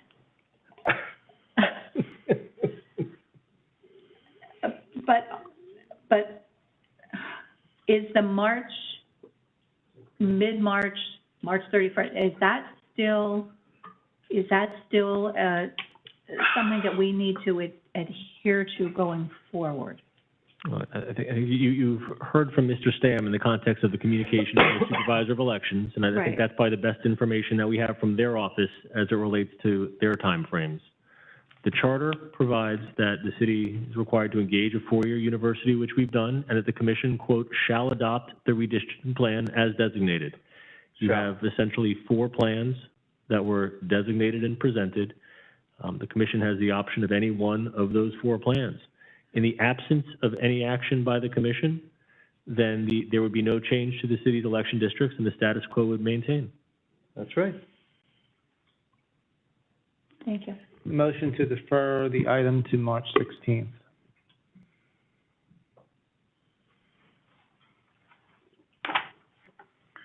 I'll second that. And may I ask a question? Yes, Commissioner Would Seipel. it come back just in this same form for us on March 16th? Yeah, Well, that's what I'm saying. Yes, it Clarify would. that. It would come back exactly like this. Okay. Mr. Stam. Okay. I can go with that. For the point of clarification, if the commission were to make a motion to have first reading on March 16th, based on all the information that your staff has received from other cities, this city, and based on the letter that we received from the supervisor, the commission would have to schedule a special meeting to have second reading to adopt the map. And I'm just stating that my concern as staff that I'm providing to the commission is that I would not want anything to impact the voter ID cards that go out to our residents. Staff has been pushing the consultant to try to get this process done as soon as possible, because I'd rather be first in line so that the supervisor can look at our information and get the maps in than last in line. That is why staff has continuously pushed this way. Parliamentary inquiry? Parliamentary inquiry, Commissioner Castillo. So, Mr. Attorney, so we're getting ready to defer this. Would this be a continuance? Would we see it brand new? Would all motions made today wash away? Would they carry over? Would Robert's rule apply to them in that context? How would this work? If the item were to be deferred at this stage, the commission has taken action, several votes in particular, on this specific item, and none of those votes have passed. If the item was to be deferred to a later date, then that action, in my opinion, would be preserved. And the commission has still taken action, and the item would be deferred as it stands at the current moment. Okay, so the Roberts rule would have to be waived in order for us to comply with the charter, is that correct? And that would be the prerogative of the chair or majority of the commission to waive Robert's rules. Parliamentary inquiry? Parliamentary inquiry, Commissioner Schwartz. All right, so the first item of the existing failed. That would still be in play for 180 days according to our charter, correct? It would be. Right. And with respect to the special meeting, that could be set at the, it doesn't have to be on the 30th. It could be sooner, correct? It could be. The only thing I would offer is because there's specific advertising requirements in the context, particularly of second reading of an ordinance, we would need to potentially pre-advertise a specific ordinance in order to make the deadline prior to March 31st. So what would your recommendation be? And I have a question. Is it would I be the motion I just made was to defer? Is it more appropriate to use the word table instead of defer? Well, either does that have any legal impact on how we move forward? It may not impact the outcome. You have a couple options. You have the meeting of March 16th. You also have meetings between now and March 16th. This is first reading of an ordinance. So as Mr. Stamp said, we would still have to advertise second reading. So we would have to work backwards if there was a need for a special meeting following March 16th to ensure that ad was properly placed.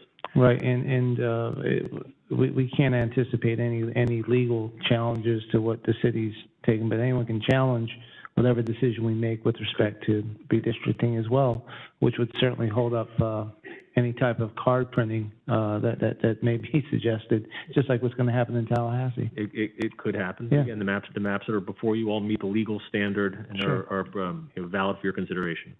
All right, Vice Mayor, if we can call the question on the deferral to the 16th of March. Any further discussions, Commissioners? No. All right. Secret, please call the roll then on the deferral. Commissioner Schwartz? Yes. Vice Mayor Good? Yes. Commissioner Seifel? Yes. Commissioner Castillo? Nope. Mayor Ordus? Motion passes. City Attorney? Vice Mayor, I'm going away. Yes. Thank you, Mr. Mayor, for being with us. Point of clarification, wasn't there already a motion And made? thank you all. Failed? Can I ask a question? Wouldn't that be bringing the question back up again? I'm just asking for clarity purposes as I move forward to try to schedule advertising. What was the question again, please? So, based on my notes, we had a motion to adopt no map change. That motion failed 3-2. Correct. We had a motion and a second to defer. That motion failed. Right. Now the motion just came back up, and I guess based on the conversation that was previously had, it couldn't come back up, and that's why I'm asking for clarification. I'm sorry, there was a motion to defer that passed. You're saying there was a motion? Well, what I think is, Mr. Stamm is saying is that there was an original motion to defer. Correct. And I don't know that they got a second. Okay, that's why I was asking for clarification. That's why I was asking. Yeah. That's right, there was no action on the motion. Right. On the motion. Is that correct, City Clerk? There was no second. There was no second. Right, I don't recall Okay, when that's why I'm asking The the question. deferral's in order. Yeah, it's correct. Can I just ask you a question? Are we gonna? Commissioner Castillo? Yes, Mr. Vice Mayor, the consultant has been very generous with his time. I personally would feel that we can have these meetings without him, but it's up to you. He's entitled to his costs. You tell me. I feel that he has done everything he has to do. I have the charts. I've heard his presentation several times. It's up to you all whether or not you want him to continue coming to these meetings. Well, I'd leave that to the city manager. I mean, I hear what you're saying, so. Right. Well, then we have to pay him. Mr. Vice Mayor, Mr. Stamm. was there a date set for second reading so that we can pre-advertise to meet the I believe, deadline? for second reading, I believe. Because we would have to pre-advertise. Deferred to the March 16th meeting. So, if, Mr. Vice Mayor, my only concern is that as of this date, we do not have a third meeting scheduled in the month of March. I will make a motion, I'll make a motion why I'm asking for to, clarification, pre-advertise March 30th for a reading. I don't know if it's gonna be first reading or second meeting, but a reading. City Attorney, help us out on that motion, please. What's March 30th? Again, It's the fifth Wednesday of the month. if the intent is to hold that date as a potential for a second meeting, that would certainly be appropriate and helpful for the clerk's office. In the event there was a need to pre-advertise a second reading, if the commission was in agreement to potentially schedule a special meeting for March 30th, we could take that as a direction. Well, the language is second reading. We need to get to first reading. We need to get something passed on first reading before we get to second reading. So the question is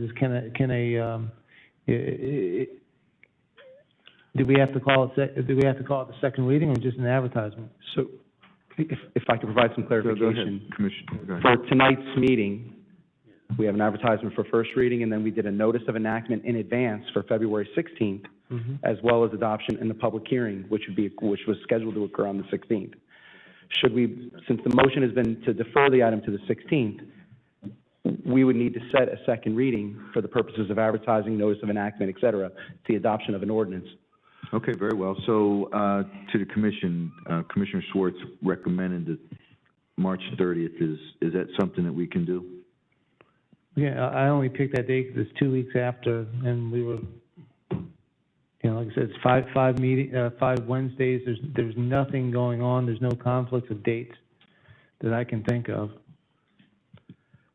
If we agree to that, that's what you're looking for, is that correct? Again, I just want to be able to provide the clerk guidance so she can do the appropriate I understand, but that advertising. satisfies what, and I just need to get a consensus from I the believe that it commission would satisfy.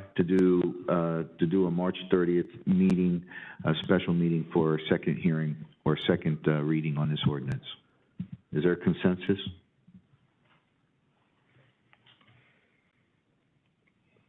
No objections.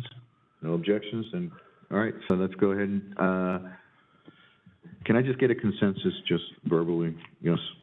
Okay. March. 16 and 30. Yeah, 16 and 30, right. 16 and 30, fine. Okay, you got what you need? I appreciate that, Vice Mayor. Thank you. So the city clerk and I can work together on the Thank you, notice. Vice Mayor. All right, thank you.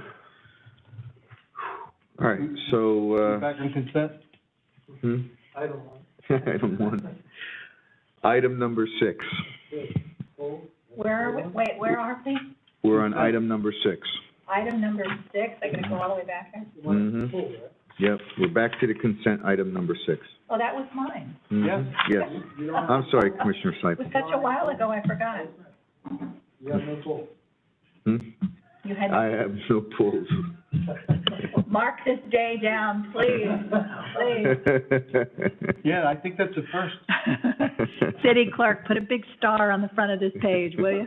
All right, I'm gonna read my item, please. Okay, Vice Mayor? Yes, go ahead, Iris. Thank you. Commissioner Seifel. Motion to authorize the purchase of 116 Lenovo laptops from Insight Public Sector utilizing the State of Florida alternate source contract 4321150-WSCA-15-ACS via the NASPO Value Point Master Agreement number MNWNC-117 in the amount not to exceed $162,458 pursuant to Section 35.18, paren C, paren 5 of the city's Code of Ordinances. Second. Thank you. Seconded by Commissioner Castillo. Go ahead. Thank you. The reason that I brought this up is not that I'm contesting or concerned about buying these. I think we have to do that. My question is a little bit different. I wanted to know, what do we do with the old laptops? Because I know that for years, when I was in the clerk's office, our old computers, when we purchased new and brought in, our old ones were given to Dennis Haas at ARC, and the students that were there, the young adults and all the students that were there, worked on those computers as that was part of their learning process to be able to go out into the world, if you will. These were folks that had some disabilities, and they were able to go out into the world and have a job, a task that they could perform, and it was so very well accepted. And I was just wondering, what do we do with them? And if we're not doing anything with them, can we look at doing something like that with these old ones that could be used in those kinds of scenarios? So city manager or whoever, Mr. Goss, whoever would answer that, please. Well, City manager. Commissioner, we'll look at it, but some of the laptops I think are so outdated that he may not be able to use, and Matthew's here, he could probably elaborate on it, I guess. And I think some of them are used for parts, but if these are new ones with the laptops, they may not have any value. Do you care to say anything, Matthew? Well, and if I could just clarify a little bit, City Manager, it was not necessarily that they had to be in working order, because that was part of what these young adults were learning, was how to take apart, put together, okay, well, that's fix, a and different it was story. more of a schooling kind of a thing. Okay. Yeah, Matthew Kepler, the IT director. City manager's correct. Most of these are past their life, so they just go to disposal through our process, through public services. So there's no learning that can come out of it. No, take it apart and figure out how to put it back together. Not for that amount. I mean, we could always keep a few behind if that's, but for that amount. Well, we're talking about 116 right here that you're replacing. Correct. So I mean, could we at least just maybe reach out to ARC? I know Dennis Haas just retired, but to that group and just see if there's anything. I hate to just see them get. You retired, yes. Right. The end of the, Yeah, few months or whenever it is, yeah. So reach out and see if could we, City Manager, could we ask that to happen? We'll check to see if there's any validity or if there's any organization similar to that. All right, because again, it was not that they needed to be up and running. It was they were learning how to take them apart, put them together, kind of thing. Thank you. Yep. Thank you. That was my question on that one. Thank you, Ms. Kepler. All right, any other questions? No. Okay, very good. City Clerk, please call the roll. Commissioner Seifel? Yes. Commissioner Castillo? Yep. Vice Mayor Good? Yes. Commissioner Schwartz? Yeah. And I believe Mayor Ordus is He's gone. no longer, okay. Motion passes. Okay, item number 7, Commissioner Castillo. Thank you. It's a motion to approve the Fourth Amendment to the agreement with Toshiba Business Solutions for one-year renewal term commencing on February 2nd, 2022, expiring February 1st, 2023, as allowed by Section 3.2 of the original agreement for amount not to exceed $216,725.03. Is there a second? Second. Seconded by Commissioner Seifel. Commissioner Castillo. Thank you very much, Vice Mayor. I asked that this item be deferred, and it was deferred last time because Commissioner Schwartz came forward to say that he had concerns about collusion in the competitive process. And I asked for a memo. That's not quite what happened. I apologize. Is is it a point Yeah, of that's an clarification? objection. No. There was a question, I had received information Right. via the protesting bidder, Right. and the email was shared with the city attorney because I was on the phone trying to keep you guys safe. I had asked the city attorney to share his screen. Do you have the email available so that the world can see what the guy wrote me? It was basically a bunch of nonsense accusing members of the administration for collusion. I responded going, if that's all you have, now you have libel and slander on you. So that was my response. So this is why we're here. City Attorney, you can pull up my email, you can put it on the screen and show it to the internet. I don't care. But that's what happened, and I have no idea why this thing got deferred at the last meeting, because Well, it was we needed deferred because, it was deferred because we were all, it was deferred, you weren't at the meeting, but all of us were here, and we were looking at each other like, did he just say that staff colluded on a procurement? And we immediately. No, I did deferred not that. say staff. Okay. I said the Well, that's what we bidder. heard. I said the bidder alleged Commissioner it. Schwartz, just let Commissioner well, Castillo finish. then we So can that's continue, Madam. that's what we heard, and we deferred it, and that's fine. You've made your explanation of what you meant by it, okay.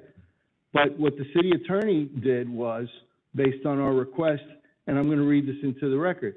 After reviewing the competitive solicitation process associated with the IFB and re-examining the allegations raised by Accordis in their bid protest, and during the public comments on the January 12th meeting, the city attorney's office has concluded that the city acted in good faith and followed all proper procurement procedures associated with the IFB.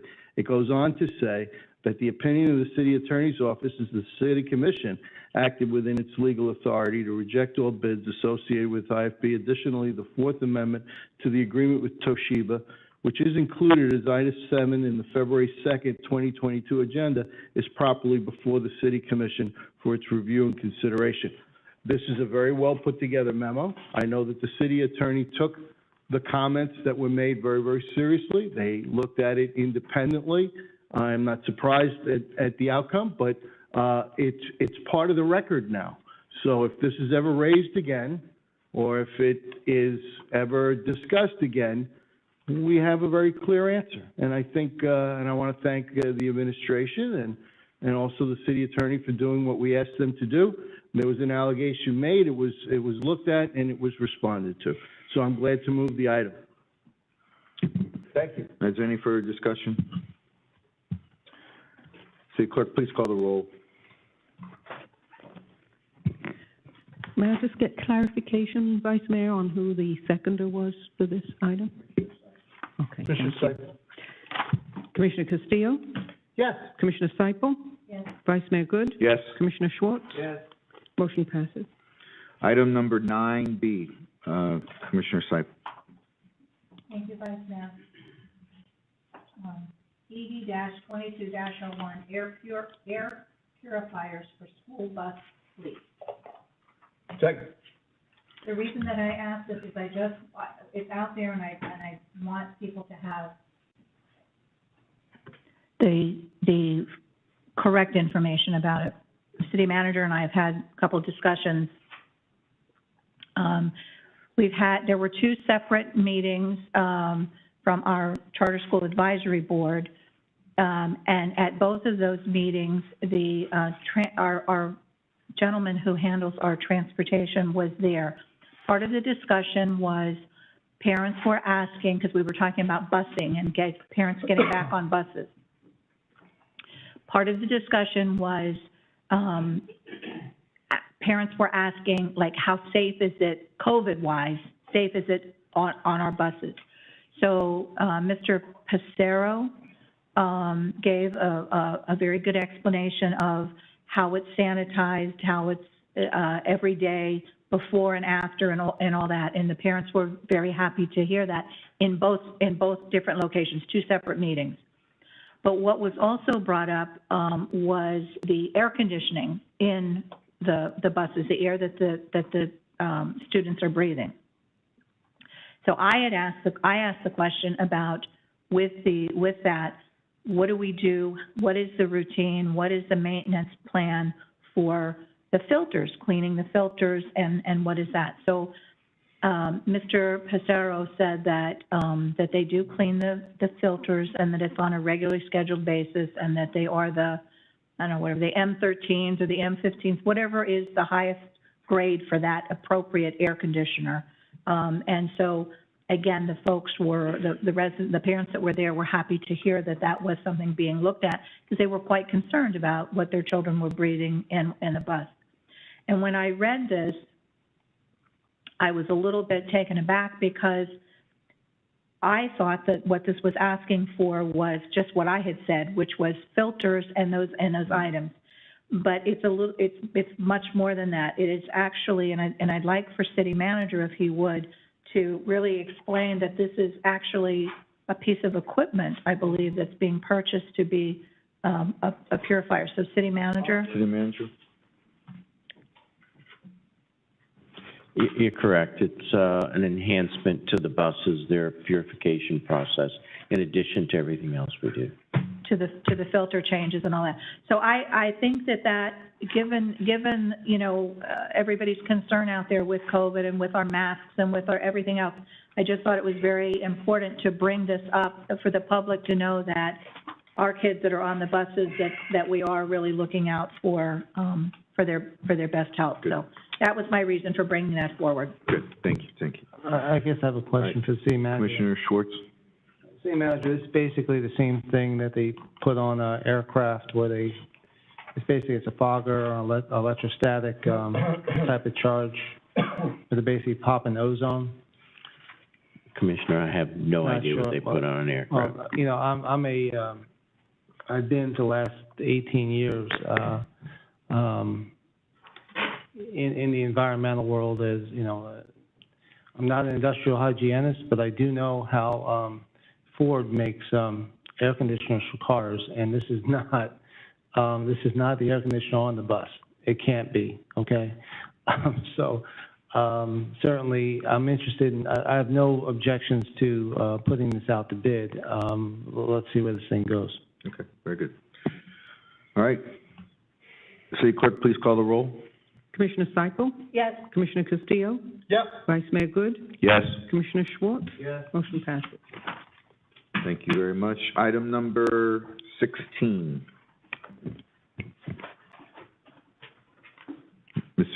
City Attorney, please read that in the record. Thank you, Vice Mayor. Item 16 is a motion to pass proposed ordinance 2021-27 on first reading. The item is an ordinance of the City of Pembroke Pines, Florida, amending Chapter 120 entitled Other Businesses by specifically amending Section 120.02 entitled Personal, Profession, or Occupation to comply with the provisions of Section 559.955 of the Florida statutes, providing for conflicts, providing for severability, and providing for an effective date.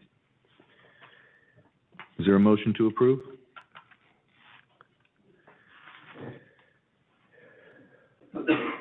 Is there a motion to approve this item?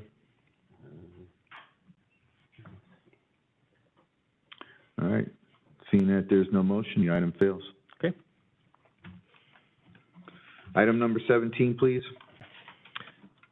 Item 17, Mr. Vice Mayor Commission. The item is proposed resolution of the City Commission, the City of Pembroke Pines, Florida, authorizing and directing the signing of the submission of a grant application and supporting document and assurances to the Florida Department of Transportation, that's FDOT, and the acceptance of a grant award from the FDOT and the purchase of vehicles and/or equipment and/or expenditures of grant funds, directing the appropriate city officials to take any and all action necessary to effectuate the intent of the resolution for providing for conflicts, severability, and providing for an effective date.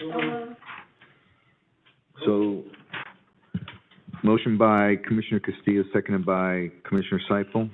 Any comment on this item? Hearing none.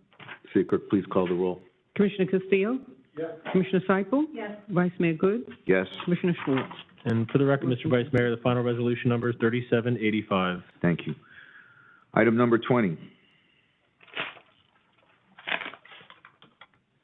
Mr. Attorney, please read that into record. Thank you, Mr. Vice Mayor. Item 20 is discussion, possible action regarding the community rating system, that's CRS, and the potential for the city to increase its ranking one or more levels to provide for a larger flood insurance premium discount for residents by hiring a firm to assist the city in increasing the city's CRS rating pursuant to section 35.18C2 of the city's Code of Ordinances. Moved by Commissioner Castillo. Second. This is a great idea, and thank you for doing it. Okay, discussion?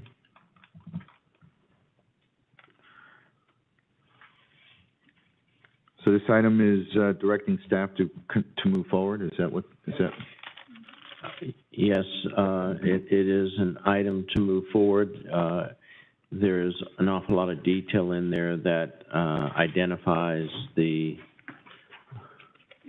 number of residents in the city who possibly could benefit from moving from a Class 7 to a 6.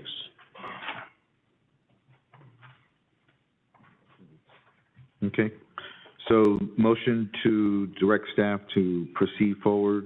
Second, was that seconded by you? I'm sorry, By yourself, sir. All right, so, It was seconded by you. Yeah, but I thought I heard her on time. Okay. I second it, thank you. City Clerk, please call the roll. Thank you. Commissioner Castillo? Yes. Vice Mayor Good? Yes. Commissioner Schwartz? Yes. Commissioner Seipel? Yes. Motion passes. All right, reports of the league representatives?